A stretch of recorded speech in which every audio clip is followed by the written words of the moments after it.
Hi everyone, welcome to another edition of Britfeel Radio, episode 21.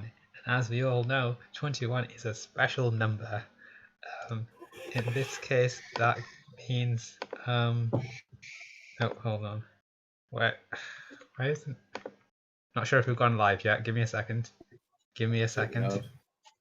I think I just need to refresh. YouTube. Shut the hell up. Hi everyone, welcome to. There we go. Okay, so we are live. Okay, that's all fine. Everything's working. Okay. Would you all like to introduce yourselves? Shouting on. Yeah. Oh, that's a strange name. Why did your mum call you that? I think she hated me, to be honest. Straight from birth. Right. Your mum called you Amir when you're obviously a woman. How about you go fuck yourself? Because that's a really insensitive and inappropriate question. Like, you know that's not something you should be saying. But Yeah, that's why I said it. It's funny. It's inappropriate. I don't think anyone else finds that funny at all. I find everything funny, but that's because I'm just an asshole. I laugh at my own jokes. Or it could be because you're German. Yeah. I laugh at the misery of others. That's kind of a personality trait. Well, I find joy in it. I find erotic asphyxiation in it. So it's satisfaction, that's the word I'm looking for. Oh, right. So yeah, of course you find masturbation satisfying. That's kind of... No, the suffering of others. Oh, so you mentioned auto-asphyxiation, I misspoke. Yeah. Easy things to mix up. Yes.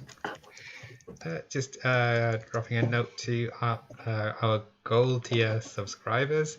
Don't forget to refresh your pages to start the stream. Wait, we have Patreons? Oh, yeah. It I want some of that fucking money. Yeah, Moni, give me that fucking Britfeel money. I demand it. You've got to sign the contracts first. It all gets reinvested back into the show, so you're not missing out on anything. All this reinvestment into is flat. It's going to be a safe habitat for all Britfeel users. So, yeah, we both know that's not going to happen. Moni, you better get some fucking good implants for that money. Yeah, not too sure about implants. It's not one of my priorities. Why don't you want to be a big-titted whore? Yeah, everybody loves big-titted whores. I mean, I'm not even being loved. Yeah, like I'm okay with the cup size I have. It could be better, but you know what I've got. It's not a priority. There are other things I need to fix first. That's what I'm trying to get at. Better ass. What's first? Your face. Yes, you got a problem with that? That's normal. No, I'm just asking, just clarifying. Seem a little bit defensive. Right. Okay. Well, let's all just recap our weeks first of all, and then we'll get on to one of our first discussion topics of the night. So, so my flat is getting closer to becoming a reality. It looks like I'll be ready to move in on the 6th of August. Just waiting for confirmation from the estate agent. Apart from that, it was also Eid this week.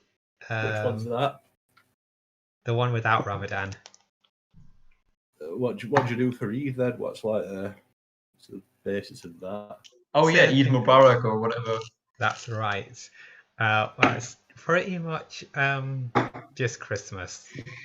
Exactly the same as that. The gift giving? No. What is that? What Christmas is to you? Giving gifts? It's not like Christmas though. Yeah. For non-Christians, that's what it is. Yeah, that's exactly what it is for non-Christians. You have a meal and you give gifts. Well, you give cash, yeah. And well, no, we give gifts. No, on Eid you give cash and you meet family and you have food. Wait, what's the festival where you illegally slaughter a goat? I think that's this one. Ah, sweet. Well, what's this to celebrate? What's this in reference to in Muslim culture? Well, Ibrahim, I believe you might call him Abraham in your religion. God told him to kill his son, and then he was going to, but then he replaced it with a goat, which is why we kill it. Or allow it. That is classic God right there. You guys celebrate the Binding of Isaac? Gangster. What an absolute gangster. Kill your son. You don't believe the in biggest. That. All right. It's the major. Tricked you. It's the major Islamic festival. It's bigger than the one that Ramadan leads up to. Wait, you guys celebrate the binding of Isaac? What's wrong with it? It's kind of whack. Like of all the parts you could celebrate, I don't know. It shows because like you would do that for God, so it is a gangster story. Most important dedication to the Lord. I can get involved in a bit of that. So yeah, like I said, it's the number one Islamic holiday. The second one is the one with Ramadan and Muhammad. So just now you all learned something.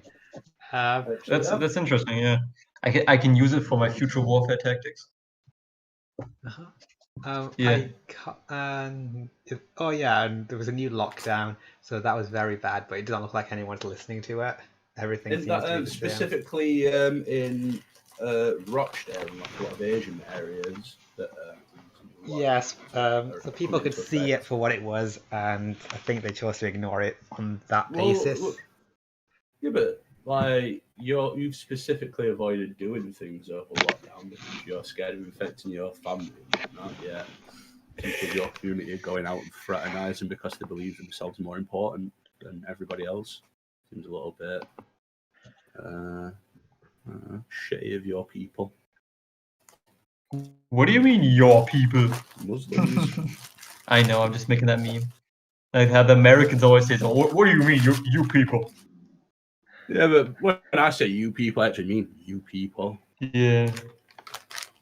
Well, and let's see. So apart from that, I'm just trying to think if there's anything else of importance. Oh, do you remember like about a month ago, Injustice: Gods Amongst Us? That game was free on PlayStation for any and other devices. On Steam too. Yeah, on everything, on everything. Yeah, on Xbox. For everyone because of coronavirus. I finally got around to playing a bit of it, and it's very easy to get a lot of the trophies if you've got 2 controllers.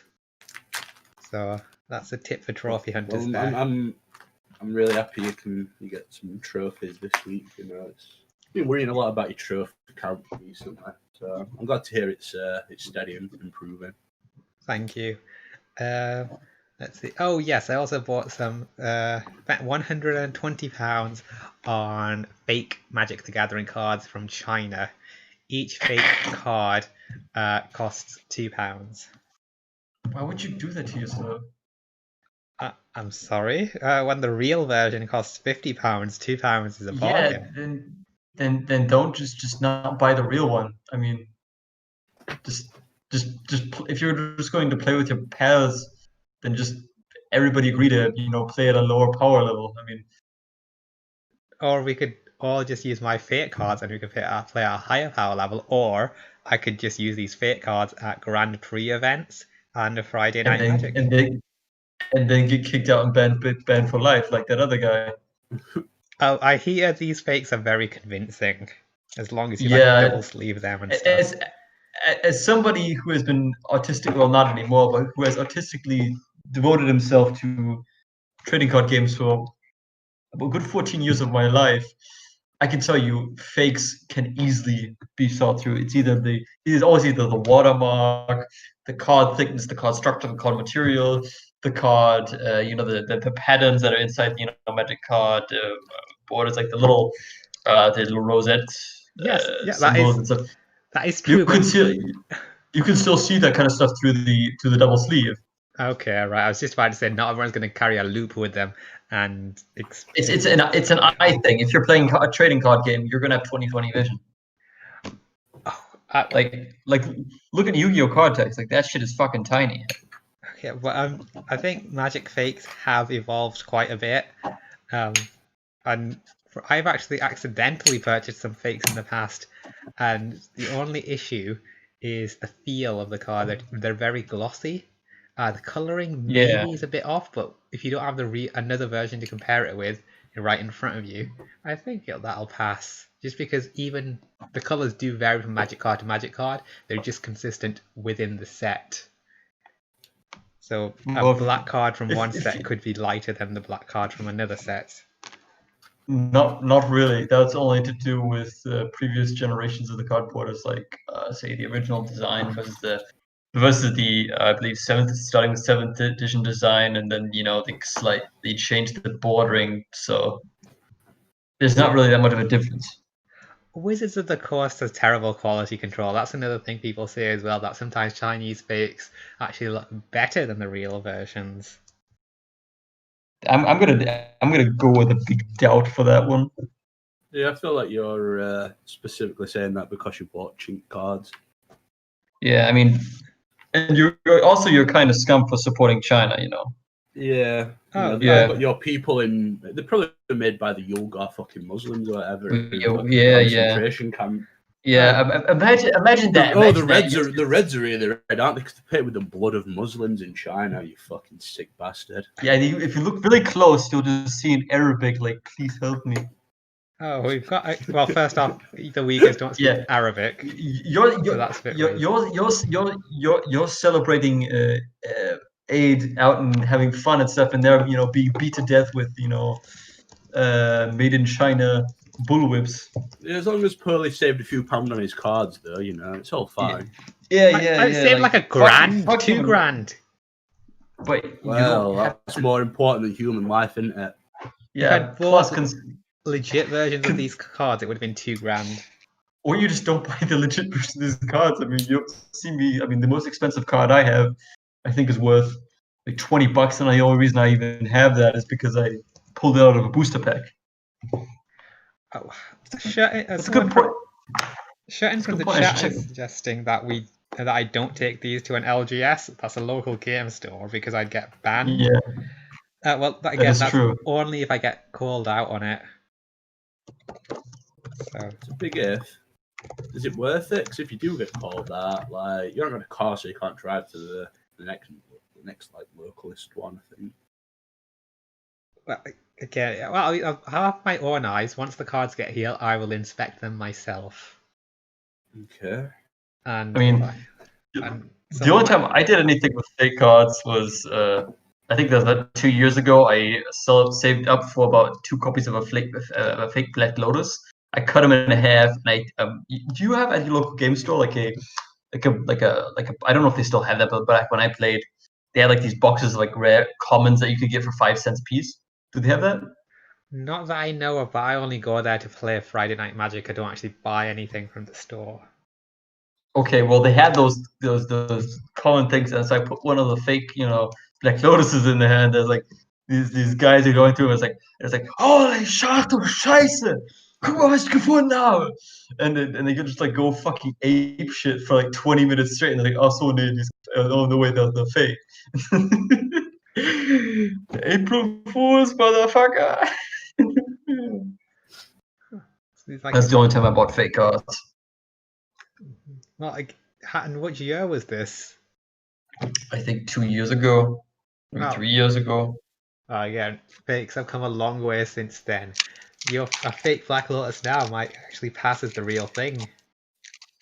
If anything, it might be more real. Exactly like I was saying earlier. So how has your week been then, my German friend?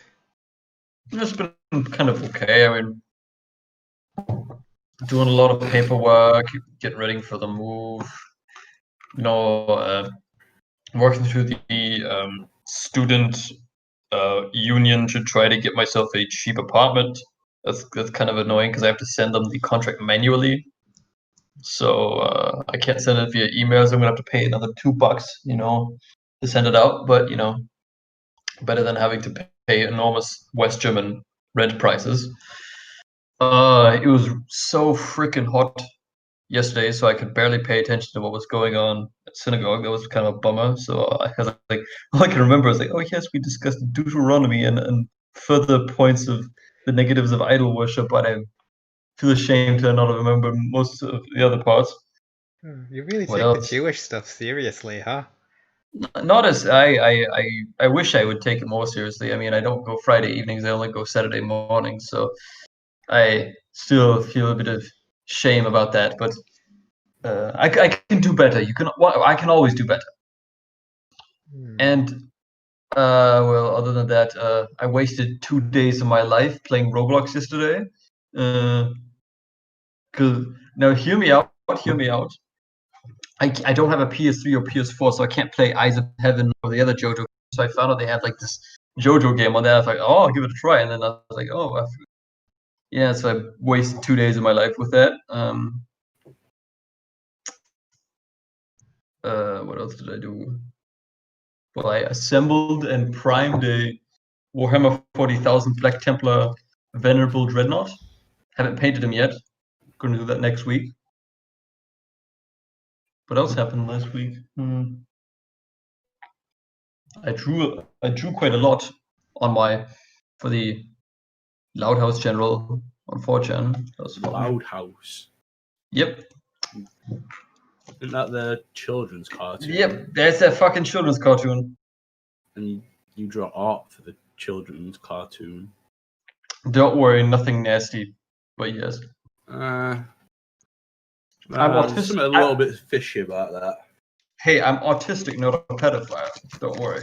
There's a difference nowadays. Kind of, yeah. I've got quite a lot of autistic friends, it seems.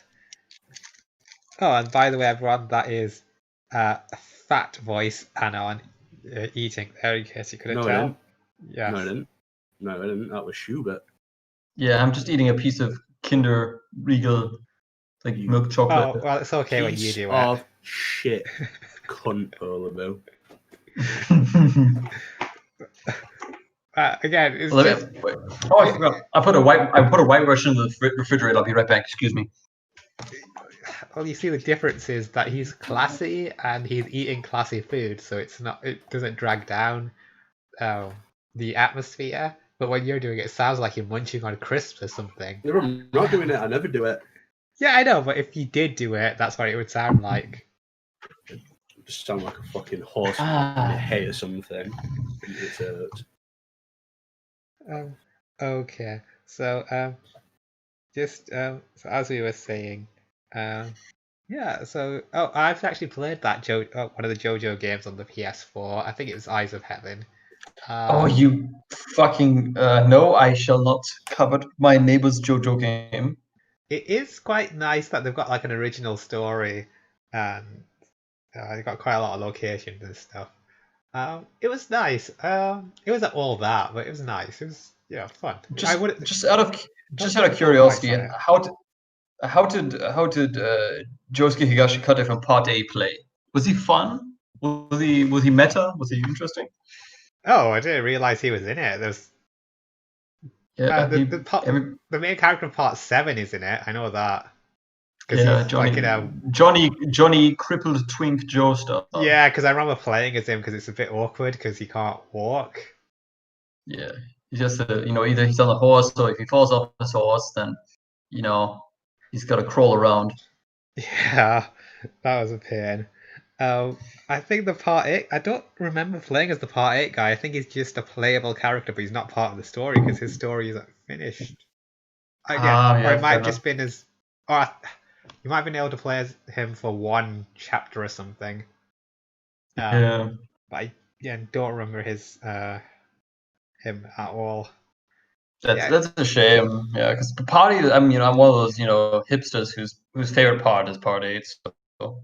I totally you call it your favorite until it's finished. Actually, so far it's looking like it's going to be finished by either the end of the year, but the end of next year, with how Araki is wrapping things up. I mean, I don't know what to spoil it for you, but he's already released the main antagonist of the series. I mean, the part. Well, usually the released. What do you mean by released? Just presented. Well, he's presented them. He's already started their fight. Oh, okay. You already have the stand name. You know what he looks like. Do you want me to tell you what the stand? Do you want me to tell you the stand name? Yeah, go on. Wonder of You, like the Elvis song. Oh. Okay. Well, I guess he ran out of all the cool names then.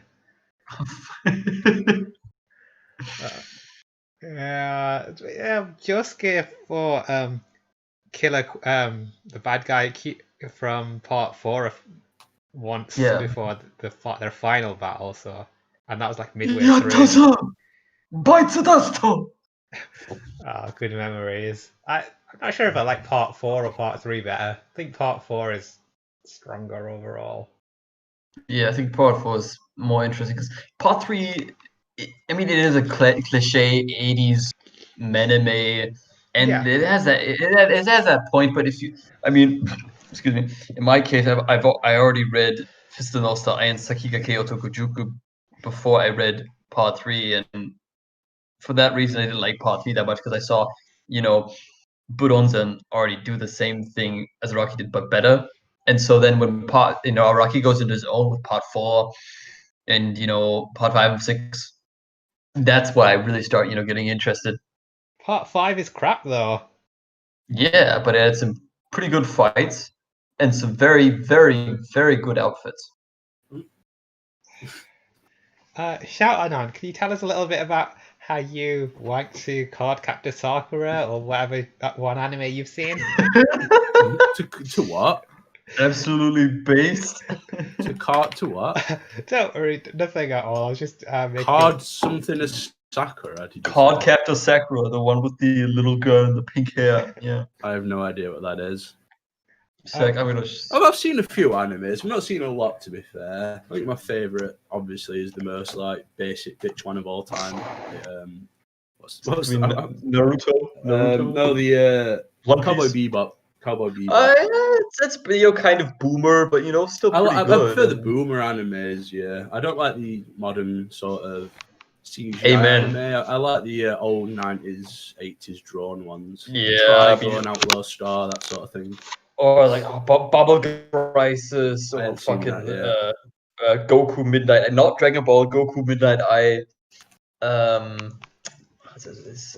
Gunsmith Cats is, I believe, more late 90s. And Saint Seiya Kiniko Man. Kiniko Man is so fucking weird because the German character is straight up Nazi. It's like, let me show you Brocken Jr.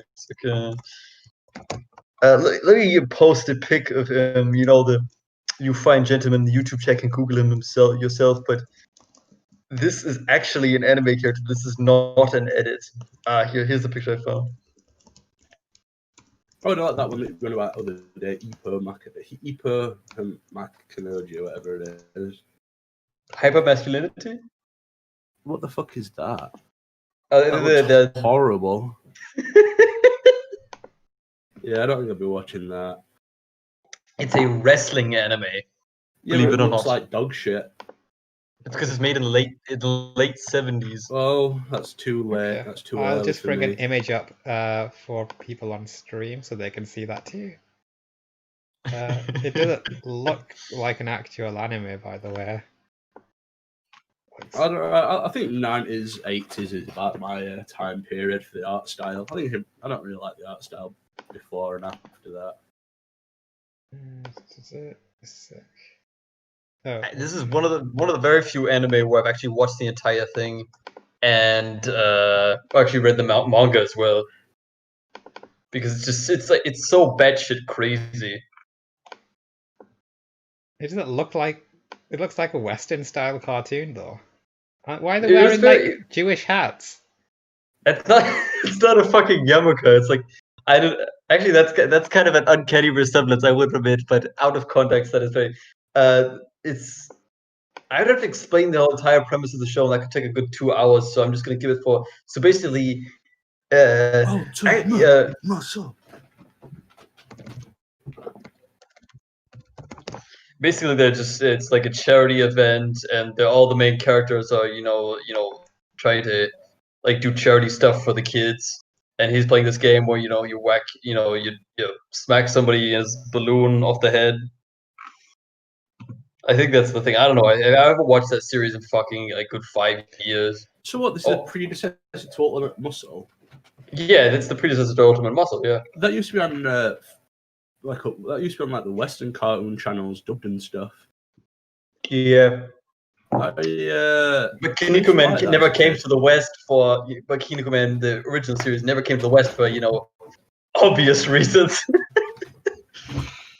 Which is actually funny because when you think about it, is ironically an extremely progressive anime for its time, because I don't know if you know this, but the Japanese society is very, very racist, and when it comes to like intermarriage, it's seen as a massive taboo even to this day. And back in the 70s, they had a couple where the guy was white and the woman was Japanese, and that got a lot of controversy, but still went with it, which is crazy, which was fucking crazy for like the late 70s Japan. Oh, well, there is a question for you. One of our listeners has said Stone Ocean is such an underappreciated part and my favorite. As someone who's read the manga, what do you think of Stone Ocean? I believe that's part 6. Yeah, I would say Stone Ocean is definitely better than part 5. Definitely better than part 5.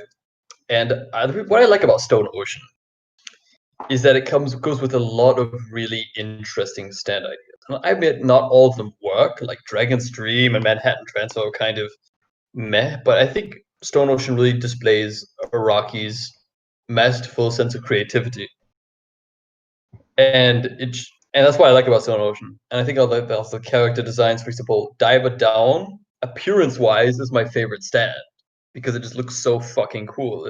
Its ability, if you want to know, you can literally dive into people and uh, do like one of those get inside the body and like grab organs or whatever. I don't know. I think that's what it was. And also the ending of part 6 with the whole Made in Heaven shit with Father Pucci it was just so fucking cool.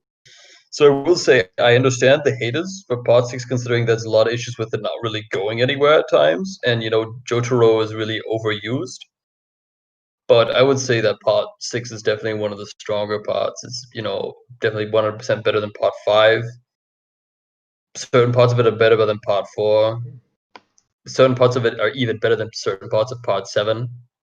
Definitely completely better than part 3, better than part 1.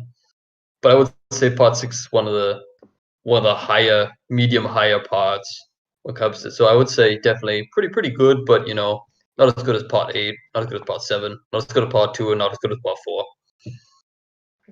Okay. Well, thank you for that analysis. So Shout, did you do anything? I have been getting in touch with local Bitcoins a bunch because they're pissing me off and they're not moving my application forward. It's got me nowhere, and I am very annoyed about everything. It's pretty much been my week. Have you thought about maybe doing something else instead of Bitcoin? I've thought about it, but I don't want to. Yeah, maybe the whole Bitcoin thing is done. I'm pretty sure it's not. Maybe just take it as a sign to move on. And No. It's like the whole lost stuff. No, I'll stick it out. Don't worry. Well, if Bitcoin ever goes up, please inform me so I can congratulate you. I don't hold the Bitcoin, just trade it. yeah. Okay. Have you been applying for jobs? No, I don't really want another job. My job. I don't like working for the people very much. Okay, well, when I worked at the zombie thingy, there were like 2 guys above me in the entire company, so like it weren't exactly like I was like getting bossed around by a manager all the time or anything. I don't really like being told what to do very much. So yeah, I like going on my own incentive a little bit. I don't really like to have to deal with supervisors and complaints and all that shit. Okay, well, having said that, someone who doesn't want to work, can you see why others would see you as being a good fit for the one per council? Not really. I don't eat takeaways that much. I don't grind. Actually, I don't know. Maybe I could earn some Wumper coins and Football Manager. I'm always a Football Manager. Oh. Yeah, I can see why I could be a decent fit, but I just think on my very base level, I just don't gel with that crew. Okay. Well, we've got a call from a helper lad. I believe he wants to speak to you. Oh, okay. So, Yum yum yum. Hello, shout. Yum yum yum. This is helpful lad. You want the Wumper Coin Council? Yes. No, it doesn't sound very wumphy. I is Wumpy. I is big Wumpy. Pizza wizza, yum yum yum in my tum tum tum. That doesn't sound very wumphy to me, though. Sounds like a heart attack waiting to happen. Well, death is pretty wumpy. I mean, That's worry what about Dr. Ginter or Gumpter said. He said it weren't very wumphy. No, German no Wumpy. German no Wumpy. Shout. You Wumpy. You Wumpy Wumpy Wumpy. You want to be Nah, I'm good, thanks. okay, well, fine. Well, we'll get rid of him. Well, see you later, helpful lad. See you, Alpa. Enjoy grinding some Wumper coins. You know, he forced him to like 6 a.m. like every night. What's Literally, he shout helpful lad. He paused on Britfeel until about 6 a.m. every night. that? Yeah, I saw him losing his shit the other night. That was pretty fun. Yeah. Getting really drunk and then talking. Oh, no, I can't sleep. I need to drink more. Rah, rah, rah. Every Okay, night, that Alpa. is. Yeah. It's quite a character, Alpa lad. Wait, I'd like to observe him. Yeah. I wouldn't want him to know how we're observing him, but I'd just like to, take in his life over a 24-hour period. Yeah, German lad. He comes on Britfeel in the late hours. He posts with the trip code. You can find him. His posts are kind of funny and pathetic. Yeah, he's very smug about being a NEET as well, but also quite pitiful in his lifestyle. What if it's a lot? What if it's like legitimately the most successful person here? So like he's a high flying businessman. He just sort of like gets back from his executive job, chucks his briefcase in the corner, kisses his wife, checks his kids' homework, and gets on Britfeel and talks about Wumper grinding. Well, when you think about it, maybe he's probably like working 2 hours a day just to kill some guy in Nicaragua due to mining fumes, gets $1 million, and then just goes chillax the rest of the day. He wouldn't be staying awake until 6 a.m. if that were the case. Maybe he does a lot of cocaine. Don't rich people do that? Yeah, he's a bit on cocaine trading stocks. As I've said before, white people do crack powder. White people do cocaine powder. Black people do crack cocaine. I'm pretty sure that both do crack cocaine when they get addicted to cocaine enough. I think that's like the next logical step up from cocaine. It's like Pokemon evolution, yeah. Yeah, he takes. You've only got a finite amount of money. You're really addicted to it. You've shoved as much coke up your nose as you can get. You think, well, this just isn't doing it anymore. What's next? Crack. Try crack, sure. So it's like like a PSA. Is cocaine not doing? Let me try this one. Is cocaine not doing it for you anymore? Try crack. Let me kind of how it works. That's pretty good. That was a really good voice there. Well done. That's kind of how it works. Cannabis. I can also do Kermit the Frog. It is Kermit the Frog here. It's a good impression, but it's completely useless. I am Kermit the Frog. I killed 20 people last night. I tried to cook a little, and that. Pretty good. Yeah, and just completely you need a higher pitch. You just need like a high pitched squeak in it every once in a while. Do you know where like his voice cracks? But apart from that, it's pretty on point. Good impression. Okay. Well, let's actually. Miss Piggy touches my kids. She won't stop. That was too real. I can't stop her. She does naughty things to them. She says she's Catholic, but I don't think she is. You're even some German, really, when you do that. Yeah, that's actually like proper, like legitimate American stand-up act type of thing. Quite that's like if I saw an 80s comedy act or something in a sitcom where it was mocking bad comedy acts, that'd be the exact sort of thing you'd see. You're like, some sort of Jewish guy with curly hair doing Kermit impressions or whatever. So let's just get into our first topic. It's half an hour in, so it's about time to actually start on something, I guess. Investment advice. So I've actually put 25 grand into premium bonds, and I suggest that everyone do the same as well. Remove money from your regular savings accounts and put it all into premium bonds, assuming you've got at least 25 grand. Ha! I haven't got 25 grand in liquid cash. Oh, that's a problem. Well, I'm tied up in solid investments. You know, my money ain't liquid. You know how it is. Okay. What have you invested in right now? I invested my love and time into my grandmother and invested a house. Yeah. So Inherited a house nothing? even. Well, I put the time and work in. Technically, you know, I mean, the exact same thing. You put your time into work, and you put your time and effort into work and earning money. I put mine into being nanny's favourite. I'm paid off better. Well, that seems quite manipulative and exploitative. No, I love my nanny. Sure a great woman. Best woman I've ever known. Okay. Schubert, do you have any advice on investing? Do you have any money to actually invest? I do have a little bit of cash that I could invest if I wish to. However, I'm much too impulsive for such things. Frankly, considering that every single investment I've ever made in my life was kind of pointless and ended up biting me the ass. It's also like a very volatile time to Wait. get into it too with Corona at the minute. One investment idea I would have is invest in the sex doll industry, because that shit's gonna boom in like 20 years. True. I'm not even joking. I'm not even joking. Like, they're gonna have sex robots in like 20 or 30 years. I do think that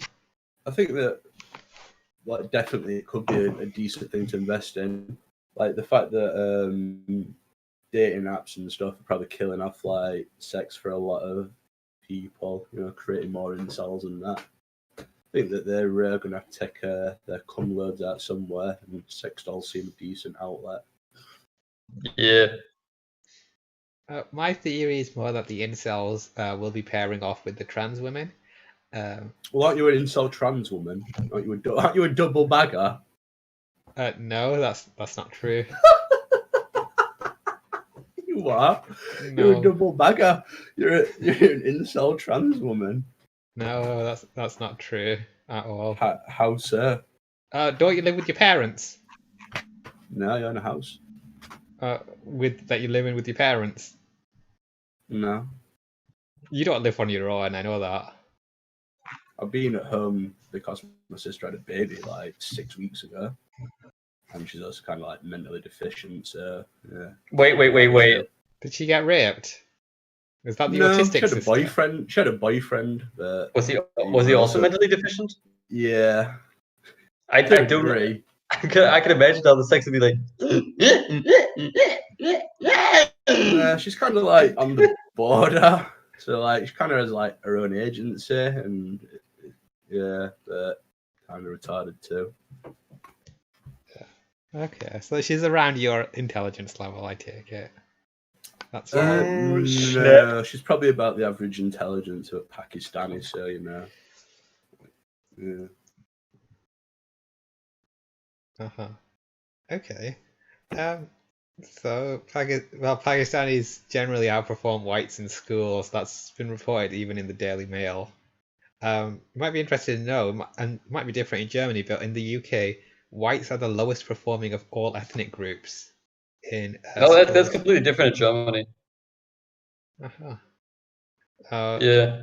Whereabouts do whites rank in Germany? I mean, considering that Germany is still a very homogenous society, I mean, pretty much at the top as far as I know. I mean, I don't want to say anything weird because I don't want the Verfassungsschutz on me, but I'm pretty sure they ranked. I think I read something about that recently. Ranked on like the top of that scale for like a consecutive years running or something.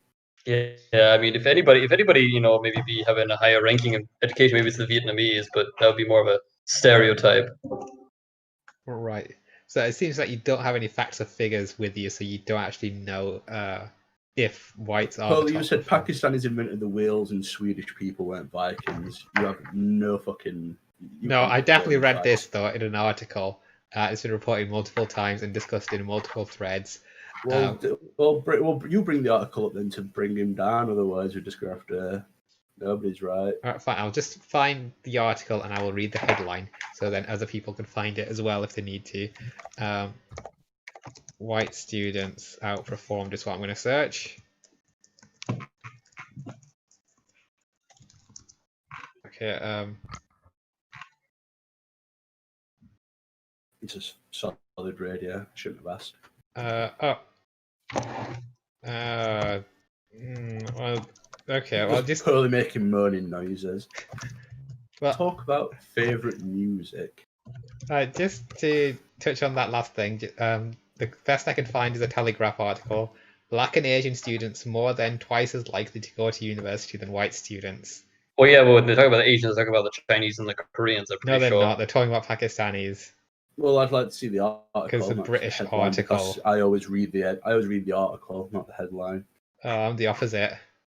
Yeah, I know you Yeah, are. I specifically got a New York Times subscription for that kind of stuff. I've just got a question in. Thoughts on exterminating IQ Hey, King Billy's cells? here, Billy. Yeah, well, anyone, what are your thoughts on exterminating IQ cells? I think they're a bit cocky and would need to be brought down a peg. I don't know what that. You mean IQ cells? intelligent quotient What are you on cells? about? Yes.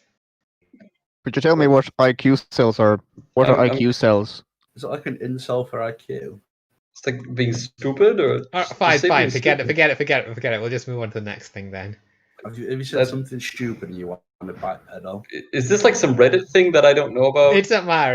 We'll just go on to the Is next it? thing. Did you try to IQ make a cells funny? sort of the incels that think that the reason they can't, their incels, is because their IQ is too high, and they need to be stupider to get a girlfriend. You know, there is. I reckon there's something in that. Yeah, that I sounds would about say that it is possible for people with a lower IQ to perhaps have a less. Well, they have lower inhibition, inhibition. and- Yeah, they have like lower inhibition levels.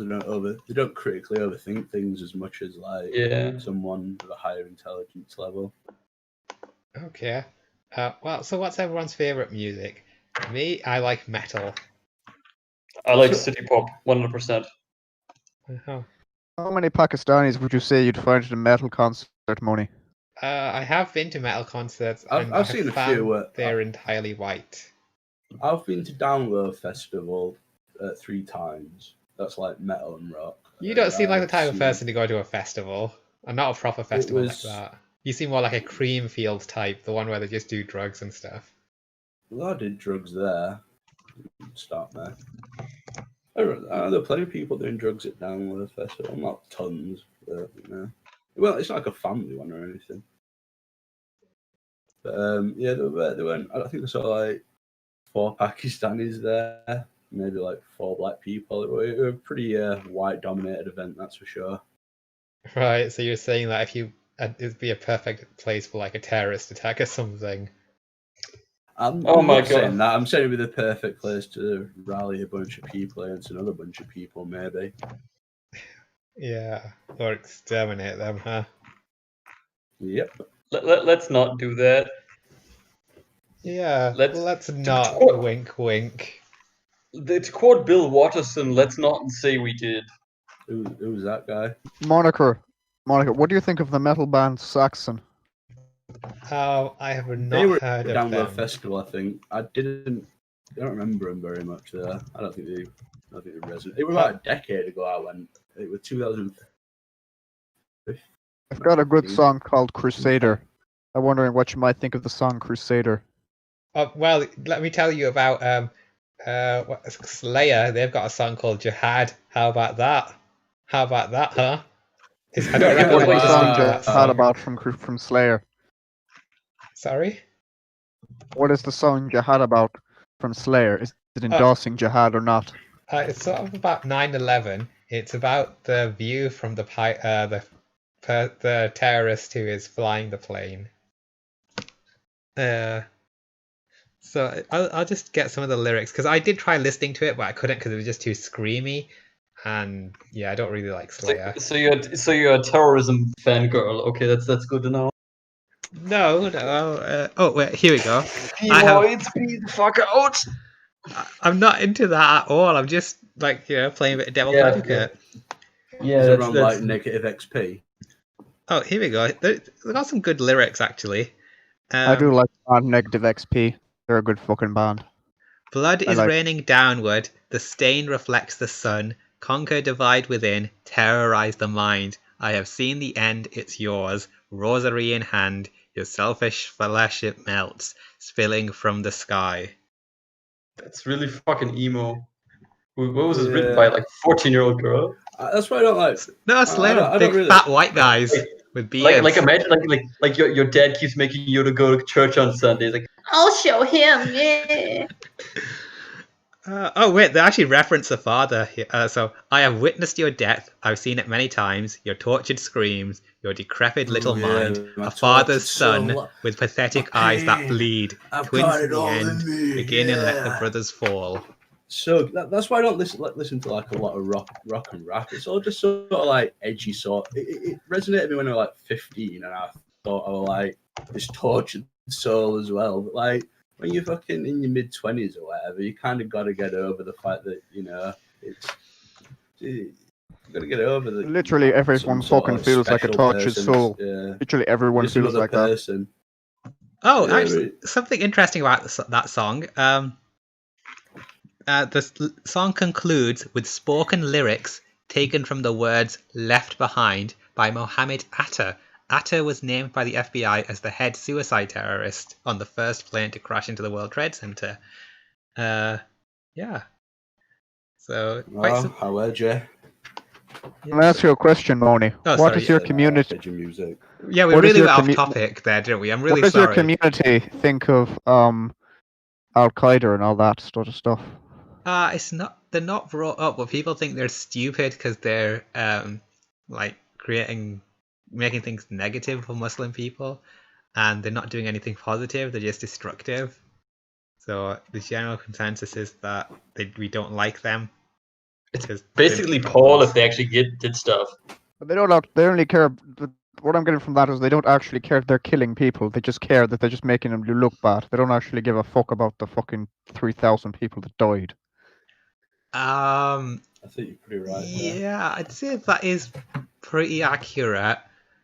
Yeah, I'd say that is pretty As accurate. long as they're killing the fucking dirty Gora Kafar, isn't it, Moni? Uh, Moni about to get roasted, well, I but think... not as roasted as you were in the 7-Day War. Oh, you little bitch. There's going to be another one of those sometime. Maybe not this century, but eventually. Yeah, but Daddy Big Bucks America is gonna help us out. Yeah. Or maybe China's going to get Ooh. involved. And maybe... Sugar Daddy America, make it rain, blow all the brown people to smithereens. Ooh. Oh, we need the White Alliance. The white... Yeah, there's... go across the sea. You had to make The things white racial, speaking- didn't The you? White English-speaking alliance with America. Fuck all you Euro trash off.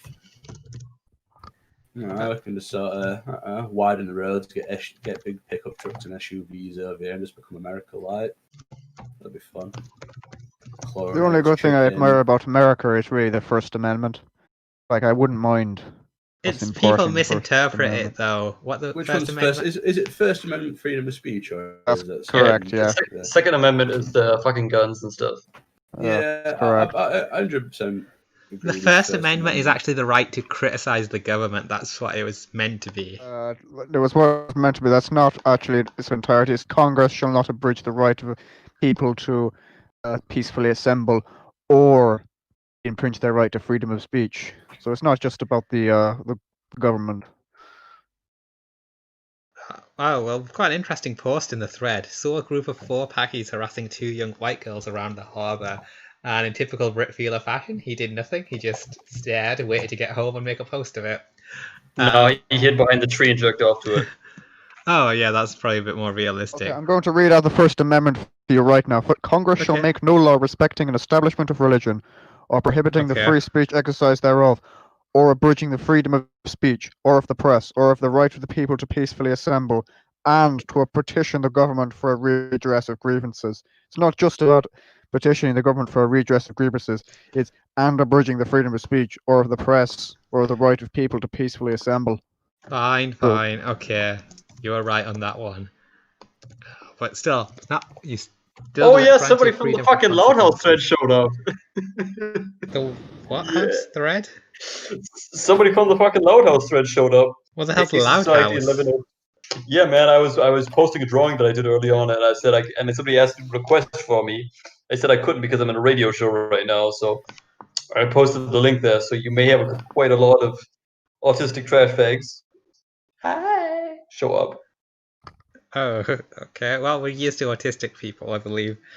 More than Yeah, I mean, I'm 50%. extremely autistic. Yeah, Who would you Well, say is the most autistic member of the Britfeel gang at the definitely me. moment? Schubert. Yeah. Actually, I find King Billy probably is. Just because Schubert's more of a social artist, and King Billy is more of the type that's a bit push you away, the more abrasive artist. More of an abrasive artist. Yes. That's probably just because I'm fucking Northern Irish. We're all pretty Exactly. fucking abrasive here. So It's not even really if an you, artist thing. and it doesn't even matter what you say, it's because of your accent, you will always sound like kind of aggressive. And There's a rude. joke that people say that Ulster, and if they say they love you, it'll still sound like they're trying to fucking kill you. Yep, true. That sounds true. That's accurate. I can confirm that. Since I heard your voice, I was like, oh shit, is he threatening me? Actually, the first time I spoke to an Irish person, full stop, I couldn't hear what they were saying, but I was scared and threatened. Yeah, but you've got that other kind of Irish where they're all like high pitched and dar. Yeah. But yeah, Schubert's the nice artist, the nice type, the one we like. Because he's harmless and friendly, and you know. Didn't you think you- bully off a fella off the radio for being a fucking artist or something like that? You kicked him off the radio. Yeah, bullet cracky off. No, Dr. that's not Hostie's radio. Hostio show radio. it's not true at Pretty all. true. It's pretty true. I mean, where is he, Pearly? Dead in a ditch somewhere because of you. Just kind of noticed that someone.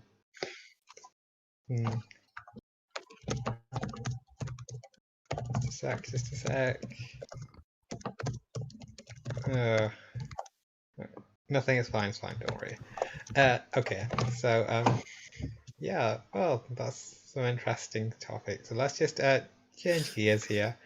My favourite music, by the way, is Happy Mondays. It's not really a genre. I don't know what. Just that one band. What genre is that? I don't really know. Kind of like crosses into a few. Okay. So I know it's from the Manchester era. Okay. King Billy, is metal actually your favorite type of music? Not really. I don't really listen to much of metal these days. I prefer other sort of bands. When I was a fucking little kid, I used to like Eminem because I was a wee little fecker. Yeah, dude, I think I've listened to every single one of his albums at least once. Yeah, I was like that when I was about like fucking 10 or 12 or something like that. I was really into fucking Eminem. But, yeah, my phase was like 12 to 14 or something like that. Yeah. Yeah, these days I don't listen to so much music. Sort of like just anything really. It's enough for me. Yourselves? Yeah, still just metal. I do like did try and get into rap for a bit, but I couldn't find enough rappers. Rap. I don't like. Of course you modern do. rap. You sound like the type. Yeah, because I'm a nigger. No, because you're trash. You're all about like gold chains and stuff. Yeah, no, I do want to go chain legitimately. It could really set my look off. That's a big, thick gold chain with like a crew, like not like huge thing. I just want like a gold chain, with like a little what you call it on it, a little cross on it, getting the big man in the sky. Okay. Right. So esports, are they cool or No, retarded. They're pretty fucking gay, I gotta say that. So, Pretty yeah. cringe. Pretty cringe. So has Like, anyone? Yeah, sorry, go on. I mean, I like video games. Not as much as I used to. These days, it's just, more to kill a little bit of time on the weekends. But, I mean, the whole concept of, like 4 sweaty nerds on a stage, playing fucking League of Legends in front of a cheering crowd of 200 people is just... It's like the fucking most virgin thing I've seen in my life. Like, I'm not exactly a Giga Chad, but bro, come on. Fucking pathetic. Yeah, I mean, for back in like the 80s and 90s or whatever, people were like putting all their efforts in the schooling days into trying to be a Chad athlete and maybe trying to get like be good at football or whatever. At least it kept them fit and healthy, and even if it never panned out, it was still a useless skill, but like at least you physically benefited from it. Yeah, you end up looking putting all your looking effort good. into being an e-gamer or whatever. If you don't make it, you're just going to be a hunched over faggot with no friends who lives inside. Exactly. yeah, I have seen some esports. What is the events most alpha, most based sport, would you say? In Britain, Shagging. I'd say football or rugby. I'd say Muay Thai. No, Muay Thai skinny more- white boys, not white boys, Yeah. chink boys, and they're No, to be honest, Buakar, the Thai Muay Thai fighter with Buakar looks pretty fucking jacked. They could like kick you in fucking half. Yeah, but you gotta think these are 15, 14-year-old kids. Oh though, yeah, I like, mean at that like age. popular, yeah, popular would be football definitely. If you're a good footballer, you'd be popular. And but I think if you're popular, you're a Chad. Like it doesn't matter. Yeah. Like I guess what I meant was Yeah. like, what's the best sport would you be good at? Because I think if I had to pick a sport that I had like, if I could be given automatic talent in that sport, I Oh, would that's probably pick different. Muay Thai. Yeah, probably Muay Thai or wrestling or something like that. Yeah, if I had my time back and I could pick it. Yeah, just fucking roundhouse kick some guy out of like standing up. Boxing. I always enjoyed boxing. Wish I'd stuck that out. Well, again, in terms of social status, rugby would elevate you. Rugby players tend to be quite wealthy and treated well. Not And as respected. well as football players, actually. I'd just take football and be a But millionaire. football people are thought of as stupid. So what? I'd be a millionaire. Yeah, Rugby if you got a million, I don't if you got £1 million, you can just kill anybody who says you're stupid and get away with it. Not necessarily. My friend works for a security firm, ex-army guy who used to run the zombie thing. He does like private security, and he were working for for a current football player.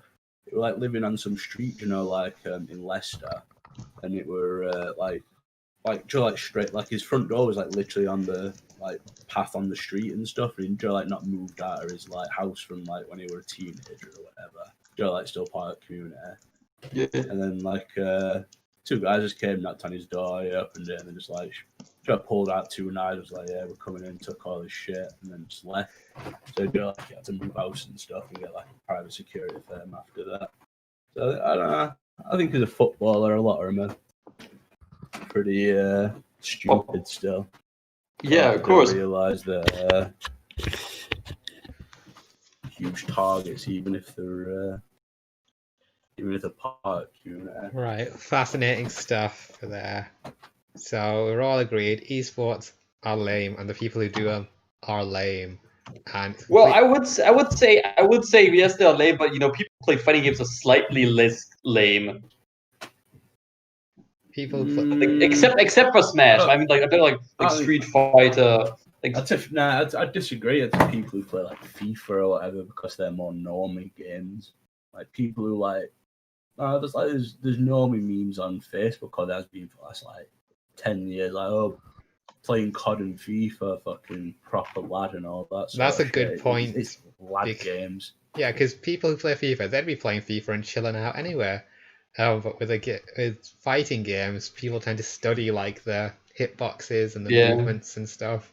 That seems like a very useless and antisocial thing to learn, because the game actually becomes not fun. Well, I asked somebody who has played about, I'd say, maybe 2 years of Skullgirls semi-competitively. At the end of the day, it is nothing more than reaction time and intelligent button mashing. Like, you can study as much as you want. If the other guy has better reaction time, you're fucked. That's why I never bothered studying beyond like 5 minutes of like, oh yeah, this character does this. I mean, I still fucking won, locals shit. Doesn't matter how fucking autistic they are, guys, if you just simply, have faster eye movement. Yeah, but I think that comes down to a lot of things in life, like a lot of sports, a lot of athletes and stuff. It's not like they don't train hard or something. It's just like some make it just specifically because they've got the best genetics or whatever, highest twitch muscle speed, best reaction times and shit like that. It's just genetic advantages. Everyone can't be a Chad. Okay. On the topic of esports, I think the only legitimate esport is Dance Dance Revolution because you actually have to use your body.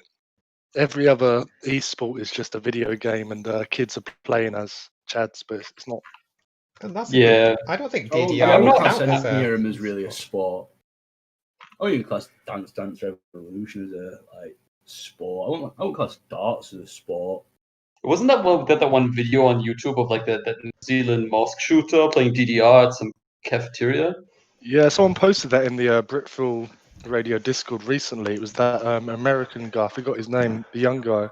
It wasn't the mosque shooter, it was the school shooter, shot up a children's primary school or something in America. I think any activity I can jump into as a physically unfit fat man and do the full activity and not be winded shouldn't class as a sport. So darts and esports definitely are. Yeah. I mean, you can play I don't football think- but not run around, and Yeah, you'd but still I be won't be playing the taking part though. You got to take part. Would you say that snooker and pool is a sport then? Nah. Yes, they are. They require like No. precision and The stuff. skills, Yeah, but Warhammer requires precision, but that's not the sport. games, the skilled games, they're not sports. I guess, classify them as how do we sports. define sport then? Something that physically wins, man. Is that what it's? Yeah. Is this like the dictionary definition? Yeah, I think people should, I don't know, just take me to an event or whatever. I'll have a little notepad, take part in it, and come back to him in a week and give him my definition if it's a sport or not. Okay, I have the Merriam-Webster definition of sport, which says a physical activity engaged in for pleasure or a particular activity, such as specifically an athletic game, so engaged Athletic. Yeah. Yeah, like a physical. I thought physical game was the important bit. Well, that's why Yeah. I don't think darts or pool is, because you're moving your body. It's not a physical game. You're not there's no physical exertion. To the Yes, game. there is, because you got to be like strong. Have to you throw seen the the size dart of fucking dart players? They are big fat bastards. They used to sit there and drink pints and they fucking do big farts and shit. They are not fit men. big brats. They are not athletes. They are not sports stars. They couldn't move from one sport to another like you see like an NFL guy move to the UFC or whatever. Maybe sumo. Maybe probably not sumo because they're fat on fucking ginsters, pasties, and fucking fags and beer, while sumo are fat on like Chankonabe, yeah. Like they got like this big fat, and then like underneath all the fat they have like an 8-pack or something. Yeah, they do legitimately work out, and thing. Yeah, I don't think a darts player would do well against a sumo guy. Yeah, But I probably think the like sumo. I think if they were having like a joint competition, a sumo guy would do better in darts and sumo than a darts man would do in darts and sumo. I think overall the sumo would win. No, I disagree, because sumos have like big hands and they wouldn't be able to handle the dart or the snooker cue very It well. don't matter because you just push him over at next round and win that anyway. It's not like just kick the other guy in the balls and and just then would like eventually fall over. So enough that he why are they starts losing competing in his own. fighting? So a sumo wrestler is like a trained fighter, we could say, right, or grappler. Yeah. Why is a darts player competing in fighting? Because then? he's not an Just- athlete. That's what I'm saying. He's not an athlete. Yeah, but that's. I mean, why do we think that being an athlete means you've got to be able to overpower somebody else? I don't think that's It's how. not about What Like, about overpower, it's archery? about- Would you it's consider about- archery a sport? It's in the I'd Olympics. consider it a Yes. skill. So that means that darts is, and that means snooker No. is. I'd Checkmate. consider it a skill game. It's in the Olympics. yeah, but chess is also in the Olympics. Yeah. No, it isn't. Yeah, chess is classified as a Has sport by been. some fucking nerd, yeah. But Chess it's is not in the Olympics. Olympics, man. It has been in some years. They have like guest events and shit. You know, in the original not the original Olympics of ancient Greece, but in the Olympics in like 1911, town planning was considered a sport in the Olympics. Town Seriously? fucking planning, yeah. Just Yeah, Google it. they've had all sorts of shit over Fucking years. ridiculous. Town planning. Well, they came to their senses though, and it's been removed, and it wouldn't be making a return. Just like Formula One, because that's against Olympic rules. I'd class Formula One as a sport because you have to physically train your body for it. It's high exertion. Mate, how can you say that driving a car is a It's sport? higher, Then, it's higher exertion than fucking darts. mate, you're sitting there, and that's just the G-force. That's the G-force that's exerting. It's not you exerting. You play it? Nah, not buying it. I think your argument. I Not would buying your accept that argument. snooker, darts, blah blah blah, aren't sports as long as Formula One's not a sport. But Have you seen how fit you're going to be to be a Formula One driver? Have you seen the Formula One documentary on Netflix? can't say I have. But I They mean, have I to don't they have think. to sit there on benches and do neck weight exercises. You're like just fucking lifting the necks up and down over and over in big weights tied. But that's only because of the evolution of the sport, and the cars have got so fast. Like the original cars, that wasn't a requirement, right? The original sport didn't require that. Yeah, That's just a side effect of the original technology. boxing was bare knuckle. The original football was leather skins. You know, things change. We're talking about modern day. Okay, I just looked this up for the town planning at the Olympics. In the first half of the 20th century, they had things like art, architecture, poetry, urban planning. Fucking urban planning. What the fuck is this? It's just fucking ridiculous. Art and poetry, I can sort of understand. Urban planning. What the fuck? Hey, I'd say sport also requires you to have a degree of physical conditioning on your body. Where So on the subject of the Olympics, when do you think they're going to let MMA be an Olympic sport? If ever. It shouldn't be one because it's a mix of different disciplines. Wrestling is already there. Boxing is already there. There's no reason to have a combination of sport disciplines. plus, There's also no reason not to have UFC a combination of sports in the Olympics. I mean, a combination. There's also the thing of marking it. The UFC has like a huge issue with marking their own events. Anyway, they changed their scoring system like a couple of years ago or recently. So like an Olympic body's got to make a scoring system that everyone agrees on. Plus, like, how do they choose the exact competition? Because there's like all the pride ones, there's the kickboxing ones. Like, why UFC rather than kickboxing or whatever rules? Like, Sure, it's a fine line. Like to No, decide. my on. thing was correct. What's your thing?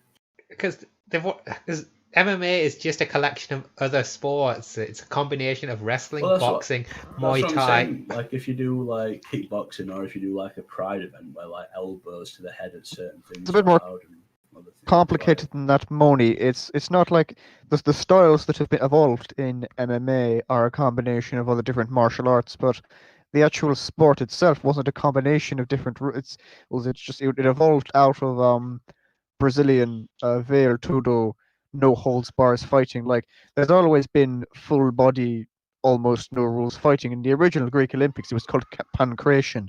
Pancration was the original sort of MMA. It's just like the Wasn't there this one case of like this Greek guy in the ancient Olympics? You know, he got fucking died. He died, but the other guy got disqualified. So they took this dead guy and gave him the laurel and everything. probably sounds about right or something like that. Have you guys watched UFC 1? Yeah, I was actually Like talking the to my new fucking manager about sumos. it. Yeah. Really That's strange. what the original UFC were, like what King Billy said. It was like, it weren't like a mixed martial arts tournament. They were like this. Well, it were in a sense where all the different martial arts coming together and fighting in their styles. It was just after people thought, right, See what works best. I'm going to adopt something from that guy's strategy because, like, in that first one, over at the Gracie guy kept, or the second one, the Gracie guy kept doing grabs and holds and stuff, and the other guy couldn't like get out of him, and it was just sort of like you pick things up from that guy and you evolve your styles. It really blew the fuck out of a lot of those traditional martial arts, like Taekwondo and karate and all that. They're like, more one right of there the as most well. like prevalent like aspects of modern mixed martial arts, though, isn't it? Like it's definitely. the problem is that when you get full body contact, when someone contacts you with on Taekwondo, they don't know what the fuck to do. So a wrestler or a BJJ guy is just going to take him to the floor and you're going to like Oh, wait, no, it's tap him out. right. Yeah, I was thinking Taekwondo was the. Which one is Taekwondo? Is that the Korean defensive one. sort of grab It's and from throw Korea. kind It's of got a stuff long, like it's got the that? long head kicks, but like Ah, the difference is in Muay Thai is a lot better because it's actually a lot more effective to kick to the thigh rather than try and kick to the head. Because oh yeah, I've you been know, I've been watching a bit of UFC recently because a lot of sports cancelled and it's been one of the only things that's been on. I've noticed that like majority of fighters now are just completely like kicking shit out of each other in longer fights, like immobilizing each other more. Talking of the Korean kicking martial art, a couple of years ago or a year ago, there was like a World Championships or World Championships in the UK, and some black British fighter won it through like knocking this Chinese girl who was much smaller than her out the ring without even kicking her. Did anyone see that? It was like a pretty big news story at the time. was it actually a mixed Maybe. gender event? No, it was like a black woman and like some small Oh, okay, Korean woman. black woman. All right, okay. Well, And they should probably have weight classes then, because there's a good reason to have weight classes. yeah, I mean there are weight classes. They're the same weight, but like there's still the size difference, but like height difference. And then they were just like, instead of actually trying to do the sport, they've won it on a technicality, which is just like knocking them out the ring by like pushing them with their hands. It was really weird to watch. That's competitive sports in general. In a nutshell, if you don't balance everything out perfectly, people are going to exploit everything. Because most of the people in those really high echelons of competitive, that doesn't matter if it's video games or sports or other things, they are usually the most over-competitive autistic assholes you will ever meet. Like it doesn't matter the discipline. Most people who win those kind of things are just complete assholes. I think you've got to be a competitor. Like have you watched the Jordan documentary? Like a complete arsehole, but that's what made him great. Like he specifically called out his own team. He weren't there to fucking make friends. He was there to win, and winning was the most important thing to him, and that's what he did. He wanted to win, and he fucking made that his main priority in life. He got, and that's what he did. I guess that's the same as having psychopaths in high business positions and stuff. It's not like you have that sort of mentality that it's like the ends justify the means sort of thing. Yeah. Well, I think your mentality in is what matters in a lot of these situations. Like if you put like me with my mentality in fucking high flying fucking corporate dog eat dog world, I'd be fucking out. I'd be out in a week or something. Someone would fucking.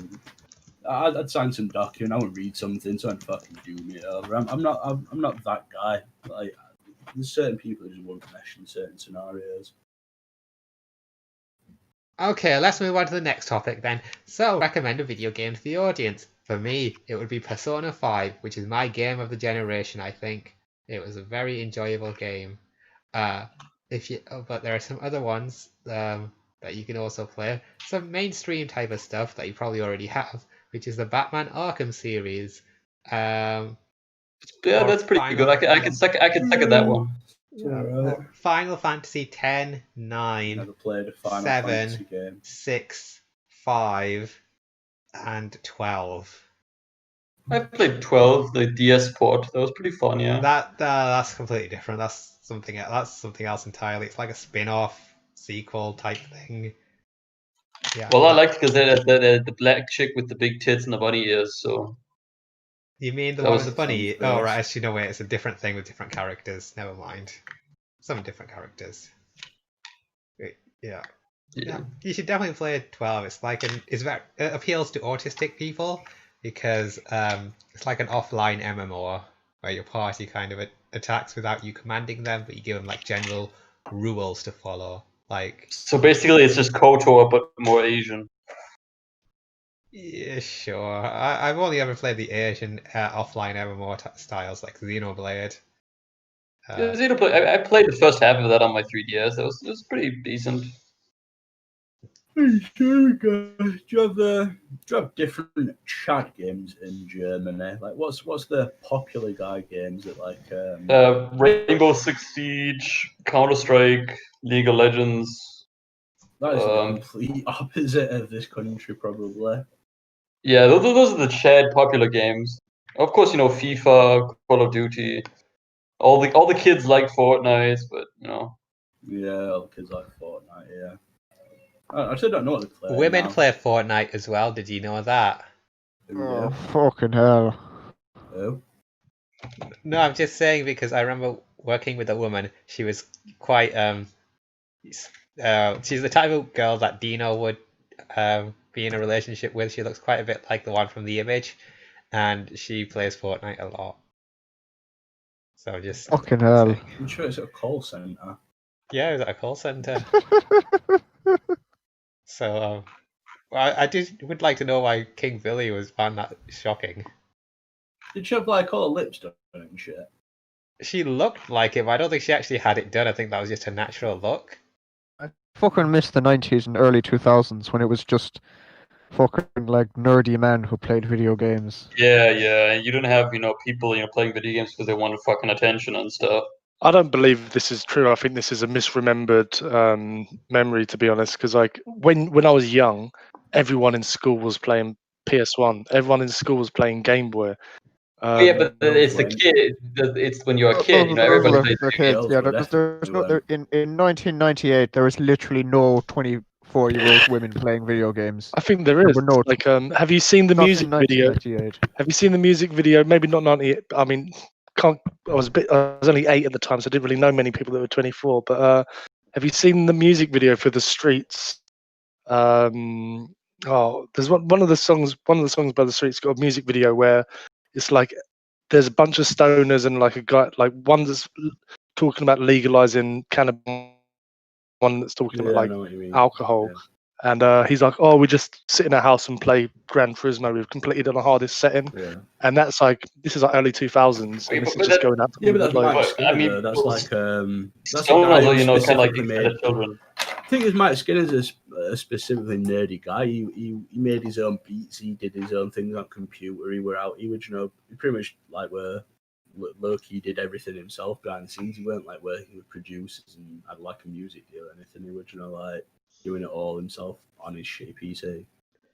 Yeah, but I think video games and it's stuff, sort of he trying to felt like represent a community at that time. Do you know what I mean? Which is like the weed smoking, maybe on benefits, or like just the local chavvy people that are just like playing video games. I don't really think there's ever been a period, unless maybe it's the 80s and the 70s, where video games were that nerdy. I think this whole like memory of the 90s and early 2000s being like a secret club, I just think it's totally false.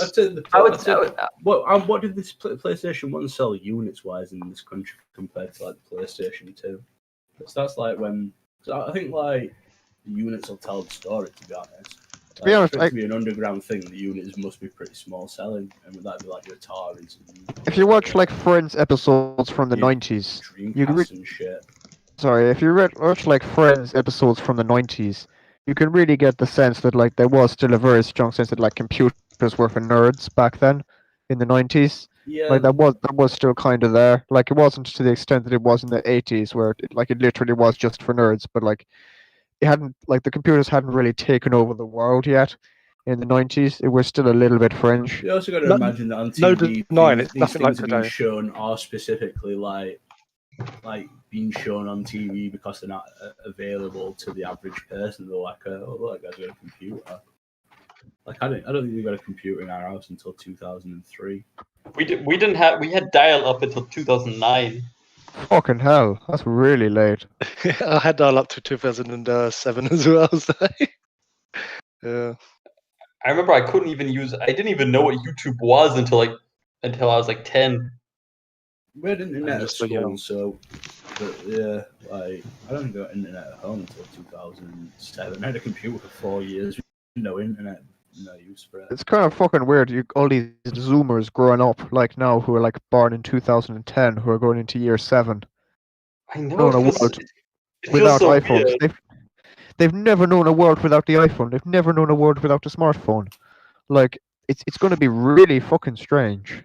I Like, think For me, we're it's the it's last access to- generation that's not had that. You know, we had the period of our youth where it was like hanging Yeah. out on the streets and no such thing as a smartphone, and you got to come in when it's dark or whatever like that. completely, Yeah. completely. But these new kids, they're all getting fucking £1,000 phones at like 9 years old, and you think, what the fuck's going on? Like, it's I mean, the amount It's of really kids that fucking are, them old. up mentally. It's totally fucking them the up amount of kids mentally. that are like raised on YouTube videos too now. Like back in our generation, at least fucking TV were raised and there's structured programming. Now it's YouTube videos. It's weird. Like I've got a niece and nephew. The nephew's probably like 2 or coming up to 3, I guess now.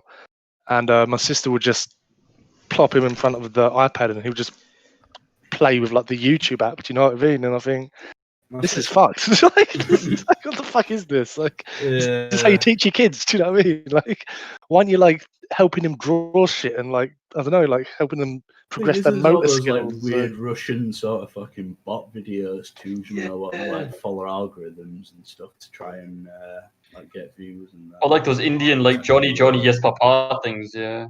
Yeah, like, I don't really think I don't want my kid being being. I want my kid seeing that like in his formative years. It doesn't really seem like it mentally healthy for him. Yeah. Like just constantly flashing videos, no attention span. Next video, click. They're becoming consumers. Like Instant the whole gratification consumers, bright colors, flashing lights. Click this, click that. Yeah. It's scary because I mean I don't know if it's just me being a fucking old thing good, new thing bad, but I feel like also when you look at modern day video games, they feel like this instant gratification thing. Like when I like lack of I think when I go back to because when I was a kid, I grew up playing mostly Dragon Quest games. If anybody knows those. Yes, I love Dragon Quest series. Yeah, I yeah. like all the Western ones apart from 1, 2, and 3 because they're harder to play because I think you need to emulate them or something or buy them for your phone or Switch. Yeah, and because I tried to replay Dragon Quest 4 the other month, and I realized I couldn't because I had been so conditioned by like all these fucking instant gratification games that it was literally hard for me to try to think for 5 seconds. Where do I have to go? Because I was so used to games like saying, "Oh, you with big fucking arrow, go in that direction for 25 minutes," and then I had that experience when I went back and tried to play Morrowind. Because I never liked Skyrim. I thought Oblivion were a lot better. Yeah, yes, Oblivion was much better. Oblivion was an awful game. What are you guys talking about? Are you fucking what? I've tried to play through it. I've tried to play through it like 4 or 5 times, but if you level your character, you just fucking can't win. Yeah. And then, like if you get a few levels, the creatures just get way too hard, and you can't kill them. Your armor set sorted, and you make sure everything. Yeah, but it's proper like you sort your build. You got to stack your buffs, right? That's what we're stack saying. your buffs. Yeah, you got to stack your buffs. You got to make an effort to be good at the game. Exactly. Fuck that, like. You got to do the fucking Crusader. I want it on easy. I want my trophies. I like the grind a bit. I like not being able to beat a boss guy coming back going getting armor, going into different swords. The thing is though, like quest and coming back and doing it later. The gladiatorial arena that was so great. Oh, that was so fucking cool. That was I remember I always when I was I played Oblivion back. I think it was like 11, 12 because I wanted to play Skyrim because that was the cool game, but my parents didn't let me play it because it was 16 and up. And so I'm really thankful in retrospect because Oblivion. I was really thankful in retrospect because Oblivion was much better than Skyrim. And so I was playing that for 4 years, and I always logged as like the samurai. I'd always put on like was so much more full and yeah. Too, like Skyrim and then was so empty. I know, and I got Skyrim for my 16th birthday, and I popped it. I was so fucking hyped because I loved Oblivion so much. How good is Skyrim going to be? And then after like 3 days, I was like, I waited 4 years for this. I remember when you went to is it the Imperial City in Skyrim, that really big circular one? Not Skyrim, in Oblivion. Yeah, the one in the middle. Is that Imperial City? Yeah. Like the first time you go there, you're like, oh man, there's the big harbour, there's the big city block, there's all the shops, and it feels like an alive city. And you're like, oh yeah, where's the mean one in Skyrim? You get there, and you're like, this is a tiny shit tip with all these tiny little houses that feel smaller now I've loaded in than it looked on the outside, and everything just feels empty and there's no life about it, and it just feels dead. It didn't feel like a real. Yeah, and like in Oblivion, you had like those. In Oblivion, you had those gates where they're like all the demon hell guys, and that was really fun to just go in there and just cut bitches up. And in Skyrim, it's always like the same fucking, Vikings or Nord retards, and it's just the characters were boring. It's like you'd on Oblivion, you go, all right, I've got my boots now, and I've got my leggings, I've got the gloves, I've got this, I've got that. You on Skyrim, oh, I've got my full armor and I've got a helmet or whatever it is. Everything like Yeah, that was also really items cringe. and stuff like that. It were really simplified. Yeah, I mean, at that point, I only played Skyrim for the pornographic mods, and then I realized Honey Select was a thing, and then I fucking dropped Skyrim altogether. Yeah, I've never completed it. I got like bored about halfway and then thought it was a complete piece of shit and moved on. Yeah, But Skyrim was a fucking shitty game. I'm about to try and play Morrowind because I heard that were like Oblivion, but even less like Oblivion were more simplified than Morrowind, which it were, but it were a bit too dated, and I couldn't get into it because I think it was too like. It just felt a little bit old. Like instead of like giving you a waymark or anything, it like, oh, you've got to go over this hill. You see a rock, you turn left. Yeah, I don't like that. I think they should. Right.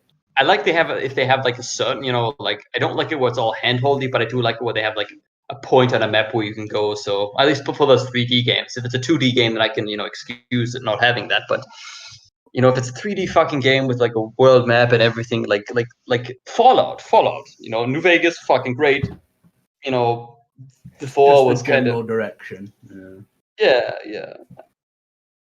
I thought Fallout 3 was better than New Vegas. But wrong again. I haven't played 3.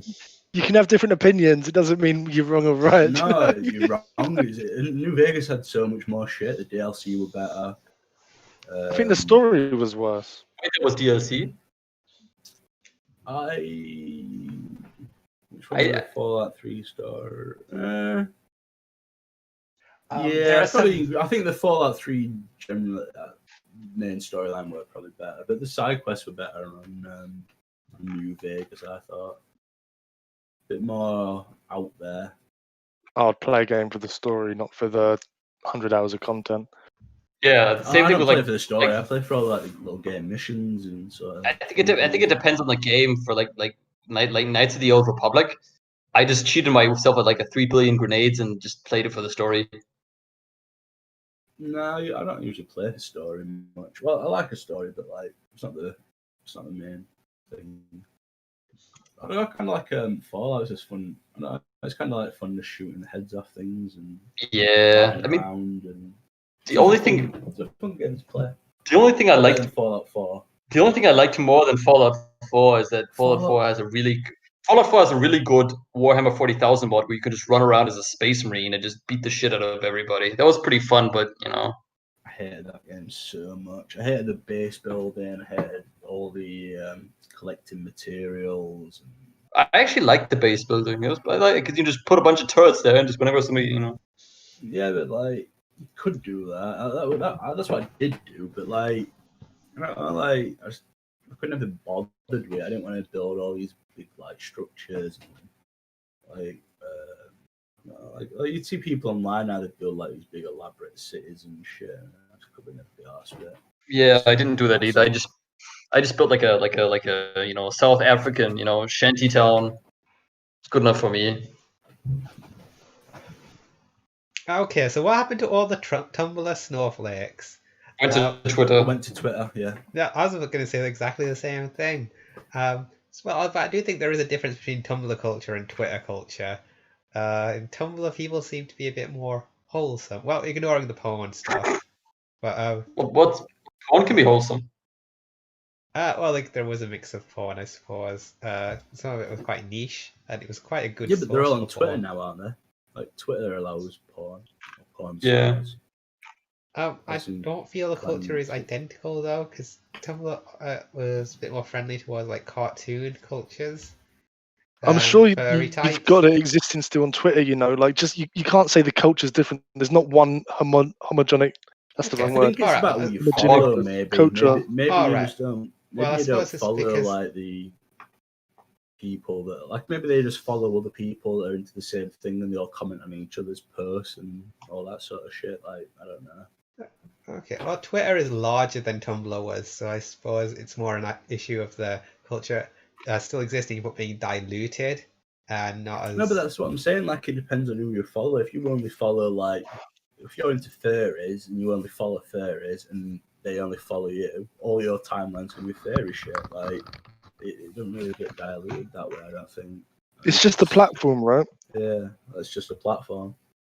I think the whole Tumblr culture, if you actually go back to it, it originated on LiveJournal in like 2009. All that kind of feminism. There are a load of feminist LiveJournal blogs. And then that sort of transferred onto Tumblr about 2010, 2011, and kind of spread around parts of the internet and internet culture, and then really took off sort of 2013 and on Tumblr and kind of influenced like student politics among females, and then Twitter really kind of took it over in like 2015, and it's kind of Twitter's been the center of all that shite ever since. It's just because Twitter has a wider appeal, right? So you can't say Yeah, there's one that's particular correct. culture. Twitter's like everyone, like not everyone, but like a massive percentage of the population have Twitter. Tumblr had a more Yeah, a smaller user base with a more specific like niche market appeal. and also Tumblr was originally for very much teenage girls, whereas when Twitter started out, particularly in the early 2010s, it was from older people. Teenagers never used Twitter back then. It was much for Nowadays, I'd say it's definitely dominated by teenagers. If you look at any these of days. the, Yeah, that's if you correct. look at any of the trending topics or anything like any of the What is political stuff fucking or any of the K-pop? counselling stuff or just anything apart from K-pop. K-pop's always the Asian people and like. But it's not even. It's not even. It's not even Asian people. It's just There's white fan bitches. girls too, but like Yeah. but you can't put that all down to I would say definitely that teenagers. But like Trump- anything Trump related that gets posted or political, it's always like those. They're always the blue check marks, or it's always them who's retweeting it. Yeah. Women I in their would say that 30s, generally and then, Twitter leans towards the left compared to the general Yeah. population, like significantly. Like it's not. It does mislead people very much. Like when you run up to the election 2019, like if you just checked British Twitter, you would think that Jeremy Corbyn and the Labour Party were going to win in a landslide. But obviously they Except fucking just going on didn't. Reddit and taking your consensus from there. If you went on Reddit and you thought, "Oh, Bernie Sanders is going to win the election," Exactly. That's It's complete. It's that complete rubbish. platform's full of leftists. How does and this they're start? gonna Does it just start being more popular, or does it start through moderation and accounts getting banned? Because I think Twitter has like a Both. policy where they seem to go after sort of right wing. To be honest, I actually think that. To be honest, I think the Twitter profile it sort of appeals to a certain kind of narcissistic personality. Like if you're constantly tweeting all the time, expressing your opinions, you're probably quite an opinionated, like self-obsessed cunt anyway. Whereas I think like a forum such as like 4chan, because it's so anonymous, it's more it appeals it appeals to a certain kind of personality that wants to say outrageous shit but not be held accountable for Yeah. it. It's Yeah, more obviously about the content than the person. Yeah. exactly. But Because they're so wanting to put their opinion, a name behind their opinion. Exactly This is that- what I believe, and I'm signaling my belief in this because it's the right belief to have, and you're all going to give me praise and adulation exactly, for believing and in this. and although you do find that behavior on the right a lot, it is in the modern times it is more common on the left to be like that. So it does Well, it just appeal seems to a that certain everyone- kind of leftist. It feels like a lot of people want to find the echo chamber where they say the views, and everyone just sort of joins in and claps and says, "Oh yeah, your views are the right views. We all believe that." But too." also the horrible thing about Twitter is they really like going after people and like finding people that There's are a lot of doxing on just there. deviating and just yeah. bullying people and like really aggressive, like for like the smallest, stupidest little feckin' thing. Yeah, know. definitely. One thing that you haven't mentioned regarding why Twitter, why left-wing people seem to be more present online is perhaps because right-wing people aren't very tech-savvy. If you take a look at Gab, which is a right-wing Twitter, it's the same format.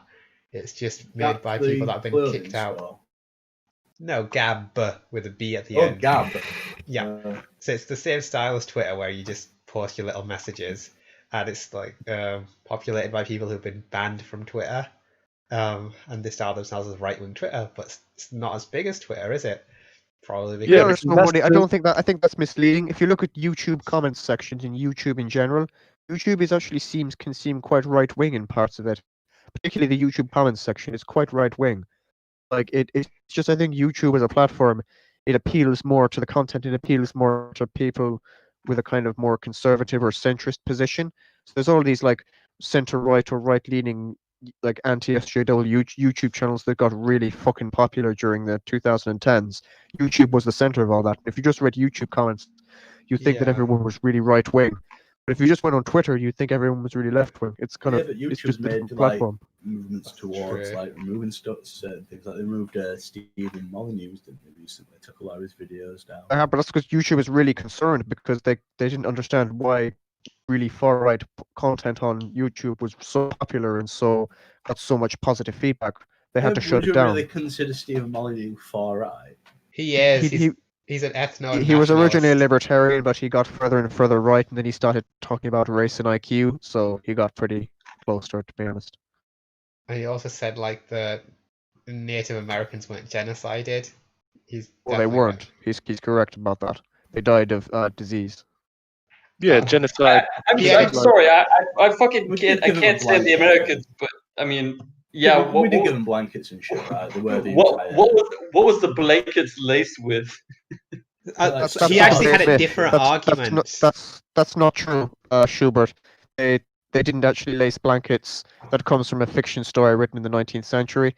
They never laced blankets with disease and deliberately handed them on, and we know that for a fact because Well, actually, not according to the South Park episode I watched. yeah, the South Park episode was bullshit, but it's actually because when the Pilgrim Fathers landed, when Christopher Columbus landed, they had no idea what disease was. In fact, the original reason for the slave trade was because when Christopher Columbus landed, they tried to enslave the Native Americans on the islands in America. They didn't know why they kept dying. They didn't know what disease was. This was 1492. They had no idea what disease was. All that like that the discovery of germ theory came much later. Louis Pasteur and all that. They had no idea. It was not a deliberate genocide. They didn't know why the Native Americans were dying off. It's not about the colonialists itself. It's about the U.S. Army and I believe the early 19th century. Let me. We're comparing two different parts of America here, and this is a very easily done thing because when we talk of the Americas, it's two fucking continents, right? Like we've got North and South America, That's and correct. they both got fucked. Like, and it's at very different times. When we talk, so Schubert's talking about the North Native Americans, like the Plains well, people. if you're talking about like it wasn't that different of a time though. Like the No, you're talking about it is. It's Spanish like 500 years, man. Spanish, how many years? It's like 500 years, isn't it, from when they discovered the Americas until No, 1492. 1492 is Columbus sailed to the Americas. But the point is that I wasn't talking about the Aztecs. I was talking about the Inca and Maya and stuff. I was with you know the wars with the tribal people. Yeah, the wars with like the big fucking. did you know that Jungle more Native did you know that more Native Americans died fighting each other than they ever did fighting with the white man? Yeah, No, but they got reservations, didn't they? Like, can I say this thing? I'm not denying that, but the point is that it's an excusable crime of the U.S. government to deliberately try to poison people. No, they didn't do that. Give me any evidence they ever did that. There's no evidence they ever did that. I'm not talking about I'm talking about the U.S. government specifically. Can you find me any source that says they actually laced blankets with disease? no, that's a different thing. This again. We're going back. This like he's talking about the war between the U.S. like state as a government Yeah, I state understand and that, but the tribal states. I understand that, but this is an honest question. Can you provide me with some evidence that during that U.S. war between the U.S. government and the tribes, that they actually used biological warfare? Can you give me some evidence of that? That's what I'm looking for right now. So if you would give me a minute, please. While you're looking over that, I will just go back to that Stephen Molyneux thing and just say his argument for why genocide didn't happen was completely different. Just because he said that within every white person is 1/64th of a Native American, and if you add it all up, it totals up to like 200,000 full Native Americans. So that's his argument for why Native Americans aren't extinct. Also, when I were on about the Americas and stuff, like I was saying that the Spanish invaded Mexico around the same time that like England were colonizing the top of America too, which is around the same period. Yeah, but it's a long hit. There's hundreds of years of history, right? There's like the 13 colonies, and then there's the revolution against the UK, and then there's the all invention of the United States, and then there's the wars. They're all the South and all that France colonized and all that shit. And it's it's not just one time period where we say, oh, the conquering of the Americas. It's over like a prolonged period, and you've got Manifest Destiny where the Americans thought they've got the right to. Yeah, 200, 300. Okay, so or something. This is where it comes from. It comes from one instance mentioned. Colonizing and weaponizing of smallpox against Native Americans was first reported in the 19th century historian Francis Parkman, who came across correspondence in which Sir Geoffrey Amherst, Commander-in-Chief of the British forces in North America in the early 1760s, had discussed its use with Colonel Henry Bouquet, a subordinate on the western frontier during the French and Indian War. For all the outrage this account has stirred over the years, there's only one clearly documented instance of a colonial attempt to spread smallpox during the war, and oddly, Amherst probably didn't have anything to do with it. There's also no clear historical verdict on whether the biological attack even worked. So there's one instance of a discussion about whether it might work or not, and no evidence that was ever actually used. Give me a minute. I'm reading this thing by Stanford University. Sec. Weren't the Spanish even bigger pricks than the whites anyway when they invaded Mexico? Christopher Columbus was pure evil. From what I've heard of him, he wanted slaves even though the Spanish monarchy didn't, and he kept pushing the idea. Everybody liked slaves back then, so I mean, you got to look at history in context. Britain had like 0.1% of slaves or something. No, the Spanish monarchy didn't want him to do slavery over there, but he was like really into it. So, like, yeah, because everybody was into it. So he went Spanish to the monarchy wasn't. Yeah, and they're probably the only two people in the whole fucking world that didn't want like slavery back then. Okay, well, he was also really cruel as a slave. Maybe the Spanish monarchy say that just to give themselves a little bit of an out over Christopher Columbus. Like, maybe they're more powerful than the entire fucking monarchy of Spain.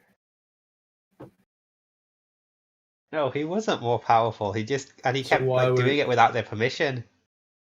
I think fuck Christopher Columbus. Even if he was an evil person, it's not one person's not the whole cause of this entire thing. Do you know what I mean? Like, it's disingenuous to say this. It's all down to this person. He was the first person to transfer slaves across the Atlantic Ocean. Yeah, but he was the first person to make slaves. There's been slavery throughout human history.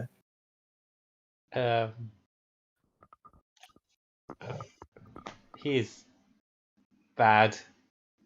Yeah, nobody's.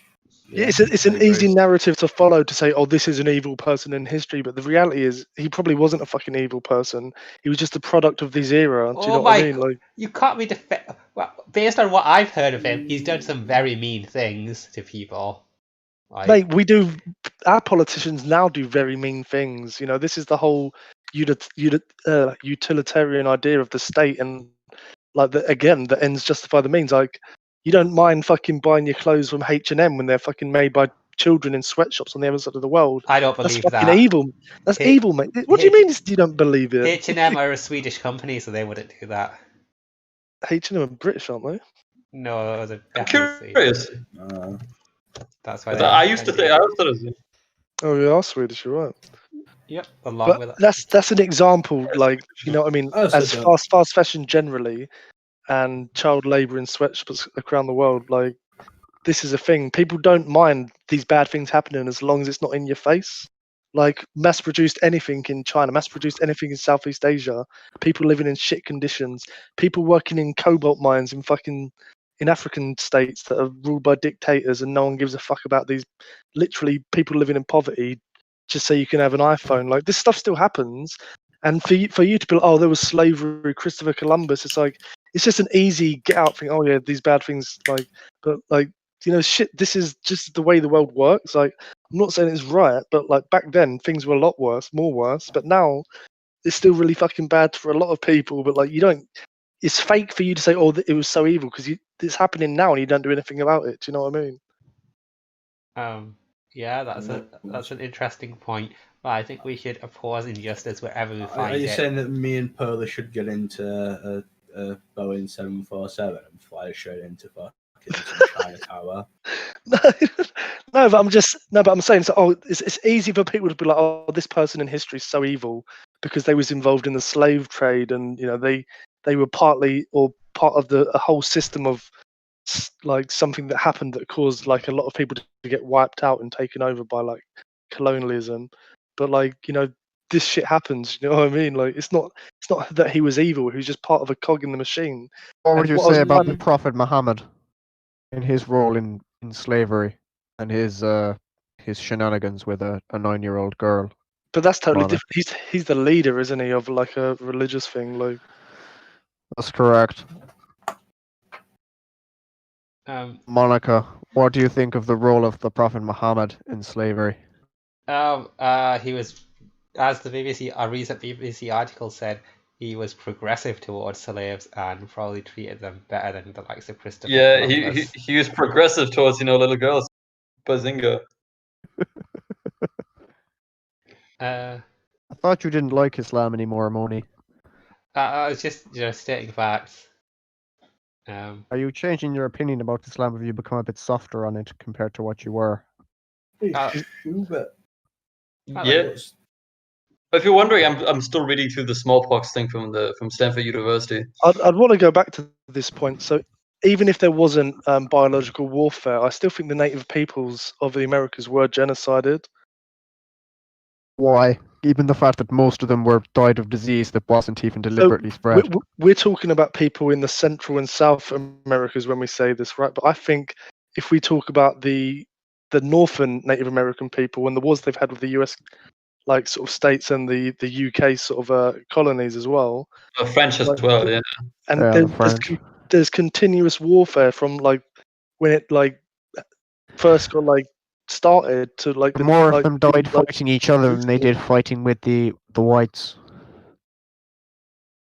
So they committed genocide against each other as well. But It's also, just war. It's not called fucking genocide. It's just called fucking war. mate, it's called genocide. They got fucking obliterated and they all got moved onto these little Genocide is reservations. the deliberate attempt to exterminate it. They did. They recently literally just bought a massive fucking company because they're because all of these tribes are fucking massively rich. No, but so we're gonna get like 200 okay, fucking grand a month in modern times, yeah, but like there was a period where there was a period when the US yeah, this is relatively recently, but for hundreds of years they were pushing them further and further west, right? And then saying, no, you can't live on this land. You've got to go live on this land, where they can't fucking live their way of life.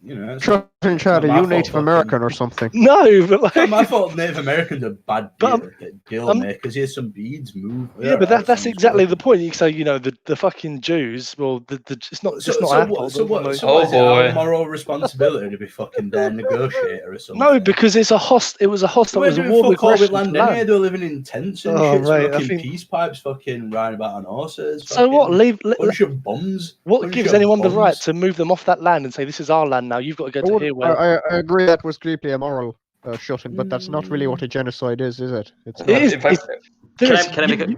I need to make a comment here. I need to make a comment here when it comes to. I mean, while I do believe the use of chemical, I believe the use of biological warfare against any people is an immoral thing. But simply conquering somebody and taking over their country—that's the case of history. That's happened to everybody.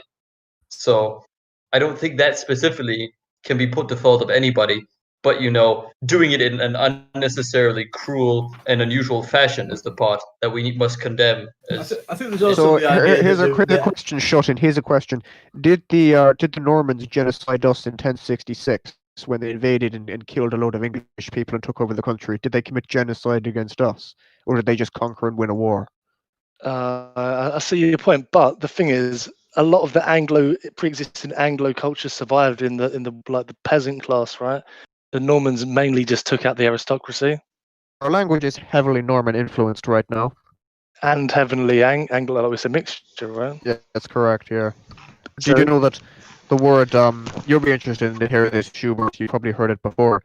So you know that the German for, beef is Kuhfleisch, right? Yes. So it's just literally just cow flesh. Yeah. For pork, Rinderfleisch. And for pork, it's Schweinfleisch, like the flesh of a pig. But the reason in English we have a different word for We have beef comes from the French, and Beef, pork yeah. comes from the French. But the language for the animal is German, because the people who were working in the fields actually farming, they were speaking Germanic Anglo-Saxon, but the people who actually got to eat the food were Normans who were French speaking, which is why we say the word beef and pork when it's cooked and eaten. That's That's why, interesting. because the Normans who were French speaking took us over and conquered us. Yeah, I've heard this before. Yeah. Is it true though, or is it like It's correct. It's true. It's a true fact. Uh-huh. Okay, but just to shimmy along now, I would just like to ask, so why do racist and anti-humanist ideologies prosper throughout the ages when they are detrimental to human progression as a species? It's easy to assign blame to somebody who looks different than you, or thinks different than you, or even smells different than you. It's easy. It's a very easy scapegoat. The Jews tell us to. Yeah, but that is very true, and I feel that people are still doing that. And would you even say that it's a natural reaction to want to blame someone that's different? Yeah, it's human. It's human nature. Yeah. Yeah, Yeah, but it's human nature. Is there anything there's nothing we can do about it? Does that not suggest that we ought to separate out? What do you mean? So you mean like that the whole multiculturalism is bad thing? No idea. I'm just throwing out ideas here. No. So Yeah, I mean, that part of the idea of religion, a man overcoming his nature and being more than that, becoming improving on and that. have his own free will and think for himself and dedicate his life to being a better man to Christ and God and that sort of thing. Yeah. So we are stronger together, but the problem is that we don't see that, and our natural instinct is we have to be aware of our own selves and make efforts to better ourselves. Yeah, sure. Okay then. So gacha games. What's up, Britfeel? I got some input for this one. Oh, okay. People are just piece of shit. I'm Canadian. Thank you very much, Same sir. thing. Oh, it's even fucking worse. Literally not the same thing. So I'm still the question. Fuck off. Canadians are American. People- They're from the You're snow continent of Americans. America. You're the People little top part of think- America that catches. Shut your terms fucking of ass short up! term, people, yeah. Well, what he said. So people think in terms of short term, Yes! like on their What was lifetime. that? What he said. What he said. Holy shut up! I think Monica's Do you gonna start prefer throwing, Shimoni? I don't fucking know. Listen, Yes. Monica's gonna start throwing shoes like that guy with George Bush. The pearl is out of his cage. Actually, I want to hear what you're saying. Please don't let these people. Yes, Interrupt please you anymore, continue. Yeah, he sounds hot. no, literally nobody thinks in terms of like centuries. Like people think in terms of short-term gain for themselves. Even like, especially like world leaders, they're not thinking in terms of what's in the interest of humanity. They're interested in what can get them status, what can get them power, what can get them money, what can get them sex in their lifetime. Exception to that, or maybe. Like, I mean, there's visionaries who break the pattern, but I mean, human behavior is pretty universal in that way. IMO. I agree with you. I think this is the major problem. Something we need to break out of is people living for themselves and planning for the future. And I think this is actually why we'll never have successful socialism or communism, is because everyone is living in the moment for themselves, right? And they can't think about moving into a state in the future, a couple hundred years from now, where it's going to be a lot better for everyone because we're just too caught up in the present. I think that it's definitely true. People don't want to. People, they can't fucking delay their gratification. Like, I think this is a problem with all people. Like, I'm gonna get a takeaway today.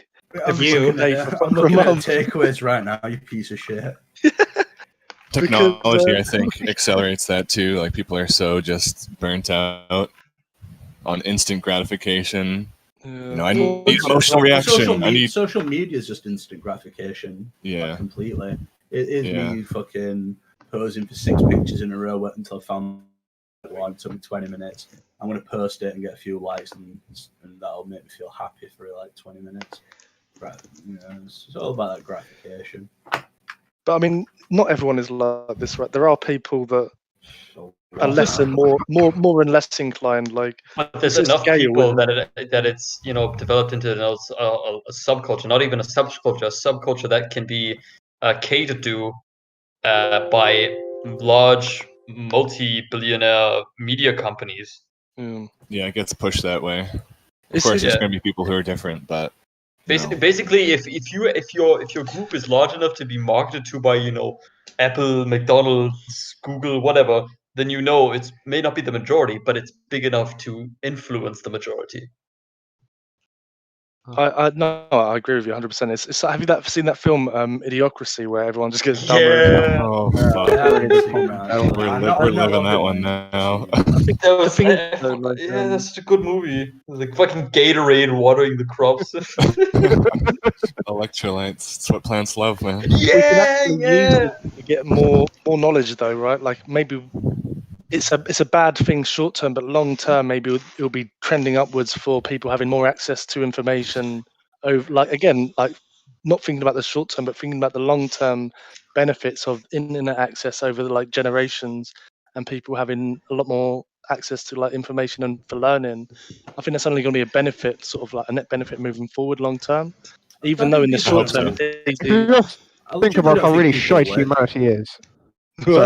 Sorry, God, I don't want to interrupt you. I was just going to say, think about how shite humanity is. Like, as you were saying, we've got access to all the fucking information in the world, the sum of human knowledge, and most people use it to, like, watch fucking Love Island and pornography and, like, gaming and shit. It's Isn't just that the fucking pinnacle of Love human Island. knowledge? That's what those shitty reality TV shows are, because they perfectly display everything you need to know about humanity. People are horny assholes. Have you ever read that? Plus, where, there's a like, lot of having junk data out there. Like, it's not all good information. There's a lot of like, I mean, like, Yeah. so much of YouTube is just people uploading absolute garbage, right? And like that goes for Yeah. every social media platform. It's not Like all this, good data. There's a lot of just junk in there, and people don't know how to sort the good from bad. Plus, they're like, we're emotional beings, so we gravitate towards things like reality TV and Yeah.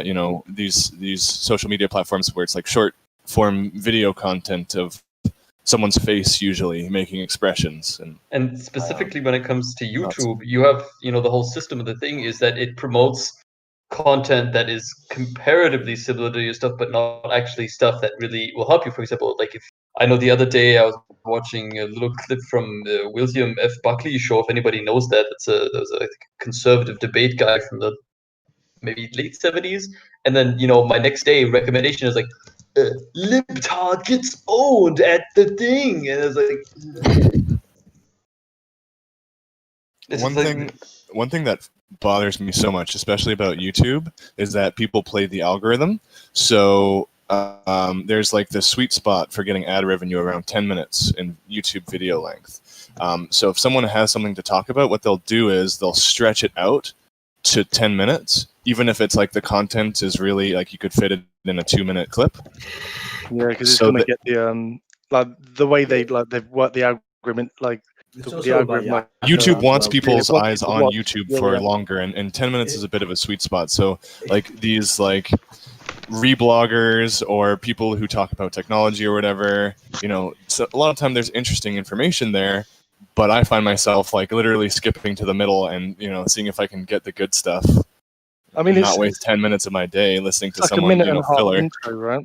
And then It's a also minute and a half Usually. outro, and then you've got a sponsor, and you just think, oh yeah, probably fucking the actual real content is a couple minutes. Yeah. But it's like exactly like you say, they've got to pad it out, because if they get it to 10 minutes, it's more likely to get pushed because of like the way YouTube recommends stuff. It's also because It's also they about your can ad fit. revenue, because you get a start roll and a mid roll. I think if you're on like 10-minute plus, where like if it's a 2-minute video, you might just get a start or a mid roll. You're going to double or triple your ad revenue depending on length. All uncertain. I'm sure like on those little roll ups, like on the video on the stream, if you don't have ad blockers on. I actually don't have an ad blocker for YouTube because I want to support the people using it. Like, but Oh my! I always skip the ads anyway, so I don't know if they're going to get paid. Like, I don't know. I've never seen more than one ad on a 10-minute video. To be honest with you. I Not that- exclusively watch. Well, some of them are videos. nasty. Some of them have like 3 ads in Yeah, 15 minutes. If you're on I saw mobile, this one, it's video really by bad this on guy mobile. who does a review for this Warhammer thing, and he did like 15 ads in his 20-minute video. That's just greedy So at that point. I use They can uBlock choose, Origin. right, That stops the the amount of adverts, ads. by the way. uBlock Yeah, Origin. but I think if it's under 10 minutes, you're only allowed like a certain amount. If it's over 10 minutes, maybe allowed 3 or 4 or 20. I was No, if watching. you- 10. I was watching just like an entertainment video on YouTube, and they were doing a baked-in ad spot, and it got interrupted by like a YouTube ad, and I was just like, "Really, really, guys? It's ridiculous." That's I clever. wonder I- when I exactly remember this the one. whole This one. You go first. It's fine. because I don't think they used to have the in-video sponsored stuff. Like the actual like product placement and this sort of advertising in videos, and they used to just rely wholly on like a YouTube sort of AdSense money. When did it really take off that they did start, using this third-party advertising? 5 years ago. I think it's I like think you need 2015, YouTube. 2016. When Twitch. Pretty sure you need big, I YouTube's think. permission to do that kind of stuff too. So it's like Well, you got to be like a I partner. think or what whatever. it is you have to tell YouTube that you've done it, so they don't run their ads on it. I think they don't give you any ad money on it after that. Like that's your entire lot of ad money if you're privately doing ads. I guess it makes sense because it might conflict with the other ads that get run on it, and like that's not going to be in the interest. It's also the fact that you're paying server costs to post their video or whatever, so you probably don't. Actually, I don't know. You probably want to make your money back on ads that way. So I don't know. What was the verdict on esports earlier? I missed that. Yeah. I wanted to be here for The that. verdict was shite. The verdict was that it was shite. And nerds. Unanimous. Anyone want to hear a perspective of somebody who did a little amateur esports stuff in the past? I managed a team for Overwatch amateur. Yeah, we can laugh at you. Go Did you on. make any good money off it? No. God, no. There's, I mean, the money was one reason, but like, there's Also, a lot of reasons I amateur didn't means stick with it. unpaid, you thick fuck. Not necessarily. No, it doesn't. No, it Yes, doesn't. it does. Well, I mean, It if just we means not doing it to won the tournaments, professional we might have level. got some money, but we didn't win any tournaments. We went to a few tournaments. So amateur Monica- boxers in the Monica- Olympics and stuff. Do you think they never get paid? If Come you're on, an Correct. Monica, amateur- They don't get paid if you for the go to a- boxing. If you go to an No, amateur fight, Monica, you get paid Monica. sometimes, Yes. depending on the venue. Monica, professionally Monica. means that you make a living from it, not necessarily that you don't earn any money whatsoever. It just means you can't. It's not your full-time job. An amateur Okay. just means that you're at a good enough standard to be considered to be paid. I think we properly. should get back to what our guest was saying. What the thing that went on about you being wrong? So can we hear Yeah. about So you being what esports? game was it that you what esport was it? Like, So it was Overwatch. This was like early Overwatch, like season 1 or 2, like in the first couple of years that it was going. And I did some again amateur esports stuff with TF2. And so what I did is I managed a team of 6 people, set schedules, like organized all like the tournament backend stuff, made sure people were there for practice, like VOD reviews, all that stuff. It's fun. Like I like video games. It's fun to kind of go all out with it. But the short of it is that like really like the money sucks. Even when you make it, like even if you do really well. But the other thing that I learned is like most esport career people, what happens is that they play from when they're like age 16 to maybe like age 19 or 20. This is like the peak response time for like Twitch responses in computer games. And then after that, what happens is your hands are ruined with carpal tunnel syndrome and you have no transferable skills. it's very true. Like I used to play League of Legends years ago, in like season 1 and 2. Like 2010 or something like that, 2011. The people that were pros and the best in the world, they fall off after a couple of years, and it's just a massively quickly rotating like amount of people. There's not like career like players like you'd have in like 10 years worth of like other sports. The It's a only couple of years career and they're option done. is to go into like esports management. So like you graduate that into managing teams or working in like the like the televisation of it or like planning and organizing. But these people it's- should yeah. be treating it like a short-term money-making thing, not like a long-term life. Well, in Or is order it- to be competitive, you have to like put fucking 10 hours a day into it, and so it's just like so many people, they just get burnt out and churned out by the system. It's just not good. Is it literally just because their think hands every get fucked sport's by the carpal exact tunnel same, though, syndrome, isn't it? or you're just exaggerating that? Is that literally why? It's really, really common. It's Wow. really, really common. So it Because really like just you're fucks their playing hands. video games, like it's your hands are not meant to do this kind of positioning.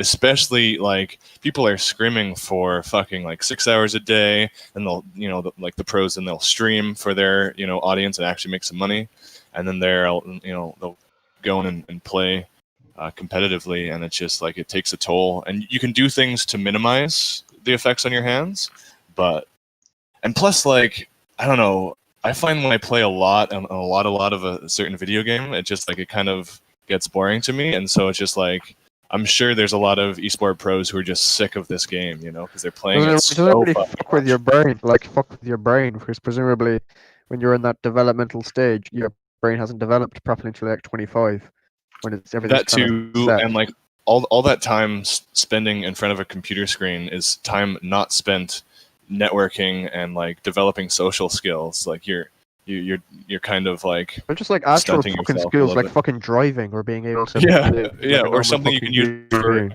like a employment skill. I That's the thought, fucking thing. If you can fucking drive a car, you can always get a job as a taxi driver. It's like that's the point.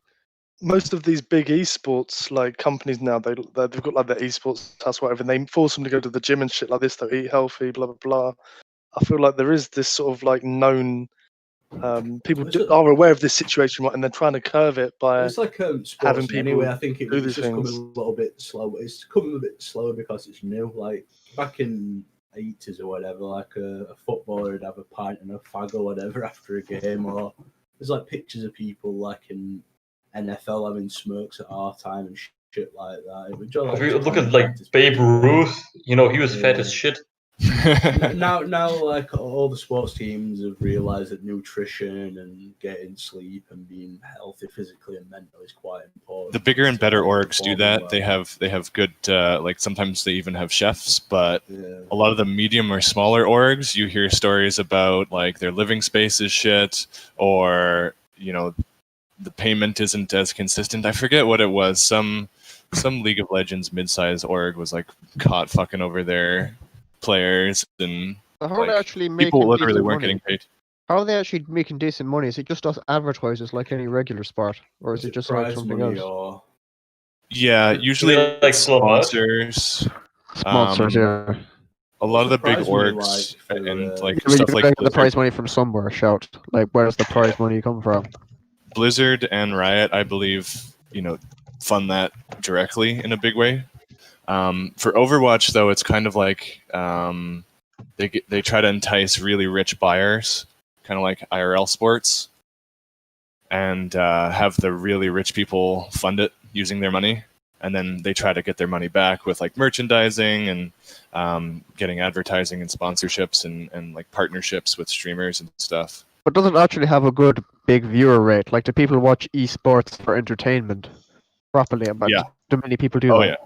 Yeah, well, like League of Legends is still somehow absolutely huge. I don't get it. It's I actually don't get how good, people like, watch that instead of Overwatch because I don't know, lots of reasons, but it's a totally different sort of game though. That's like a shooter, isn't it? Like, yeah. so when I was saying I used to watch season 1, 2 of League, and when they brought out the LCS and stuff, it was actually good. Like if you're playing the game and you know what's going on, yeah, it's actually cool. You see people doing shit and you think, fuck, that's really sick. But it's not a sport that you can just watch intuitively. It's not something you can watch intuitively like football or rugby or whatever. Like, okay, this is like a ball. It's got to get here. Blah blah blah. You watch these things, you think, what the fuck's going on? I think that's wrong. So I don't think it's ever going to take off the same because it's too. You need to know. I don't know. Like, I don't know. live- ESPN and TSN are running esports never, now. like if you're flicking through regular sports, you've got no knowledge of it. You like watch for a few minutes and you think, what the fuck's this? I don't understand the rules. I mean, cricket. Yeah, I had no idea what the fuck's going on, right? But Yeah, but That's why I cricket's just hate baseball, cricket. but cricket's basically just baseball. No, it is So- not. It takes so there's like an seven interesting- fucking Fucking days German to play a idiot. That is, match. cricket is not basically just baseball. You have no idea what you're fucking. I mean, talking as about. somebody who has played Baseball's both pretty casual much baseball and rounders. cricket is basically just No, baseball. it but is not. You don't know what the fuck spaces. you're talking about. So there's this Baseball's interesting better. comparison between esports and traditional sports. Like a lot of traditional sports have one ball. So like soccer, basketball, tennis. It's easy to watch because there's one thing happening. Video games are designed so that every player can be doing something at once, and so there's like a shit ton of stuff happening. So like I don't know. But It you need seems to like also be esports aware is of the less mechanics about- in game, right? Yeah, and it kind of surprises me. So many people like watching League of Legends. I think there's a big player base that understands that. So you're getting like easily like 100,000 to 300,000 people watching League of Legends esports. But I don't think Overwatch anyone had a type with watches that. these games that don't play the game. Surely everyone that watches it has played the game, right? I don't think it's just casual Has, viewers. but not currently. Overwatch and other esports are being streamed on like TSN's secondary network. I don't know what you guys have in Europe for sports broadcasting, but in North America, like the networks are like ESPN and TSN and Sportsnet. BT And, Sport. BT Sport. But I don't Yeah, think so- it's not Wait, like they the have BET football Sports. viewers watching that and thinking, yeah, this is fucking sick. They're watching and thinking, I what the don't fuck's know. going on? Like, I don't know. Probably. I bet boomers see that and have just no fucking clue. It's different in America. I think though, it's because more you've to got do. lots of- They're showing these shows not to get other people involved, but to draw people towards their platform from the internet, right? It's not because they want to get 50-year-old men like watching fucking video games. It's because they want to get the teenagers and the They want to replace their 20-year-olds. dying audience with fresh Exactly. eyes. Yeah, exactly. Well, so I think terrestrial TV is trying to pull in anyone they possibly can. Like, Yeah, 'cause it's not a TV lot of is people dying. that- yeah, it's a dying platform. Yeah, and TV in like I'm saying a good 20, 30 years, TV is going to be practically dead. I don't know because like there's the argument that like streaming services are becoming too different. Yeah, it's like, changing to streaming service. 5 years ago, Can Netflix somebody had a lot explain more to me the appeal of streaming? Because well, I mean, not streaming, but sorry. Well, you're talking about like Netflix or like Twitch? Netflix. So- It's convenient. Okay. And, watch what you want when you want. Yeah, I understand. I Both, understand that. like even Twitch were the original one. Then you have like Mixer coming out, and then like all these other services. I think Mixer's dead now. moving on that. Well, I know, but like I for just the don't like- other I streaming don't- sites, they're not like you've had NBC's new one come out that I don't think is available in the UK. You've had like Disney Plus come out. You've got Amazon Prime Video that's like doing pretty well now. You've got all these other streaming services that are trying to like muscle in on Netflix's territory. It's like. But I actually You can get think- all your Speaking of content Twitch, online I wonder if we anymore, could so ask it's our just the everywhere. esports guy. If we could Everywhere ask the it's esports guy. to it all. Could you explain to me personally what's the big deal with like streaming video games and stuff like Twitch? Because I never understood the appeal for that. So the biggest part of that, I think, is like there's like this element of it's a big brother or a friend simulator. So the draw is you get a lot of really lonely people who get to watch someone playing a video game, and sometimes there's like community elements, and this person is interacting with their chat. Now it's really one-sided, and like especially in the bigger streams, like it boggles my mind. You see these donators literally saying like, "Oh yeah, this is half my paycheck I'm donating to these bigger streamers," and even the streamers themselves don't really know how to react to these like big donations from these people who are generally like lonely working class people or younger people. I don't And believe I think it's people just donating really a working loneliness. class. Like, I don't think anyone giving half their paycheck to a streamer is. Dude, you have I no think it's- idea, man. think There's just predominantly To be weird- quite honest, Shaz, you've got to weird remember that the culture. North American definition of working class is quite different to the British definition of working Okay, class. maybe. But I get the impression it's more like kids giving all their pocket money to streamers, not Yeah. fucking Yeah. people Some of them working and do. living. Like, but I guess But yeah. what do you get? What do you get out of it? Like, I mean, yeah, I spent my money A on stupid shit when I was a A kid. really but one-sided no. friendship. You It's get to it's ask really cringe and questions. pathetic, but I'm pretty sure that's the big thing. There'll be some It's people basically so like autistic simping, that's really. the- It's that's the basically most OnlyFans. It's exactly, isn't and then, it? But like, and then that's there's the- the flip side to that on Twitch. There's like all the girl streamers, and so that's just Yeah. coomers and simps, God. which is a little bit different. But like then you have these ugly manlets principle. who are playing video games, and they somehow gain this huge audience of Have you ever, what I can only presume is other have you ever been on legit losers. Uglier, sites? more medled. Have you ever been It's like a legit- totem pole. I think we, Are there any? Here's a good lonely question. people out there, and Are not there everyone any gets- chads who are streaming who get their girls to be simps for them and give them money? Of course there are, man. There are some guys like I follow some Overwatch streamers, and they do have like girls who simp and like go into their DMs, and sometimes they talk about it. And like there's like I don't know. Do you guys like hear about Smash Bros? Like the whole Smash Bros thing that's been happening recently? Yeah, they got You fucked mean by like Melee? a woman. That was So older yeah, than there's him, like a right? bunch of grooming accusations and Oh god. yeah. So like you I get don't young know about girls this who are Well, stupid. I think at least they're grooming themselves. Am I right? I don't get it. Smash players Don't worry, are not that's- stinky it's and don't have German total humor. hygiene. It's a German Oh, he's the attempt at humor. German? Oh my god. Don't Because you know bother with they don't German have any, humor. yeah, because they like shit their pants and stuff.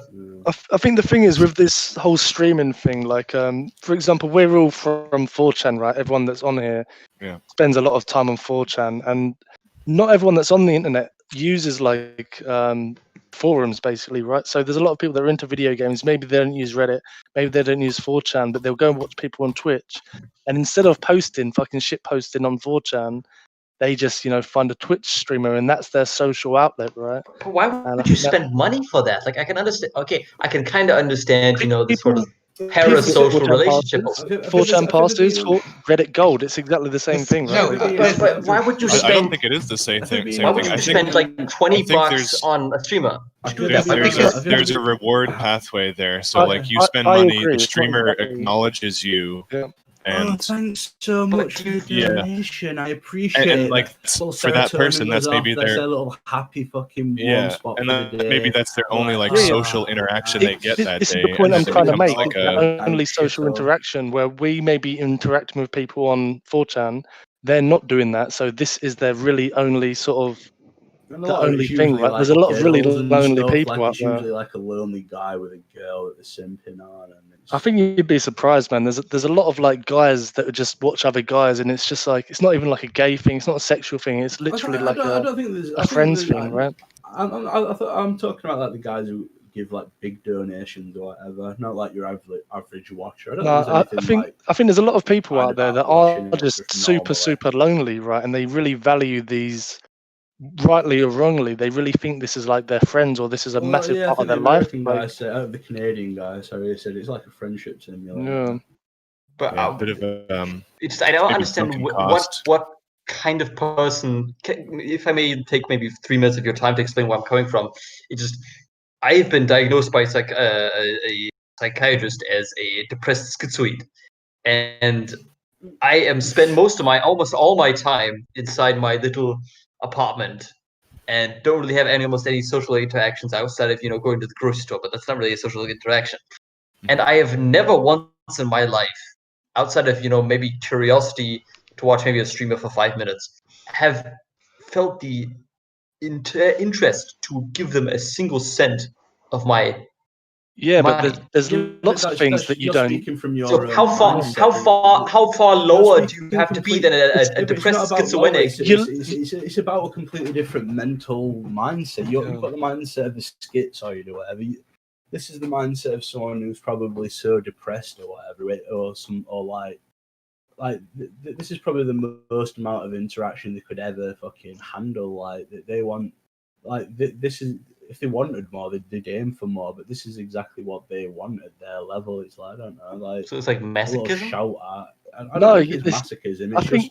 It's just maybe they hate themselves so much that they only feel comfortable trying to interact. Nah, I don't think it's even like that. I think it's more like just a totally different view. Like we just can't put ourselves in their shoes, and maybe this because we're a little bit autistic. We've not got the fucking empathy.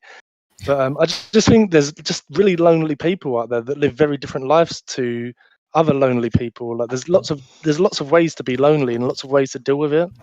I mean, watching a TV show and like just sort of turning your brain off is probably no different. And spending like £20 a month on a Netflix subscription is no different than spending £20 on a stream that you watch most of the day. It just sort of it's just background noise at a certain point, I imagine. And yeah, but exactly. So.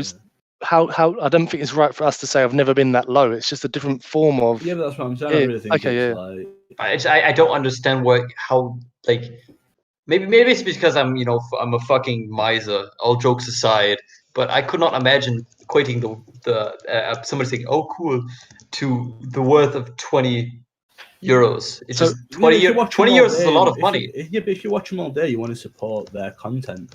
So No, why I- do you buy fuck- why do you You buy see- anime models?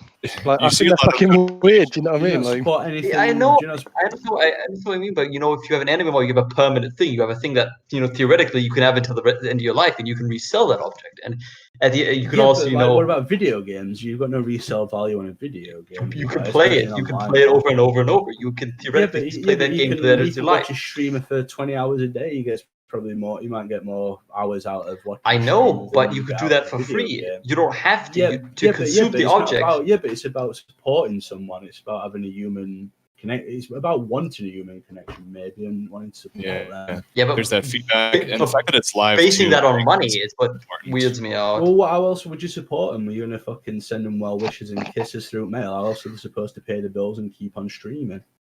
A lot of donations have the format of like, oh, here's $5. You got me through a really rough patch in life. And there's a ton of donations like Yeah. that, anywhere from Yeah, $5 to like yes.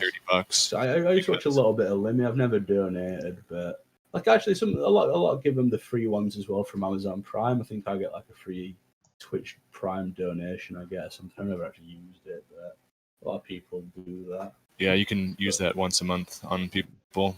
I think people just want to feel like they belong, right? And this is a big thing in culture. True. Like, people will be part of a fan club and fucking follow bands around, go to all their gigs. People will just like it be becomes a community involved in all chat different. almost.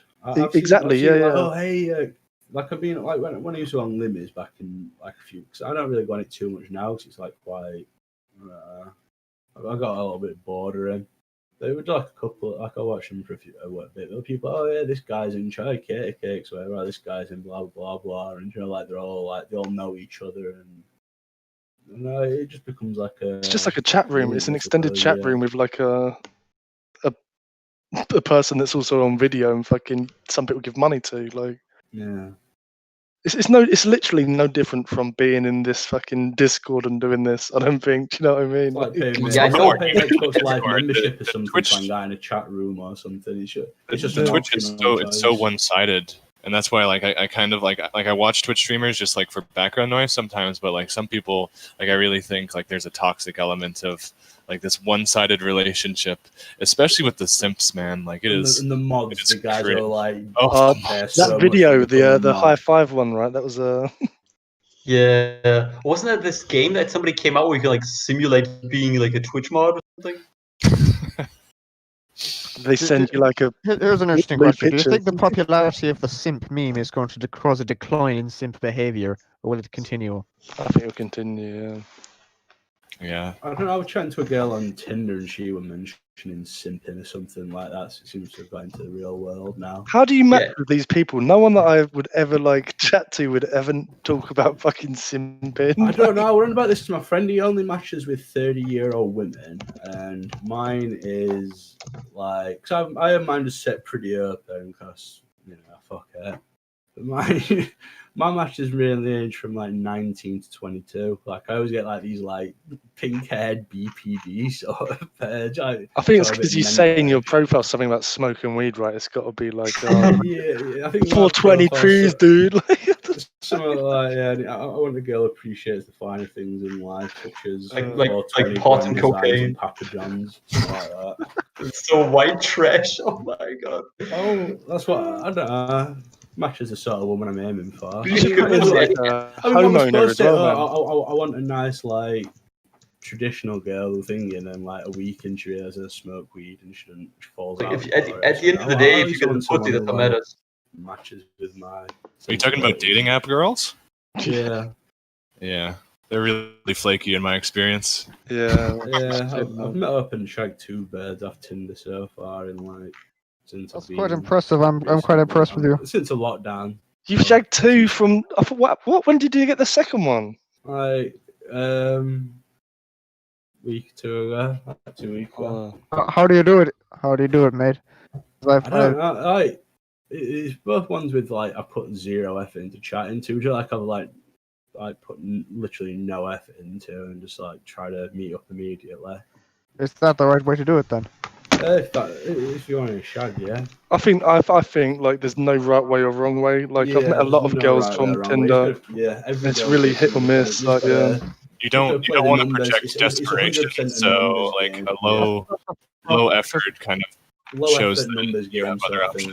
options. Yeah. That's the ridiculous problem with it, because on one hand, you want to actually try. On the other hand, if you actually try, it looks like bad. It's Yeah, kind of a the thing is- catch-22. Because if you're the not thing is- actually trying, then you're not going to get anywhere. But if Depends you how are good actually looking you trying, you're are. not getting anywhere either. Also Yeah, depends on it's what a type of weird woman you're going trade-off, for. The yeah, trick for for sure. that kind of stuff, the trick for that kind of stuff is to work towards that direction, but not as a goal. So like you have to work on, say work on your body to improve yourself, work on your mind to improve yourself, work on your appearance to improve yourself, and then the bitches will naturally come. Like I that's don't think how that's it true, works. man. Like ask any Chad on the planet. I was talking to the biggest Chad in my university. He was this guy from, I think it was like Lithuania. He was built like a fucking Aryan giga god. He fucked probably every single woman in my economics course. And I asked him what his secret was. And he basically said, just don't care. Just try to improve yourself, not for the bitches. Improve yourself for you. I also shoot all my shots. Like if I feel like the conversation's heading completely downhill, I'll just like, I want to meet up, want to hang out tonight. Surely that's just like my hunt. That's just my end shot. Like if I feel like it's heading towards oblivion, may as well just fucking shoot my shot. I mean, it's worked, so yeah. That's pretty impressive, because I only have, in my entire time in my life, I've only managed to arrange one Tinder date, which is pathetic. How long have you been? Before that, I'd only arranged one, but I've got in the mindset of like. Yeah, the date didn't go well, by the way. We had very little in common. I told my first one went to like a pub, and I like put on a nice jumper and put on my shoes, and I'm a proper little person. I asked a girl out from a retail store recently, but like it kind of went the same way. They're just in like person, like yeah. Well, you're saying you didn't get arrested or pepper sprayed? No. It was surprising. It just kind of flowed naturally. Just culture's a bit more accepted in America. Oh, definitely, 100%. Dating is like completely different in America. It's a very like formalized thing. It's very different. I wouldn't even say that. Like I wouldn't. But at this point, like I might start because it's grim up there. I have England is definitely like not really a thing you do unless you're out drinking and it's in like a place where it's specifically expected, like a nightclub or a bar. Yeah. Well, like here's the thing. I think interesting to me is apparently 19% of U.S. millennials think that asking a woman out for a drink that you've just met, or like walking up to a woman in like a store or something, asking them out for a drink is a form of harassment. What do you think of that? It's like 100% of women in Kent think that. If you look at the first person approacher. Well, if you want to ask you gotta read the room a little bit. Like sometimes people talk, and it's tough to tell. If you can make some kind of conversation beforehand and get a sense of the energy there, then it's a little bit more appropriate. But those situations are pretty rare. And when they do come, like the other person said, you got to shoot your shot and make it as good as you can. That's interesting. So the problem is you got to try hard, but not actually try hard because it'll look too desperate. So try hard, but don't try hard. And you've got to approach people, but don't approach people. You got to know exactly when to do it.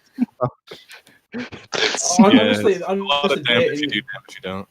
When I went round to one of the birds, I think I was asking like some along the lines of like, so how come you ended up like asking me around? She was acting like super catty about it, like sort of like acting all like into it, and then Joe going cold for a day, messaging me back going cold for a day, and then like eventually thinking good.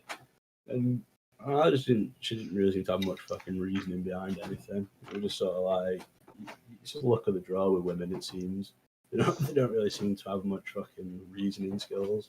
I think it really depends, and I think the sort of people maybe you're chatting to as well is women aren't really just like, it's easy to joke and say, oh, women are all like this, but like there's a pretty diverse group of like different sorts of women out there, like there are a diverse group of people, but I think there are certain features that I think you can behavior that you can kind of work out.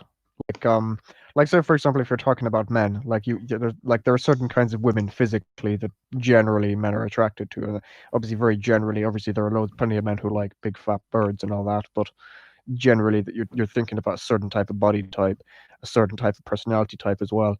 I think also with women, there's a certain type of man that But I generally they're think attracted to, a certain type we that also they're need just to know like our target audience as like the sort of women that will accept us. Do you know what I mean, or accept you based on who you are and how you are and how you look. Right? Yeah. Shouldn't be going for like supermodels when you're fucking Oh, of course not. No. overweight. Do you know what I mean? Like, Yeah, Inside Scoop, the other woman was mid-40s. yeah, I shagged a 40-year-old woman last year, so I get you. Is that actually the trick on Tinder? Basically, just increase because the maximum age I put on the settings is 30. Should I increase it to basically like 50? Depends what That's you up want to to go for. Yeah. Are you okay with that kind of thing? If so, then Should I just go for cougars? Is that the secret? So you got the trans I option. wouldn't on. recommend it. to be two honest. of my male cousins are dating women way older than them. One of them has been, he's 20 years old, and I just learned he's dating this 37-year-old woman who has Yeah. 3 kids. To be That's honest, how grim the dating market is now. I actually think that's the way it's going now, because if you've got so many women who are now like a 18, guy I 19, know 20, for 8chan, the 8chan Britfeel that broke away from the Britfeel on 4chan.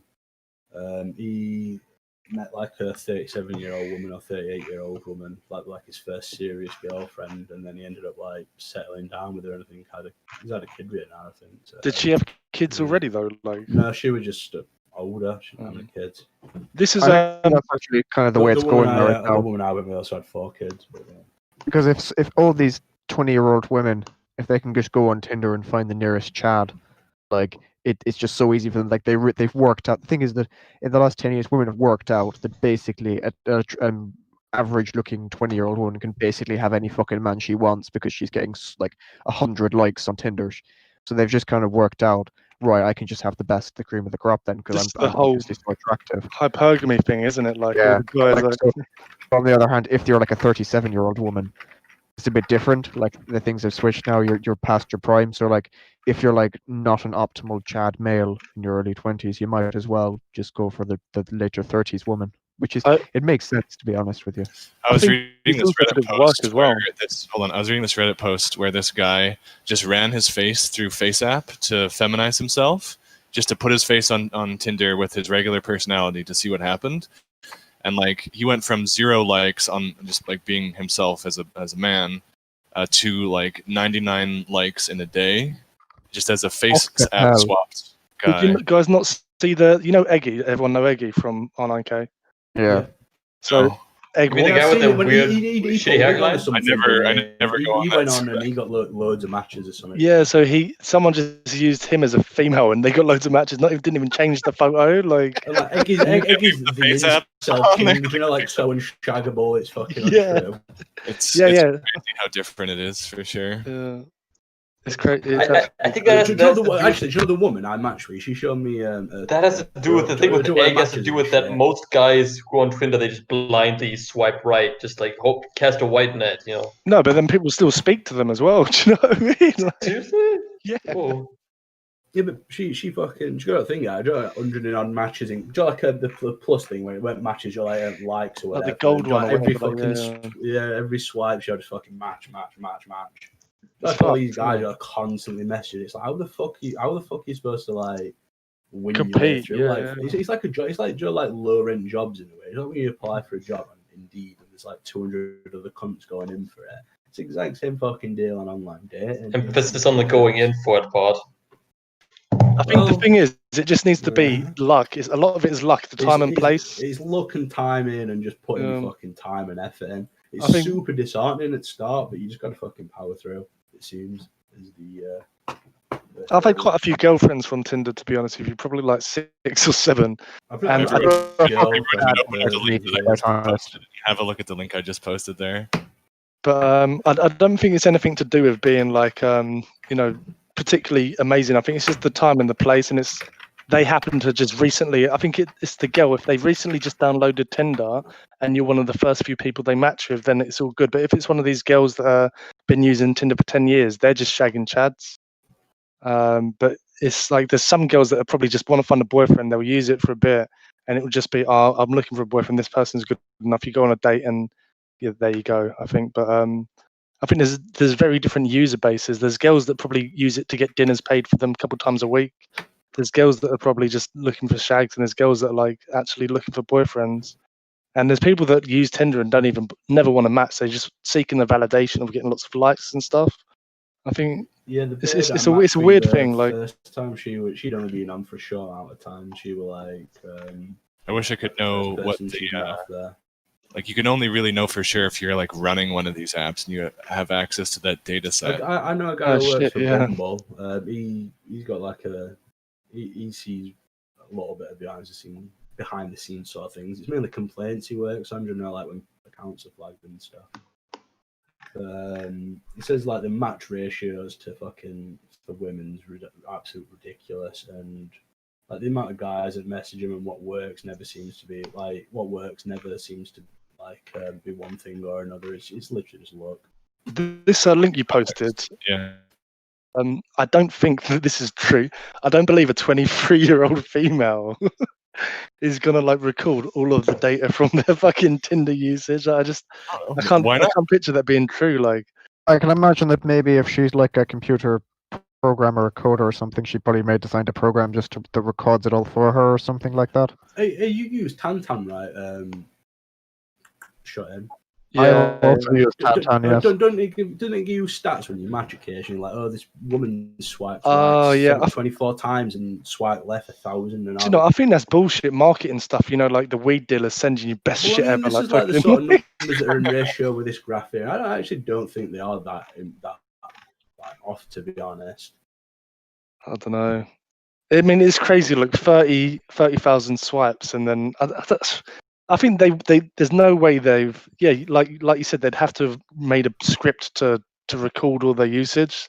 They're not doing this manually, right? Like, I mean, maybe it's like the female version of speedrunners who try to get that 1 millisecond off the game, and they're just like oh, I'm gonna play this fucking game 50 bajillion times to get the golden eye glitch, and then like for women, it's like I'm gonna record every single guy I fucked on Twitter or whatever by his like dick cheese smell and blood type. Or I don't know.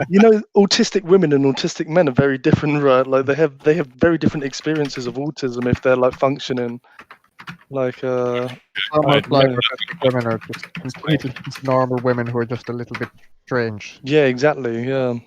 I might be doing Britfeel out of the house. I'm getting a lift to McDonald's. My friend wants to go. I'll do it live from my phone. Yeah, could you mail me some fries? Yeah, I'd like a McFlurry. Yeah, I'll send both of those through the mail. I'm sure that'll be fine. I'll pay for shipping. Don't worry. Just send me like a fries and a chicken burger. I don't know. When I've ordered drugs from Germany, it's always took like 2 weeks. So we've talked about Tinder, but Schubert, you could tell us a lot more about the other side, about Grindr. Grindr, yeah. Grindr's fucking easy, like. Yeah, basically, you can just, if like this evening, if you wanted, you could find a guy to hook up with. Like, pretty much. But would it be an attractive guy to me? It's like I'm not the biggest, like hottest guy, but in the terms of gay sex, you can just pretty much fuck everybody that's slightly more attractive than you. One of the gay guys at the zombie thing that we worked at, because we mean like students who worked there. We had like tranny as well, but like one of the gay kids who worked there, it were pretty good looking, to be fair.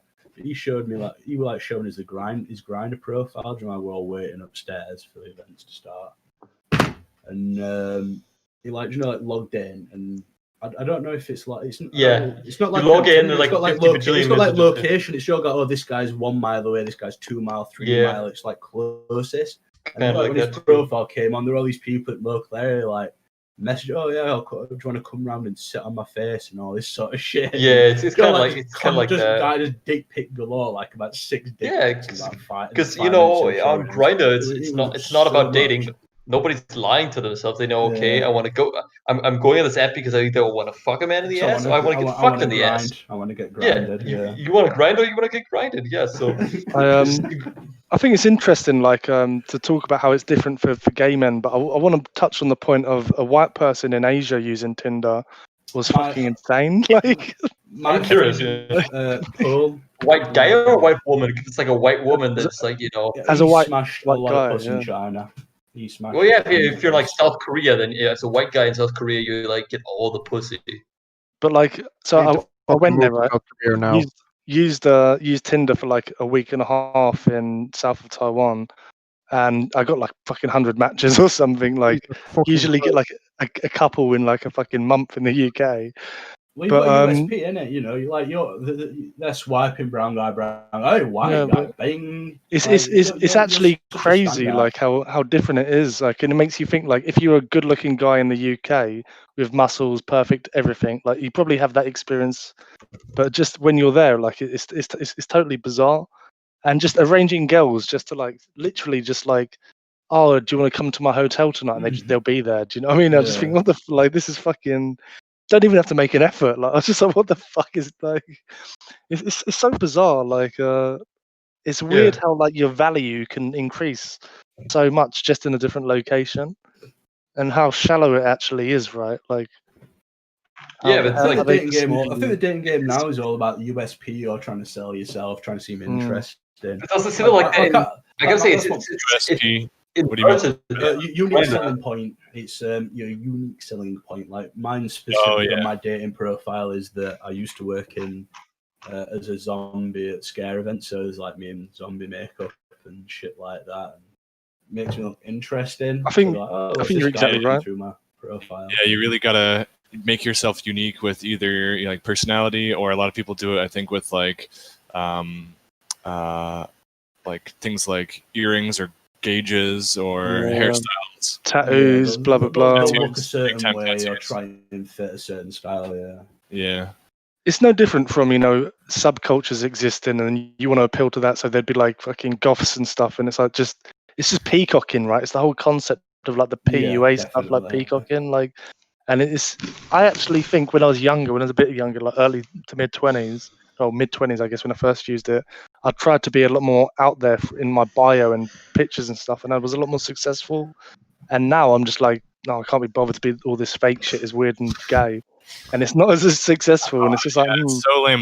The pressure to like just be fake and do just bullshit is like so strong because like it works, and it's just like I wish it didn't work, you know. That's the point. Episode of Black Mirror with that everyone's complaining about. But the USP, but the unique selling point is because you have to exaggerate yourself. For example, I see myself as a pretty normal individual outside of the house. I mean, when I'm, of course, inside my own, you know, four walls, I'm going to be painting my Warhammers. I'm going to be watching fucking JoJo and shit and be like a full retard. But, you know, outside, I'm just, you know, I'm just a normal person. But, you know, when you go on these, you know, the thing is, though, let me finish. You have to exaggerate. Like I'm like when I, for example, believe it or fucking not, when I apply to the college I'm going to be going to in September, the fucking subject of anime came up, and at this point I'm no longer really interested in that stuff, and so I had to, you know, because the fat cliche social justice warrior woman was like, oh yeah, I like Ghibli so much, and I said like, yeah, the anime, I very much enjoy anime these days. I am so totally an anime fan. I was just thinking like, bitch, I haven't watched a fucking anime since I was like 18. Aren't you like 20? That's like human behavior. Yeah. I think like, you know, just sort of going with the flow and yeah, you have to exaggerate yourself. You know, doesn't matter if it's true as long as, you know, the other person who's just as superficial as you. It's actually true, and the girls you meet, they're like, oh, I'm into like this and this, and then you meet them, they're actually not. It's all like fake. It works both ways. You know what I mean? It's like who you want to be or who you want to project to be, and not actually who you are. Like, they wear these kind of things. Like, I don't mean to sound sexist or stuff, but you notice with young women is that they have all these, you know, pop culture things, and I'm not trying to sell fake fans, but you keep seeing that, like, you know, some girl with like a fucking Sabaton t-shirt and you're like, oh, that's so cool. I like them too. She's like, well, I don't know. It just looks good. And it's like, I think it's like an extension of social media in a way. Everyone's trying to portray their lives as more interesting or better than it is, or everything's going fine. what's wrong with being boring? Boring is fine. I know. Boring is safe. It's the same sort of thing that they try and translate into a dating profile now. The dating profile, they've got to see all the pictures of them on a big night out and dressed up with the heels on and the fucking dress and shit. It's like, is this every day for you? Or like the same with the band t-shirts on? They're trying to make themselves look interesting or more relatable when it's just if I want to talk to somebody interesting, I'm going to talk to a man. If I want to if I want to grab some tits, I'm going to talk to a woman. So yeah, I agree with that. I don't go on a for interest. Yeah, I mean, that's interesting, Schubert. Would you say that men are so much more interesting than women? I would. I hate to say this because I do see myself. I do see myself as very much egalitarian, and if the modern world, the modern view of feminism just wasn't so cringe, I would theoretically call myself a feminist. If that connotation of male feminist wasn't just like a predatory rapist guy. But I really have had this negative experience that when I'm, having, either a sexual relation or just a general platonic relationship with a man or a woman, I always notice I'm clicking more with men on a platonic scale. Oh yeah, I know what you mean. I'm 100% straight as an arrow. I have no physical attraction to men, but I still know exactly what you mean. Yeah, it's like I was fucking this one guy about I'm not gonna get too into depth because I don't want to make people uncomfortable, but I was having a sexual relationship with this one guy for I think about a half a year ago, and the sex was pretty good, but then we could also talk about other stuff. We could talk about I shit you not, he was also frequently on 4chan. We could talk about autistic shit. We could talk about video games. We could talk about oh yeah, did you pick up the new fucking chapter of I don't know what was I into back then? Fucking Punisher comics, and then you talk about that. When I'm talking about a woman, it's like I have to fake some interest into some stupid trendy bullshit. That's on you and the taste and the sort of women you meet, right? Like it's not their fault you don't have shared interests. I know. What are you into? Talking about rice? I know, but it just seems like a lot of women. 4chan, though? Like how many women do you know that are 4chan users? It's pretty fucking far in between. I bet there's more women than we'd expect to use 4chan. More women than we'd expect. I think there's probably a lot of lurkers, but one thing I have noticed about women, I don't know if it's just me, but they seem to be a lot more. We talked about this before in the previous radio. They seem to be a lot more conformist. Like they very much go with the flow. It's very much don't stand out. It's very much women. Yeah, they're just very conformist. React that way to the men in their life, and kind of maybe even conform to the men who have the most presence in their life, usually their boyfriends. 100%. Like there's, I forget what I was reading, but like so many women will like go into the religion or religious type or spiritual type husband or man they're being with, much more than the other way around. Totally, yes. Yeah, I mean, generally more women are in church than men by quite a long way. It's a huge problem. Women tend to be way more into religion in general. Women are more subservient though, right? They all love getting fucking tossed around in bed. Do you know what I mean? Like, it's a biological thing. I know this is really a really sexist thing to say, but I think they're followers. I think that's basically comes down to it. They're fundamentally followers. I agree. I think like you have a lot of guys who are like that too, but like there are biological trends that. The man is demonized for being a follower. Like if you're a guy and you're just are very passive, you're pretty much worthless. But if you're a woman and you're passive, then you just have traditional gender roles, and that's okay. Being a follower isn't necessarily being passive in a movement. Like most movements are like 50-50. Pretty great. What the fuck was that? Someone's mum? It sounded like a small child or a cat. Yeah, it was shouting on's mum. I can confirm because he's not replying to me. Is right that now. me?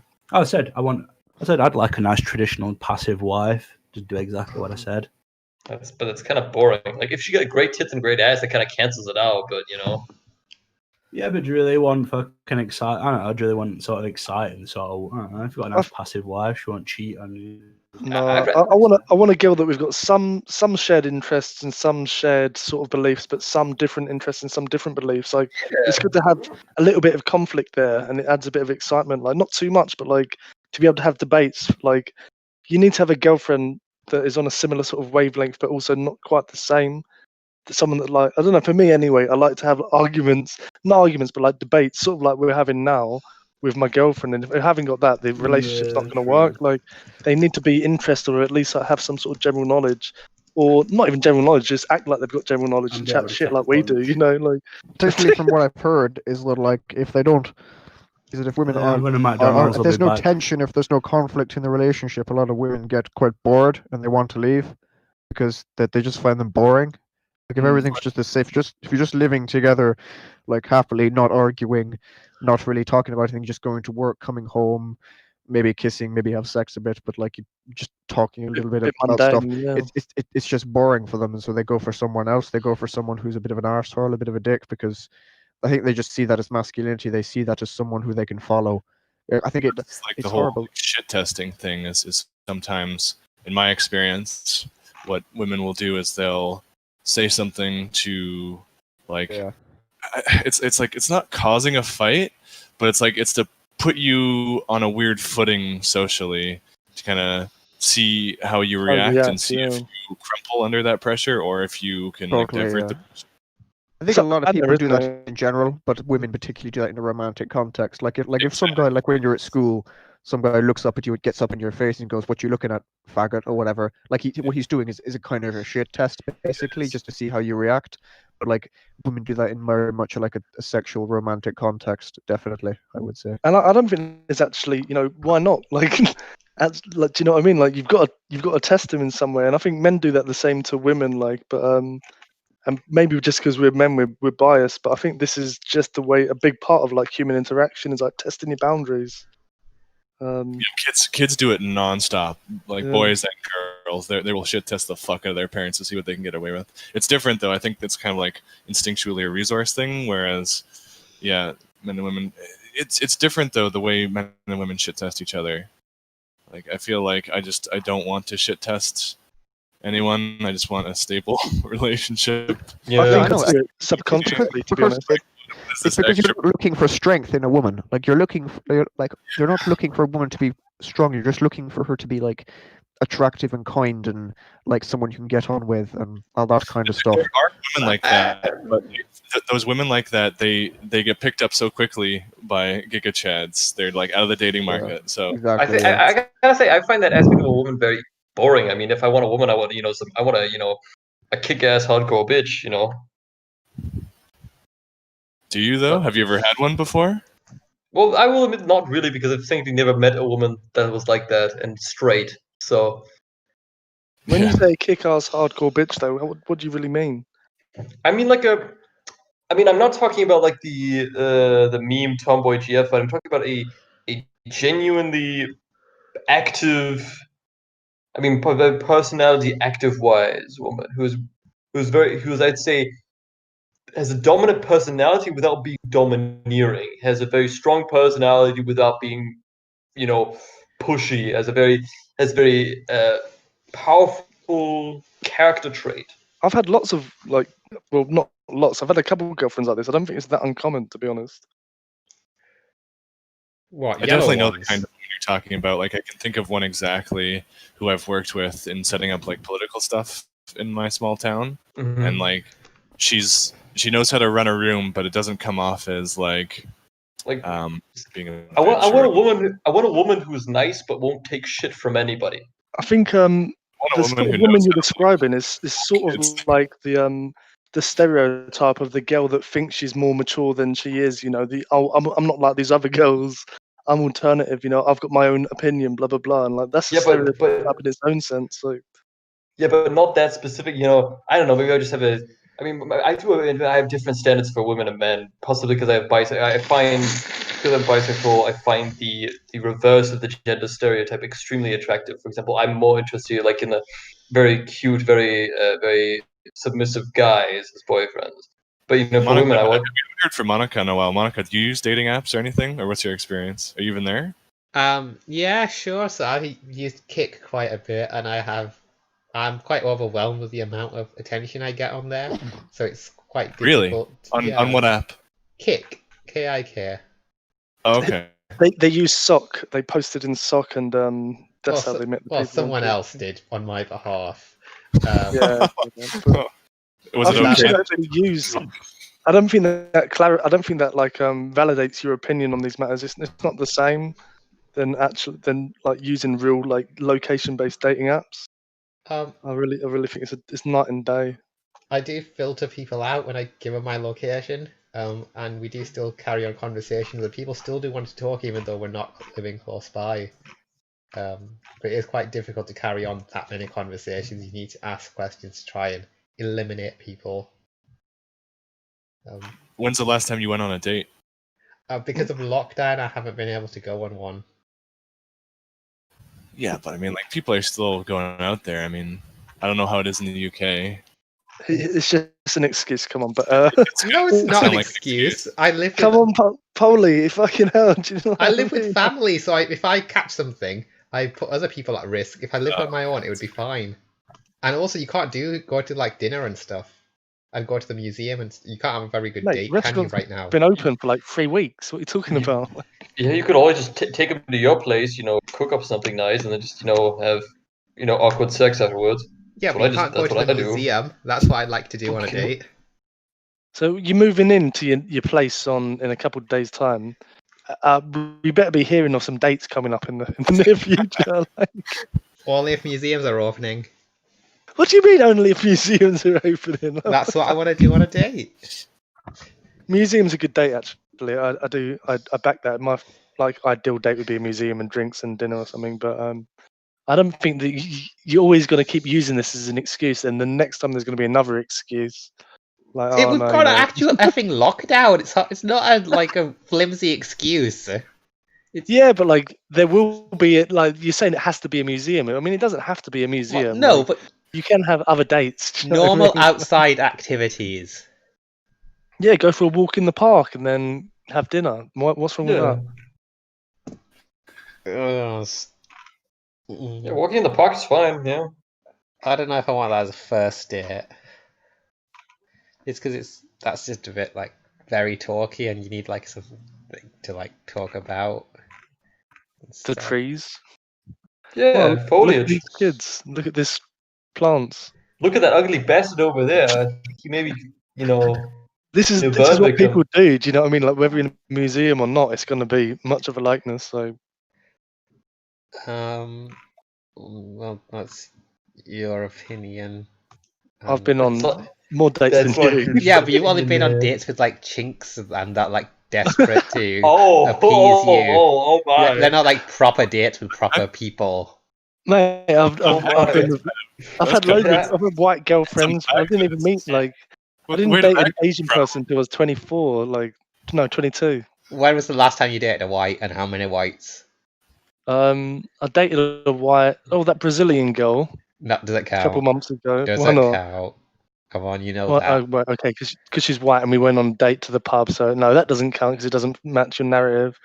Okay, there was a white English girl that I met and we hung out with in the park 2 years ago. That's a lie, because that doesn't match up to what you said earlier about yeah. Oh wait, you've been dating white since you got yellow fever. Yeah, I mean, I just told you I dated a Brazilian person. What are you talking about? It's just that I assumed that you went fully yellow fever from when you turned 24 and started dating. No. When my first Japanese girlfriend, I was like 22, and then I've been with other races since then. But like predominantly, I do go for East Asian people. But as long as they're all Japanese and it's hella based, the minute you stick your dick in, PRC China, then it's kind of you're kind of going downhill. Exactly. I've never achieved that same, premium Asian as the Japanese since. Yeah, like it's like the rest of Asia is like it's like Vietnam, South Korea, Japan. The rest is just. Why is Vietnam up there with South Korea and Japan?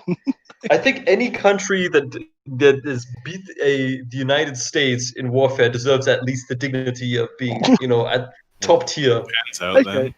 I can back that. I think that's a valid. It's like a consolation prize. It's like all these other people got it by default, but you earned it. You've earned it. Sure.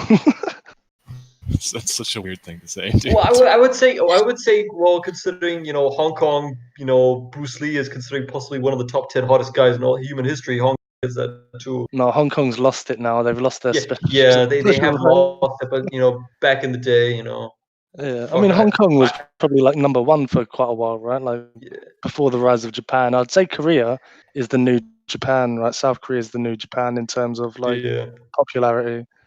I've been thinking about going to South Korea or Japan and just like for a week and just seeing what the dating app would get me. Yeah, same. I recommend Korea because Japan is more nationalist.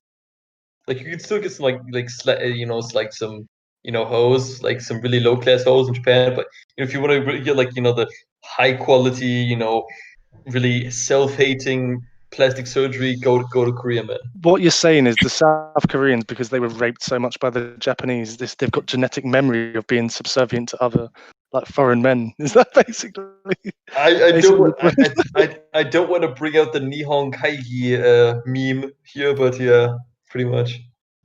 But yeah, I get you. You're talking about the Asian baby girl, like over the top makeup and fucking plastic surgery, like going out clubbing, like yeah. So I want to be white, like okay. Yeah, but I mean, the funny thing is that Japan had that trend in the '90s, but even that case, even when that was occurred, it was seen like it was so greatly shunned in Japan that it wasn't Gyaru. Gyaru, yeah, that's it. Gyaru. That didn't even become a mainstream popular thing until like 20 years later, and even then, these days, it's turned into more like, oh, she's like, she's like, oh yeah, she looks like a slut, but she's secretly a trad wife. And the only difference is like she's blonde. So, I mean, like the Japanese are extremely trad. If you ignore like the tentacle porn, they are extremely trad. I think I'd rather go to Japan than Korea, though. I think just more culturally attached to it due to just the history of like watching anime, reading manga. Yeah, I mean, I want to go to Yasukuni's shrine so I can dab on the Chinese. So would you go and shag Japanese men and women? Like would you get the mix? What do you think about this thing about the herbivore men in Japan? Like I think there's like a weird thing with that. I've never heard of it. What's that? That's been a thing for over a decade, actually. The men are too passive to go after the women. That's why they're called herbivores. Yeah. Oh, so the women this is why they're not getting together, sort of thing. Yeah. The trad women, you trad men, A lot of the men have just completely left the dating market just because they kind of are frustrated with it. I have a feeling it's kind of like what we're seeing in maybe Europe or North America, but men are less willing to give up, and so younger women have so much more value because of that. Yeah, I think that's a valid point. I definitely think there's been a trend that way, but I think it's a lot to do in the Western world with like the rights of women, right, and the staying in the workplace and them not having I'm talking about something else. I'm talking about like birth rate, to be honest. Fuck what I'm saying. But yeah, you were right about women having more rights, and that would be a contributing factor, I suppose. Another thing though is that our freedom that we have that they don't, which would be one of the reasons why men aren't willing to give up, as you said, because some men believe it's their right to have a girlfriend, which is why they keep at it. I don't think that's why men are leaving the dating market. Oh no, this is why they're staying in it, because they believe they're entitled to a girlfriend, like a lot of these incel types. I mean, why shouldn't we be entitled to a girlfriend? State mandated girlfriend, yeah. It's something that is natural. It's something that most people would aspire to. I don't know if being entitled to it, but it's something that you should expect as being a normal person. It's not unusual to expect that that's going to happen in your life, right? Yeah. Like something's wrong with you if it doesn't happen. So I think there are some people who feel entitled, and I think sometimes I don't know. It can be. I don't know. I'm gonna drop that. I don't know what I'm talking about there. No, I think I agree with you in the sense so how strictly are we going to define entitlement? It's like if you expect something's going to happen your whole life, you sort of you sort of do feel a sense of entitlement, right? Like whether it's not strictly I deserve this, but like if you've had something in the back of your mind and everyone's saying, this is how it's going to be, blah blah blah blah blah. Yeah, That is a sense of girlfriend entitlement, is, right? and Like it's just like, well, where is my girlfriend? yeah, exactly. Where is my girlfriend? This is where I should be. That's a type of entitlement, even though it's not like I deserve a girlfriend. What is wrong with these It's all women? toxicity. It's just Yeah. like, fuck. The status quo is what you'd expect to have, but like you just don't. So like, what the fuck? So just Yeah. we've been talking about this topic for quite a while now, but so let's just sashay onto something else. Sashay away. Shay away. Yes. Now, Shantir, we stay for a bit longer. Yes. So gacha games, real gaming Mate, or I don't not? think you're bisexual. I think you're just gay. No, man. I objectify women as good as any straight man. So do gay blokes, though. Like, Gacha games ruin PG. They kill all the good threads. yeah, there are a hell of a lot of gacha games on there, but to be fair, what else would you really have on them? MMOs, that fits the bill for VG, something that can continuously be discussed. So yeah, it's continuously existing games. It really should just be mobile games and MMOs. So I don't know if And you then could they say they've ruined VG. Maybe VG was maybe more designed for them. Well, like I used to post a lot in the Bloodborne thread, which is an older game. It's really slow thread, but like it had really good content and hilarious like OC and memes and stuff. But because it wasn't quick enough, or doesn't get posts very often, it just gets buried and it gets archived because of these gacha games, hitting limit so often. Feels bad, man. Alright, yeah, I didn't think of just older, regular, single-player games like that even qualifying for a general. But I think that could why are you survive on talking V. about general? Why does it have to be a general though? Like, why can't you have games that come and go through the fashion of games? Like, I was games just are talking released about constantly, Gotcha's right? effects on VG, which is like the board that I post a lot on. But like in general, the topic, are they real games? It's kind of like a lot of them are kind of structured in like AFK gaming, like you leave your phone on your desk because it's doing something. Yeah, like cookie clicker or whatever. For example, Raid Shadow Legends prides itself on having a mode where you don't actually need to play. It's their sponsors even talk about that as a selling point. I think these are just games that are designed for autistic people that like to collect everything, right? And I guess that's no different from RPGs where they want to get like 100% and do all the quests. Like, But it's not interactive. I think it triggers that same dopamine response part of release, the brain, but you don't have to invest any time, and that's maybe why people like it so much because like they're really popular games. I have to make it as somebody who has been playing the same gacha game since I believe 2017. Bleach Brave Souls. If anybody's heard of that, have any of you watched Bleach by any chance? Yes, of course. Yeah, That anime where people stab each other with swords and shit. Okay, so basically the thing what is and I've tried a lot of different gacha games before, but it's always Bleach Brave Souls always coming back because the way the game is structured, you theoretically can play at a high competitive level without even having to pay a single cent because you can just grind for the premium currency. And you can grind for the premium currency with pretty much everything you could possibly do.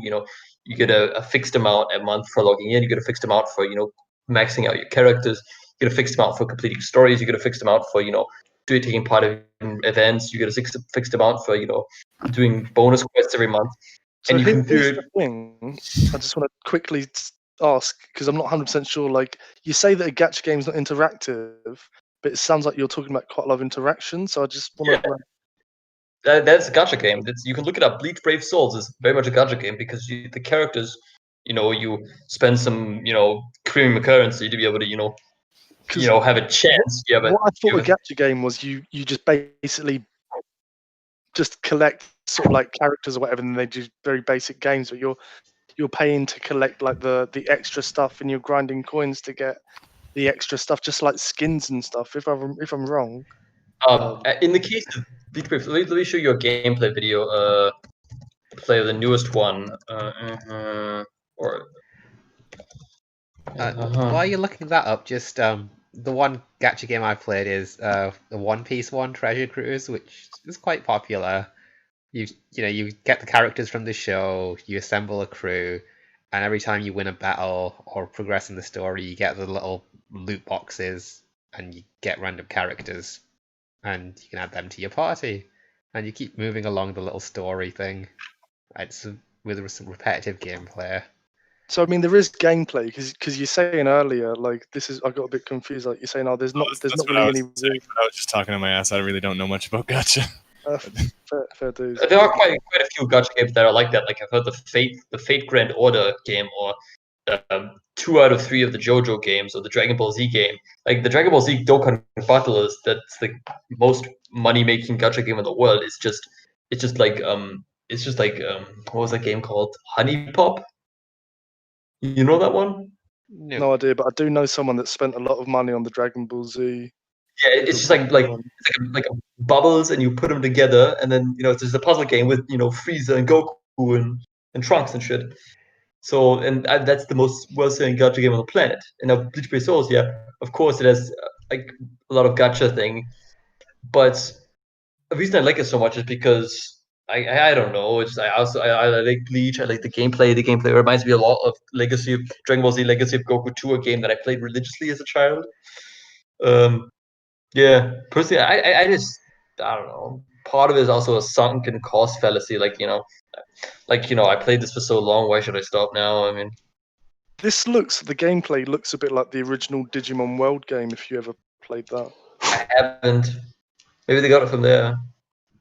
I think just a few buttons and your thing just runs around like. Yeah, you do special attacks and stuff, but you also have to like dodge the bullet hell. Oh, you actually move your. Okay, yeah. Yeah, they show you like for epic raids, like if you don't move properly, like I'm not saying it says like mega skill involved, but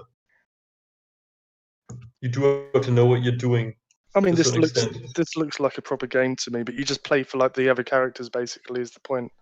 Yeah, the point is you grind. You play to grind, and then you grind to get more characters. So it's kind of like a devilish cycle. For example, I don't know if you saw that message, but I posted about earlier this week. I spent about 4 months of grinding to get a specific character, and I literally got every single character except for him. Or is it just PvE? PvP and PvE. Okay. Yeah. I think the upper, I believe, 45%. Yeah. I get you.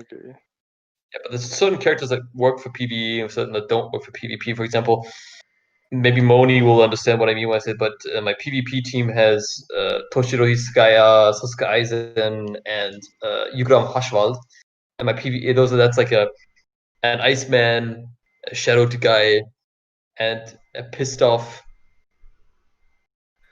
So Gacha doesn't really, going back to the main point, Gacha doesn't really define the gameplay element. It defines the way they make money, because people investing in like the random chance, like you might get a character you've already got, but you've just bought a box that might have three characters in sort of thing.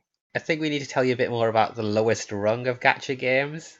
So the infamous ones. That's probably what people generally refer to. Well, I mean, his game is still a gacha game. It's just not one of the worst offenders from that gameplay, at least. It's not one of the worst. Yeah.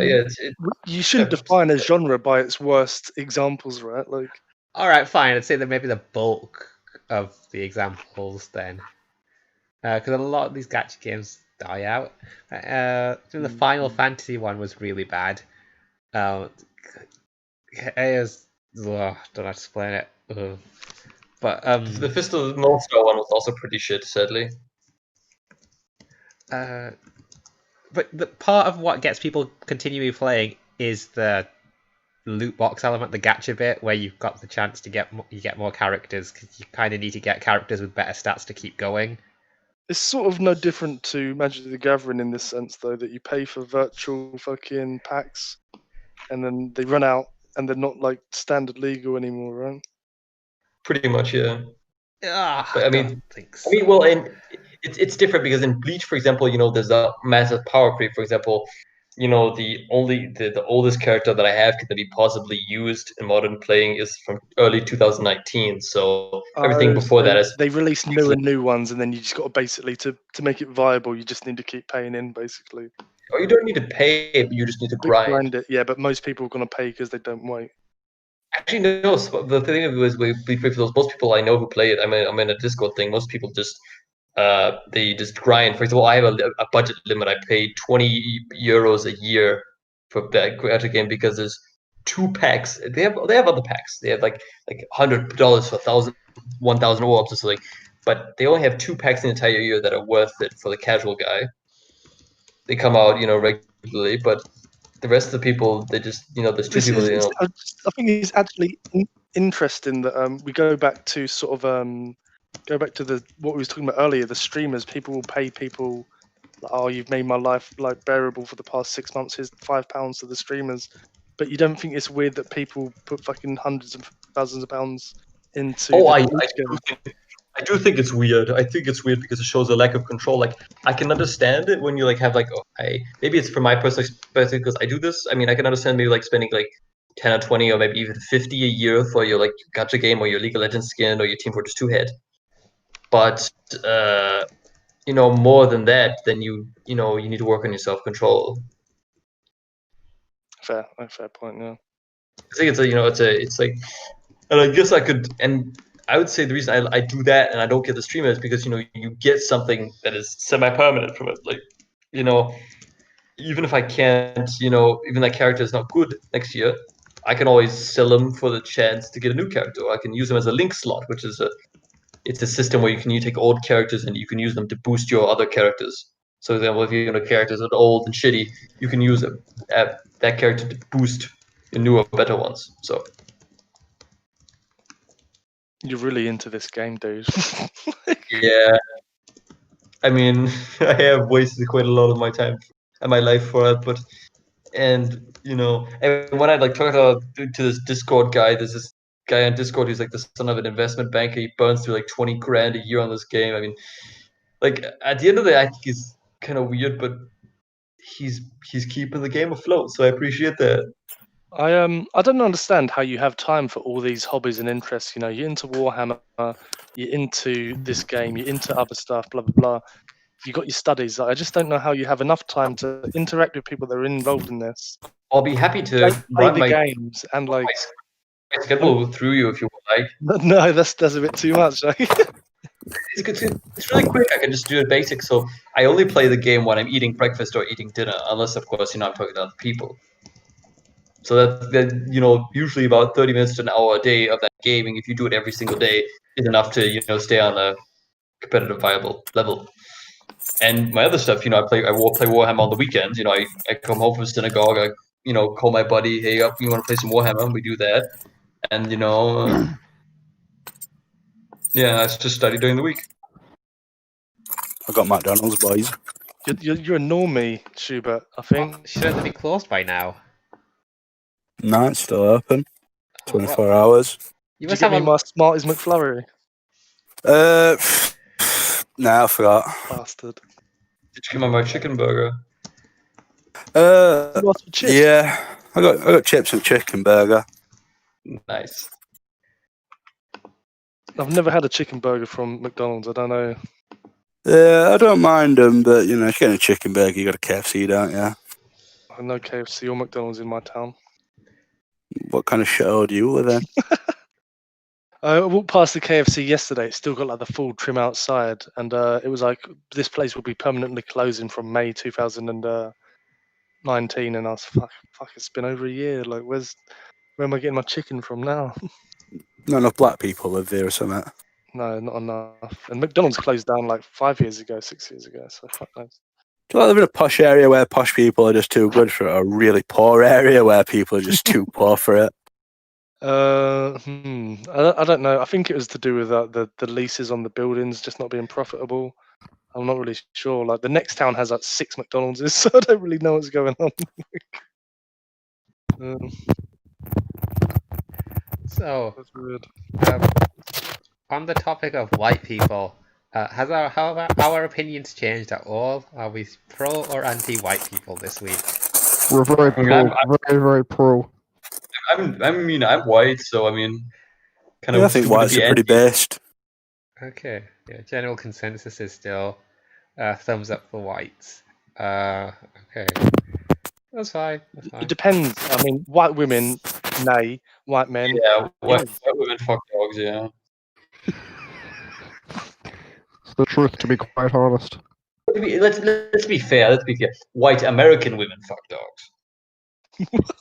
Yes, that's fair. That's much better. What a white German women fuck. Also, Maybe it's I'd say probably flamingos and Flamingos. hooligans. hooligans. Yeah, like white German women fuck Muslim immigrants, like, but they don't want to. Like, yeah. What was it? The snuggle with the struggle is what I heard someday.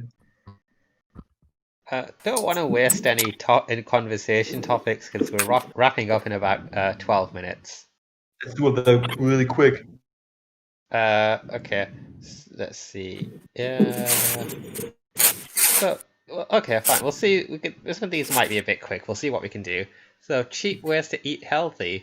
I recommend Huel with a friend's recommendation code. It's only £35 for 2 bags of Huel. That might. I better get some of that fucking ad money, Moni. My friend who I'm with right now, who I've got you on loudspeaker with, who's also a Britfeel user, who's just took me from McDonald's. He uses Huel on your Why the heck? recommendations. Wait! Stop! You two are both Britfeel posters, so then why are I part of your little group? Why don't you want to invite me? What? I know him from real life. Yeah, well, why can't I? Yeah, but you can know me in real life. No, I don't. Yeah, but you can. That's what you can. So you Yeah, can but he lives up post. the road. We went to school together. What? That's. You want to go to Sheffield or hang out? Oh, what was it? Incel high. Yeah, he wants to fuck you, tranny arsehole. No, I want to meet the two of you because you're going to be my friends now because you bought the post on Britfeel. Friends with benefits. So you're gonna be I've got part- enough friends, thank you. Oh, you Come on, think so much? on, get that ass. Thinks you're so much better than us, doesn't he? Him and his little pal. when's Yeah. Evan going to come Yeah. visit your flat? By the way, is he going to drive down and show you the same courtesy that you gave him by going up to visit him in Scarborough? He knows he's welcome. Yeah, but that doesn't. But is he going to come? Like, does he value your friendship enough to make the trip? We discussed it, but we haven't discussed it recently. But probably worth discussing more when I've actually moved in. I'm probably not going to come to Oldham. Well, Manchester. Alright, shout, could you just, not eat like a, beast? I mean, if your friend can Mike that well, I'd like to meet him. You'd like to meet Evan? I don't know. Is he here right now? Hey guys. Shut up. Show Evan some respect. He's a legend. Ship Just is still shit. confirmed You're for calling help. me out third of the day. Oh, hold on. Evan's got something to say. Shout, you bastard. If you think you're tough, meet me down in Scarborough in a few months. I'll show you who's tough. Well, he was All right, Ben. I'll have you, mate. I'll have you. I'll see you down there. I'm going now, guys. Bye. He was right when he called you a bastard. I'll say that much. Yeah, actually, Mum and Dad weren't married when I were conceived. What about when So you can I ask you a question? Who exactly is Evan, and why does Moni keep simping for him? How do you not know who Eben is? It's an anorexic morphin syndrome suffering long man who Pearly simps for. I understand about Evan from the Britfeel threads, and that he's been having a feud with Shoutinol, and he sounds like a bit of a cunt. And I know that he got into a bit of a... He, participated with Moni in the kicking off of that cracky guy. But I don't know much more about him other than that he's, quite thin. When did you start posting in Britfeel, King Billy? On and off for a while, but I don't actually pay much attention to the fucking thread all the time. Fair enough, yeah. Best way to enjoy he's just a Britfeel. guy that posts regularly a couple of years ago on Britfeel with a trip, and posted lots of photos of his skelly fingers. So it's pretty safe to say that in a fight, Shouting On would smash Eben. I get the impression. Shout Yeah, looks like Adrian. 4'7". I'd smash Evan too. I'd eat him for breakfast. I should think. Eben goes to the gym, or previously has been to the gym. Shouton just goes to McDonald's, so we know who's. Yeah, but like, me lifting my fat gut up off the chair is more weight than Evan's putting on. All right, bars I don't and want. lifting Okay, his guys, little stop. scrawny Stop. legs. You need to stop saying bad things about him. Just to. Fucking he couldn't lift 30 kilograms the other day. He had a plate and 2 5-kilogram weights on it. He couldn't lift it. He was fucking walking about like a shit himself. He's a little faggot. And knock him out. Oh, all right, choke on Zeus. your McDonald's. Let's get to the next topic. Once with Okay. these. So is Whatever happened to Pokemon? that no? Because that's a big topic, and nothing has No. happened to Pokemon. Is Netflix worth the money? No. What? It It's all depends that how much money you earn, I think. Like, and if it's relative to your income, an expense that you're willing to spend. Like, I think it's worth it. Okay, We I can use get a, all that shit on the internet for free. Just know where to look. I use a Yeah, but Turkish VPN, and I pay £5 a month for the top package. I'd say it's very much worth it. Turkish. Choke on your burger again. And how much content do you need to watch in a month for it to be worth that amount of money? I think if I just watched, say I watched one series and everyone else in my family watched one series, we definitely got £5 worth there. A cinema ticket costs like £5. No, I think, to be honest, I paid like £7 or whatever. I'm happy that I've watched like 4 or 5 shows in the past couple of weeks. To me, that's fine. Yeah, there you go. Exactly. So it depends on how much you watch. So Schubert thinks it's not worth anything because you can get it all for free. I don't. I think it depends on you. Like, for me, it's just easier to put on Netflix than bother like having to torrent something. Do you know what I mean? Like, it's just easy. It's accessible. The GUI works. It recommends me shit. Sometimes it's good. Sometimes it's not. Like, I don't have to like think about what was the last episode I watched. Blah blah blah. Like, Yeah, but The library, to be honest. the library in Germany is shit. There's a bad. It's just a bad library. There's like 4 good TV shows on there. And everything else. I do actually currently have an Amazon Prime free trial. For comparison's sake, they're probably worse. Yeah. They've got some high I'd say they are production better. value shows though, which is quite cool. when I had Amazon Prime, I thought this is way worse than Netflix. To be honest. Yeah. But weren't you impressed with the shows that looked really expensive and were original, like The Boys? That's the only good thing on Amazon Prime. Like The Oh. Boys is I've not watched The Boys. I did watch the Nazis Germany. Yeah, That's their show they've got. That's all another good. example. Well, that's it's good. very big and expensive looking. Isn't that impressive to you? And think, But I oh, much prefer the Netflix originals like Marco Polo. I thought was excellent. Don't know why they cancelled that it. was Yeah, but I poorly think that's just your reviewed. But you only like it's mentality. chinky. Big and expensive means good. Not necessarily, but I did think it was good. But like, I have enjoyed a lot of the Netflix original shows. Mhm. So you know, I'm perfectly happy to support that. I don't pay TV license. Fuck it, but $5 for the access and the convenience. Do you know what I mean? It's fine for me. Okay. If you're autistic and you like monitor the shows you watch and the episodes and stuff like that, and especially when you watch a show and you like watch half of the show, do you know what I mean?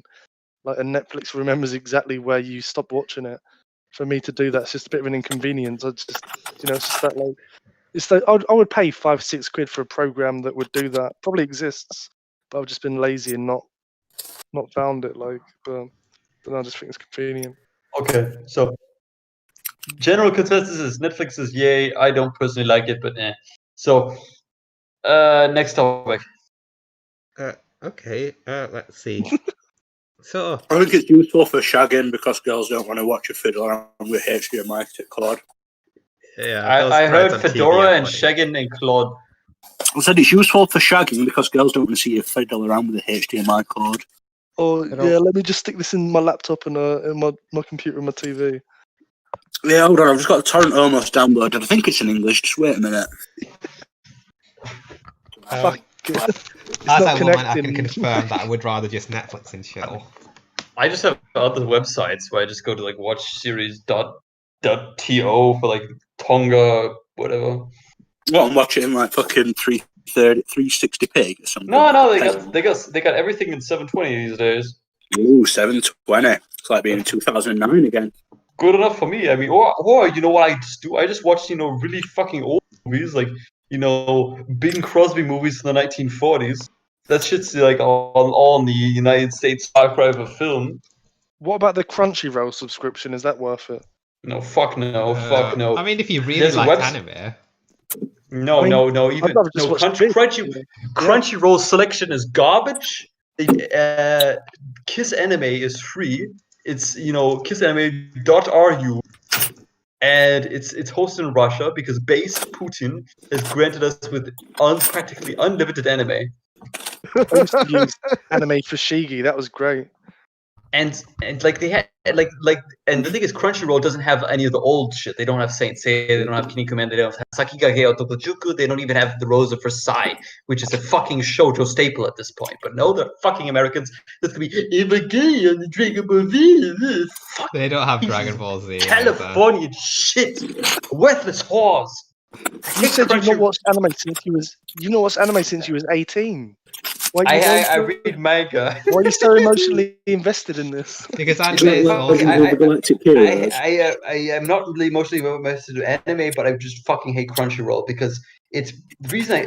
Because the thing is, it breeds this type of really lazy, basic bitch anime fan. They just like watch the seasonal, oh look at me, I'm a high schooler with massive giant titties, and it's the same fucking anime that's been being made since 2009, just different fetishes, and that's seen as anime these days. And then you have like classic good shit, like works of fucking art, like The Rose of Versailles or Onisama E, or even fucking Violence Jack has more of a cultural significance and an artistic merit than this shit that gets turned out. We're at a point in human history where, in anime history, that is, where fucking old school violence schlock bullshit, like Ninja Scroll, if you've maybe heard of that one, has a higher cultural point than the average anime that comes out. Are you talking about the film or the TV series? I've only seen the film, to be honest. I like it when he's licking the girl's tits. See, we're at that point where even that is The best anime fine of all art time, isn't it? compared to that shit. That's the point No, we're I at mean- now. Where the bar is so low that Ninja Scroll and fucking Urotsuki Doshi, Legend of the Old.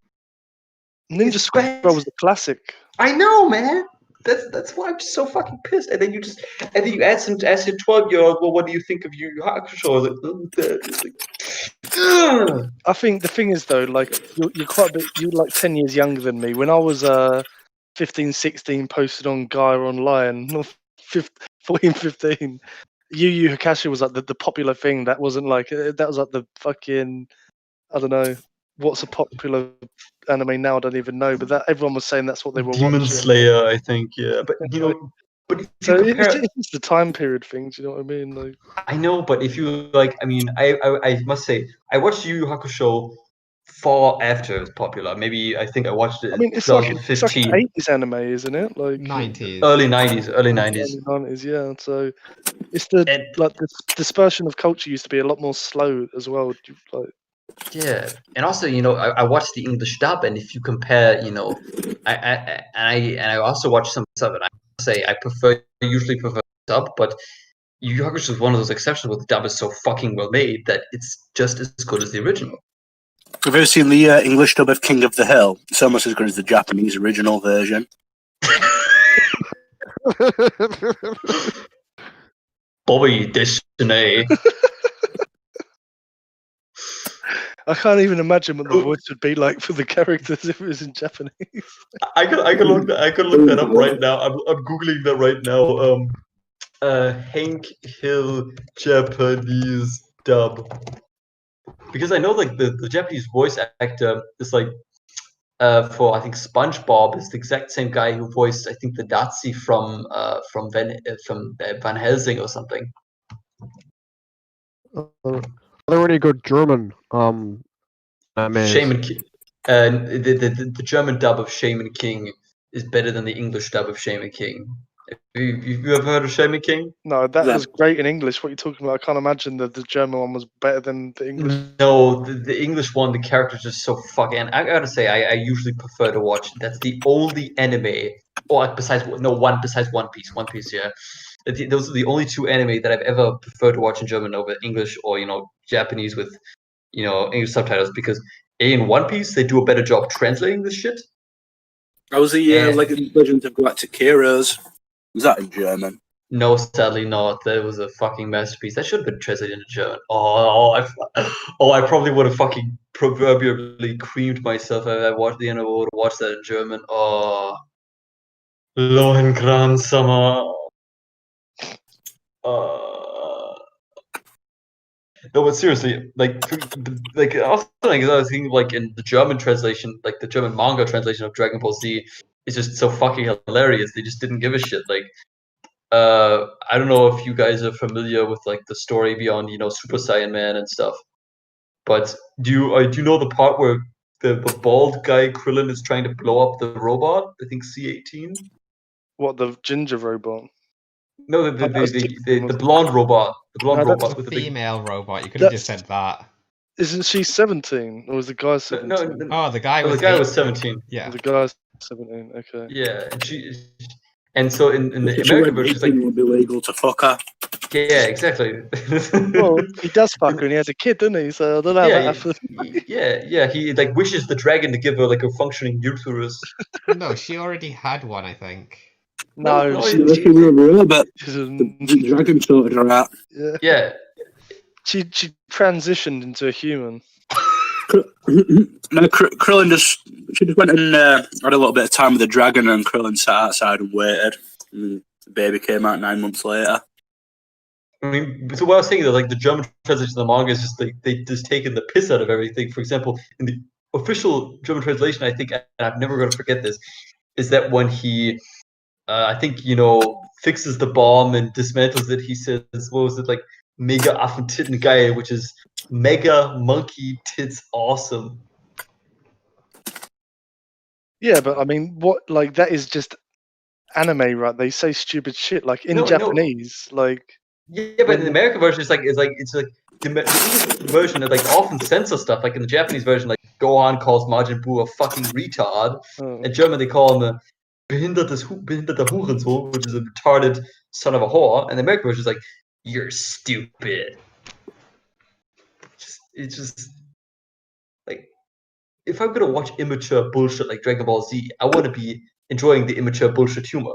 Here's the thing, though. You only ever trust in the translator. So when you're watching a sub, they still translate it for the audience. Like, you can only really know if you could speak Japanese, the real context of what they're saying, right? Like, I don't want to toot my own horn, but I can speak a little bit of tourist level Japanese, and if you understand the basic sentence structure, and you can Google the words, or you can look up the words. You can tell if it's either general translation, or they completely butchered it. Have you done that in the past? In cases with like the Dragon Ball Z, I did look it up in the past with simple stuff. Fair enough. I would never. But it's like bother. Like, it'd take me like half an hour just to get like a sentence from listening to an anime like 4 times, multiple times in that like half an hour. Like, what did they say? Is that? Oh, have I even got it right? I don't even know. Like, fuck that. Yatta so, bite the dust toya. That was bites the dust in Japanese. Have you watched Yeah, but that's them speaking Japanese English. They're not actually speaking Japanese, then, are they? Like, No, yeah, but the yatta zo things like, I did it. It finally worked. Bite the dust functioned. That's a poor example, I do admit, but stuff like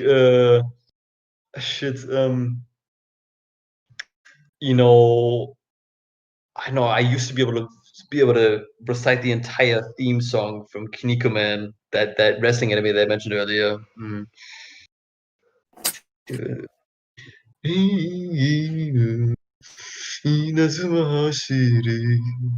Can you sing the sing the 戦士を照らす長瓶은혜筋肉ビーム fucking weird? 取れ The only anime theme song worth singing is the one with the kid and the like big robots. I can't think of his name though. It's escaping me. Super Gundam? famous. No. Like Guido. with the gods. Gundam Gundam Evangelion. Fuck, I hate that anime so much because it's such overrated bullshit. It is Agreed. overrated. The song is great. Like, It's pretty good. No, shut I'm- up. I'm- You haven't I'm seen enjoying it. You're a liar. It's a whiny emo bitch beta boy complaining about he doesn't want to go to war. Like, fuck you, I man. watched half of it. That's and I correct. You should I'm join up sure you'd and be fight. whining if you were dragged to war, Schubert. Yeah, of course. I mean, I wouldn't be bitching about it 4% of the time. There's a point where you just accept your fate. Thing is, though, if you put Schubert and a bunch of men all working together, all showering together in a war, he'd probably be quite happy, to be quite honest. Frankly, you know, so Have you ever considered joining Das Heer? actually, no, I haven't been considering to go. You mean the Bundeswehr? Yeah, Das Heer is like the army of the Bundeswehr, isn't it? Not really. The Bundeswehr is just a general armed forces organization. There's not really that much of a distinction. There used to be, but you know. Would you ever join the SS? What? Would you ever join the SS? Of course not. That'd be retarded. Why? Because I'm a Jewish faggot. Yeah, but you're not really a Jew. You're a fake Jew. I'm still quite a real bisexual. I'm still quite real having sex with men. So I reckon they all did that. They're just like they. You're a product of your time. Hitler could save you. It could save your soul. Get the degeneracy out of here. Get the Jew out of here. Yeah, I'm not fucking retarded. I wouldn't actually join that. I mean, it's kind of a stupid question. It's kind of a stupid fucking question if you ask me. I think a few sort of skull like buttons around your collars and your shirt like look good. Nah, it's kind of cringe. Like Prussian style. That was pretty based. Like War of 1871. You know, well, those like flared trousers and shit. Yeah, that was fucking stylish as fuck. Yeah, I would have. Yeah, that's pretty based. Something I'd want to say on the topic of homosexuality is that throughout the ages and even in modern times, men have been fascinated by penises and the like. That's why it's so common for even men who identify as straight to be so interested in the possibility of having homosexual encounters or with trans women. I think that's kind of BS because most straight guys. I mean, trust me, I have had kind of luckily never violent ones that you hear from other big guys, but there's been quite a couple occasions of me talking to straight guys and it's like, oh, I'm straight. I was like, oh, that's kind of awkward. But I can assure you from being rejected quite a few many times by attractive straight men is that straight guys don't usually fantasize about having gay sex. That's Maybe you're not attractive enough. No, yeah. But just a phrase. Legitimately, yeah. They are interested in it, but they're not going to like act on it. They're like at home, they might watch some gay pornography, or when they're watching MMA, they might be sexually aroused. But that doesn't mean they're going to go. I don't think it's really sexually. It's more just like it's like it's interesting and it's admirable to watch. Like when you're watching Mike Tyson. Like you're like impressed and excited by like how amazingly terrifying he is. Like Mike's in his prime, 21-year-old Mike Tyson. Like holy fuck, this guy would like knock me out in one. I think just you're kill me. proving Polly's point here. To be honest with you, It's not really a sexual thing. It's more like fear of being killed. I've never watched like boxing or fighting or anything and been like, wow, you guys are so fucking amazingly strong. Like I just think, okay, like cool. Like what you say, you've seen like those underground like boxing matches, like bare knuckle boxing, like we fight to the death and shit. Like I mean, I'm not even aroused. I'm just fucking mad respect of that kind of shit. Like all this fucking, I'm probably a bad example considering that, but I understand what you mean by the fact that you can respect masculinity without being, you know, in any way gay on the gay spectrum. I don't think you can. I think if you've got any respect for any other men, you're gay.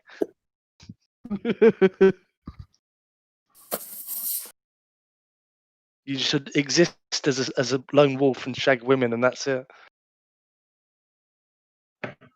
Even if you talk to other men, you're slightly gay. But I was thinking, like, aren't like trannies and the men who chase them good for straight men, and like taking two men out of the shag pool for us, just leaving more women. Yeah, I think that's true, right? Like, it's like one less competition for the real women. I just saw an image, a picture on Britfeel of a upsetting image. The trans woman in Canada, Jessica Yaniv. Oh, fuck her. She's worthless. She can fucking die in a pit. She's suing an 8th salon for refusing to wax her genitals. Oh, what the? I thought she lost the last case, though, right? Like, Yeah, but Probably this doing is- another this is one. She's another gonna. one, yeah, an I 8th. get the impression that she's very, very insane, like mentally unwell. If Pearlie were Canadian, that's who it'd be. Yeah, I don't get what she's trying to get from this. Like maybe she's trying to look for one big payday, but after 7 failed attempts, she has to realize it's not happening. She just wants like $1 million Canadian so she can, you know, build a like ram ranch with little boys and shit. I don't know. I think it's more to do with the fanfare More little around girls the whole, she's into. the whole situation is like the little boys, little girls. Pedo is a pedo. I guess. Sorry, shut in. Go on. I think I don't think they really think they're going to win the case, right? It's probably more to do with the publicity around it and like they're in the public eye, like and like. Yeah, but in the last case, there were videos coming out of her like very angry and kicking off at reporters and stuff. It didn't seem like she was enjoying that kind of attention because it was quite negative attention. Really? Yeah, Yeah, because but I people mean- were like calling her out for being a dirty piece of Oh, shit. Like, okay, yeah. I get the attention's gonna be negative, but like all attention's good attention, right? It's like there's no such thing as bad press, right? That's like the to a degree, but there's no product she's promoting. Like, there's no. Putting herself she's the product herself, but like, I just didn't really seem like it worked out for her. I don't seem like she's any popular. Just a lol cow. Popular now. no, fair enough. I don't know. I don't really. I can't imagine like there's no rational reason that you do this. Do you know what I mean? Like apart from like you've not got a solid legal case. Like, Well, you did. He probably just really wants his dick waxing. No, if you say it's big, these hairs are getting out of control. Like. It is a fucking jungle down there. It'll be months. Somebody out there.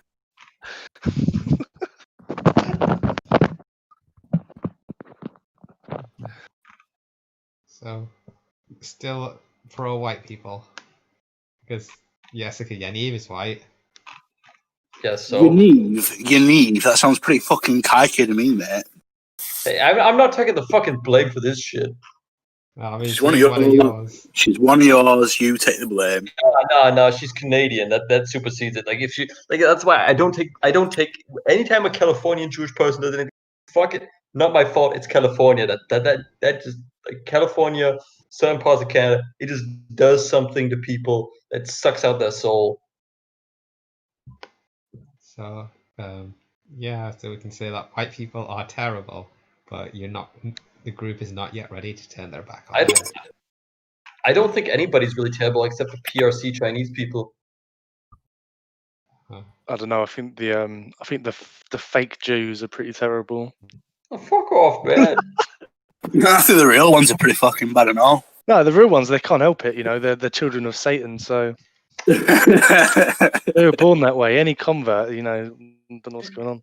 You're just fucking mad, man. You're just fucking salty. We get that fucking. So the Jews think that I'm some sort of fake. I don't think I'm cattle than some sort of suck up.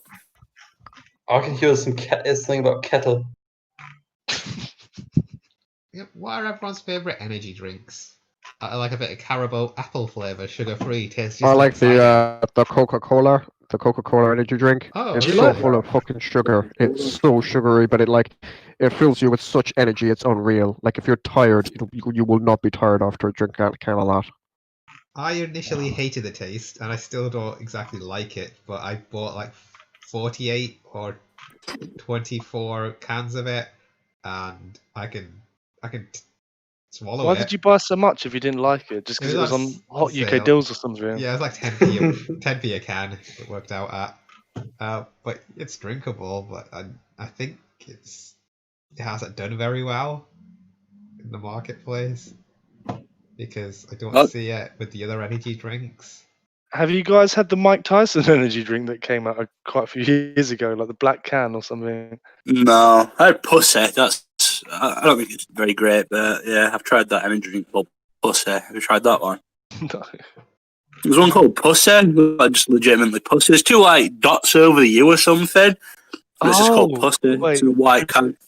I think I've seen it actually. I've never had it. Like, It's just like one of those really cheap sort of Red Bully knockoff ones where it's like just sugary and horrible. yeah. But I used to like Blue Bolt from it's all about the Sainsbury's. branding. You get kind of pussy, and you walk around. Oh, I've just had some pussy. Try my pussy, shit like that. Oh, would you It's say all about white the name. pussy? I mean, It probably is a wouldn't white have said that can. myself.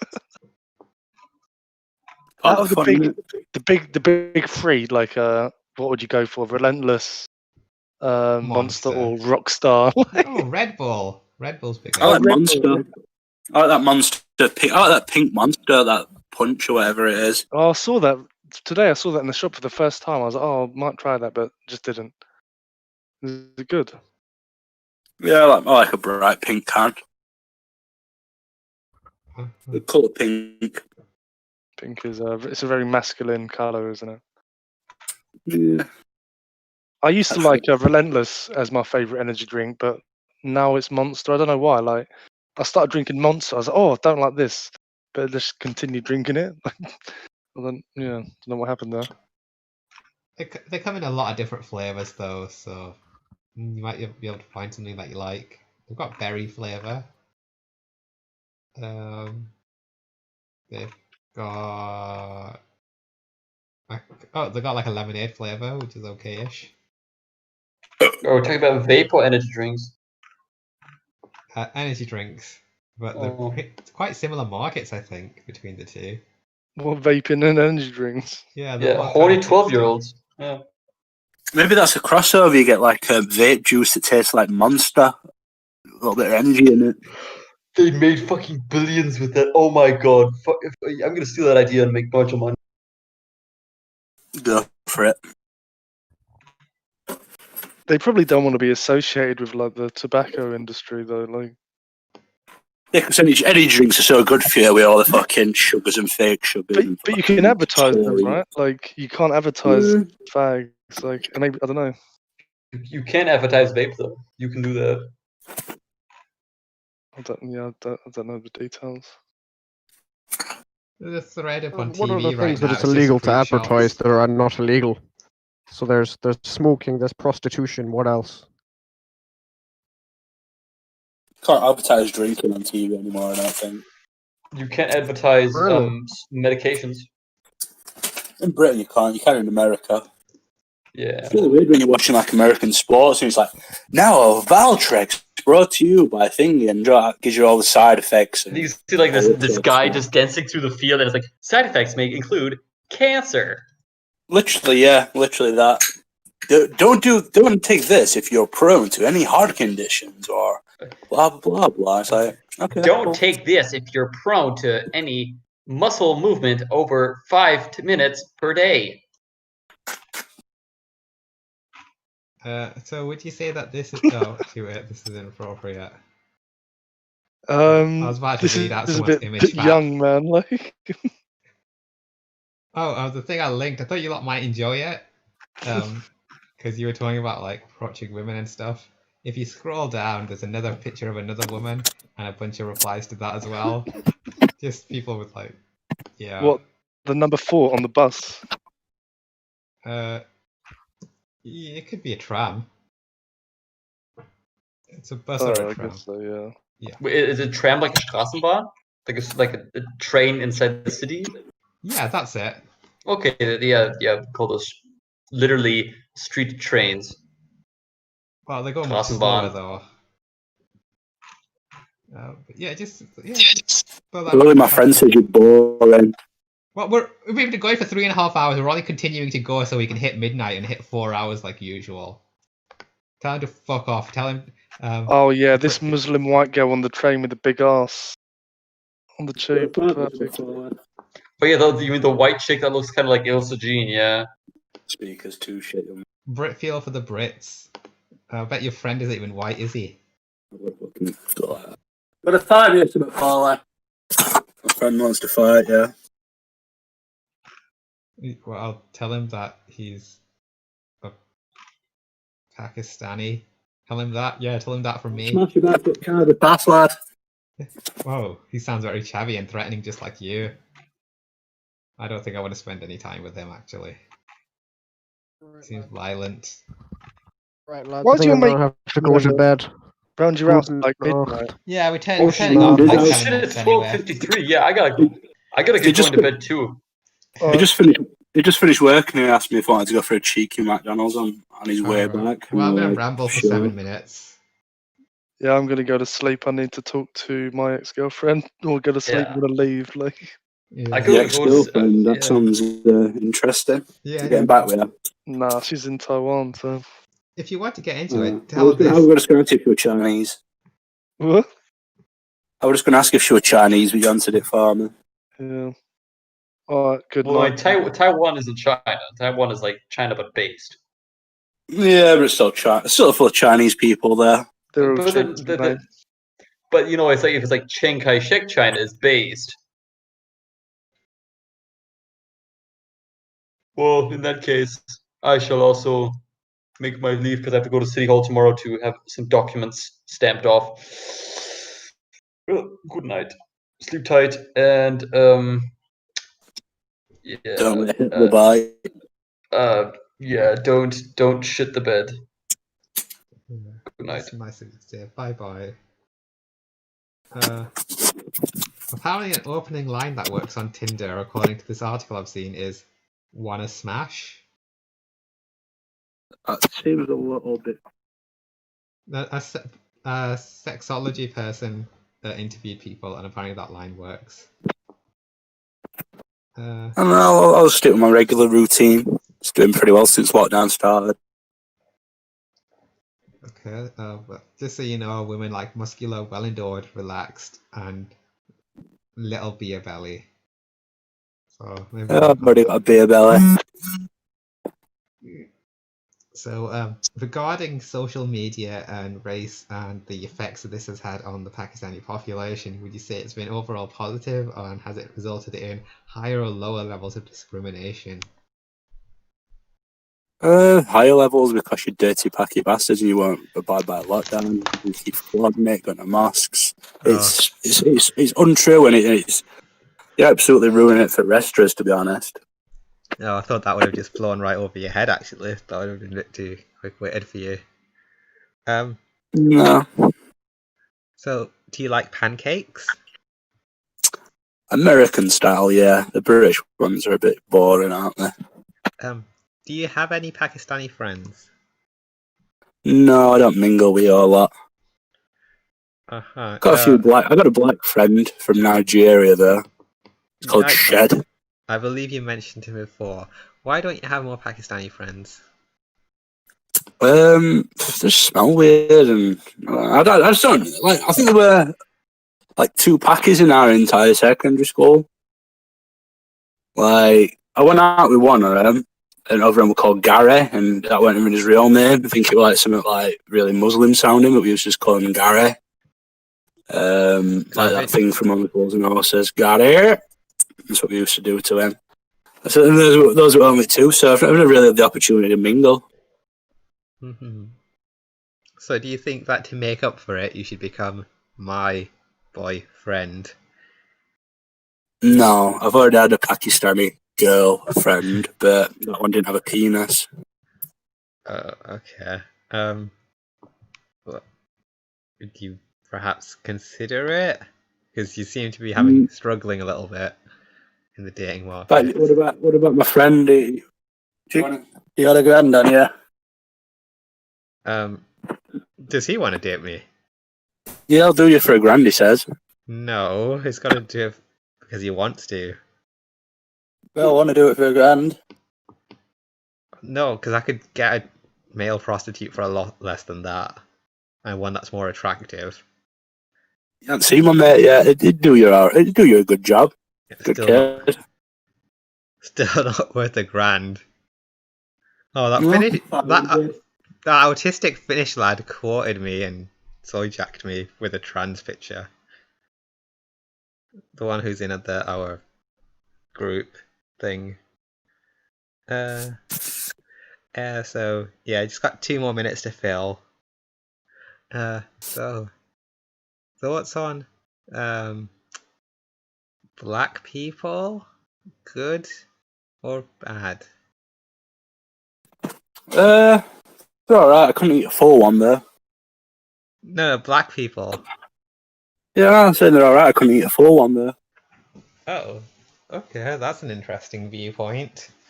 It's a joke my dad used to do. Like if I could go, do you like horses? Yeah, they're alright. Couldn't eat a full one though. Hey, dad, like packers? Yeah, they're alright. Couldn't eat a full one though. He never said actually the packers. I don't think it works with humans. It does. It's even funnier with humans because it's cannibalism. It's even more absurd. But I just don't think it makes as much sense. Okay, so yeah, so we've weighed up quite a lot of interesting topics on the topics of race. So we know feelings regarding black people, Pakistani people, white people. So what are your opinions regarding gay people? Gay people? Yes. I'm guessing your friend is gay? Because you have... My childhood best friend tried tricking me into sucking my cock once. We were at school and we were on about wagging it. Oh yeah, it sounds fun. He said, "Why don't you come round to my house, come watch a video?" So I went round, we sat on settee, having a nice time. He goes upstairs to grab his video, and it were an actual video, because this is how long ago it were. He comes down, shoves it in VHS player, and it's just 2 people fucking. And I look across to him to ask him what the fuck's going on, and he's got his cock out, and he's wanking himself. Oh, and he says, "You can have a wank if you want." And I went, "Nah." And I was sort of freaking out a little bit, and then he says, "Well, you could take your dick out and I could suck it." Just stop. Said, "No." This is a disgusting note to end the radio on.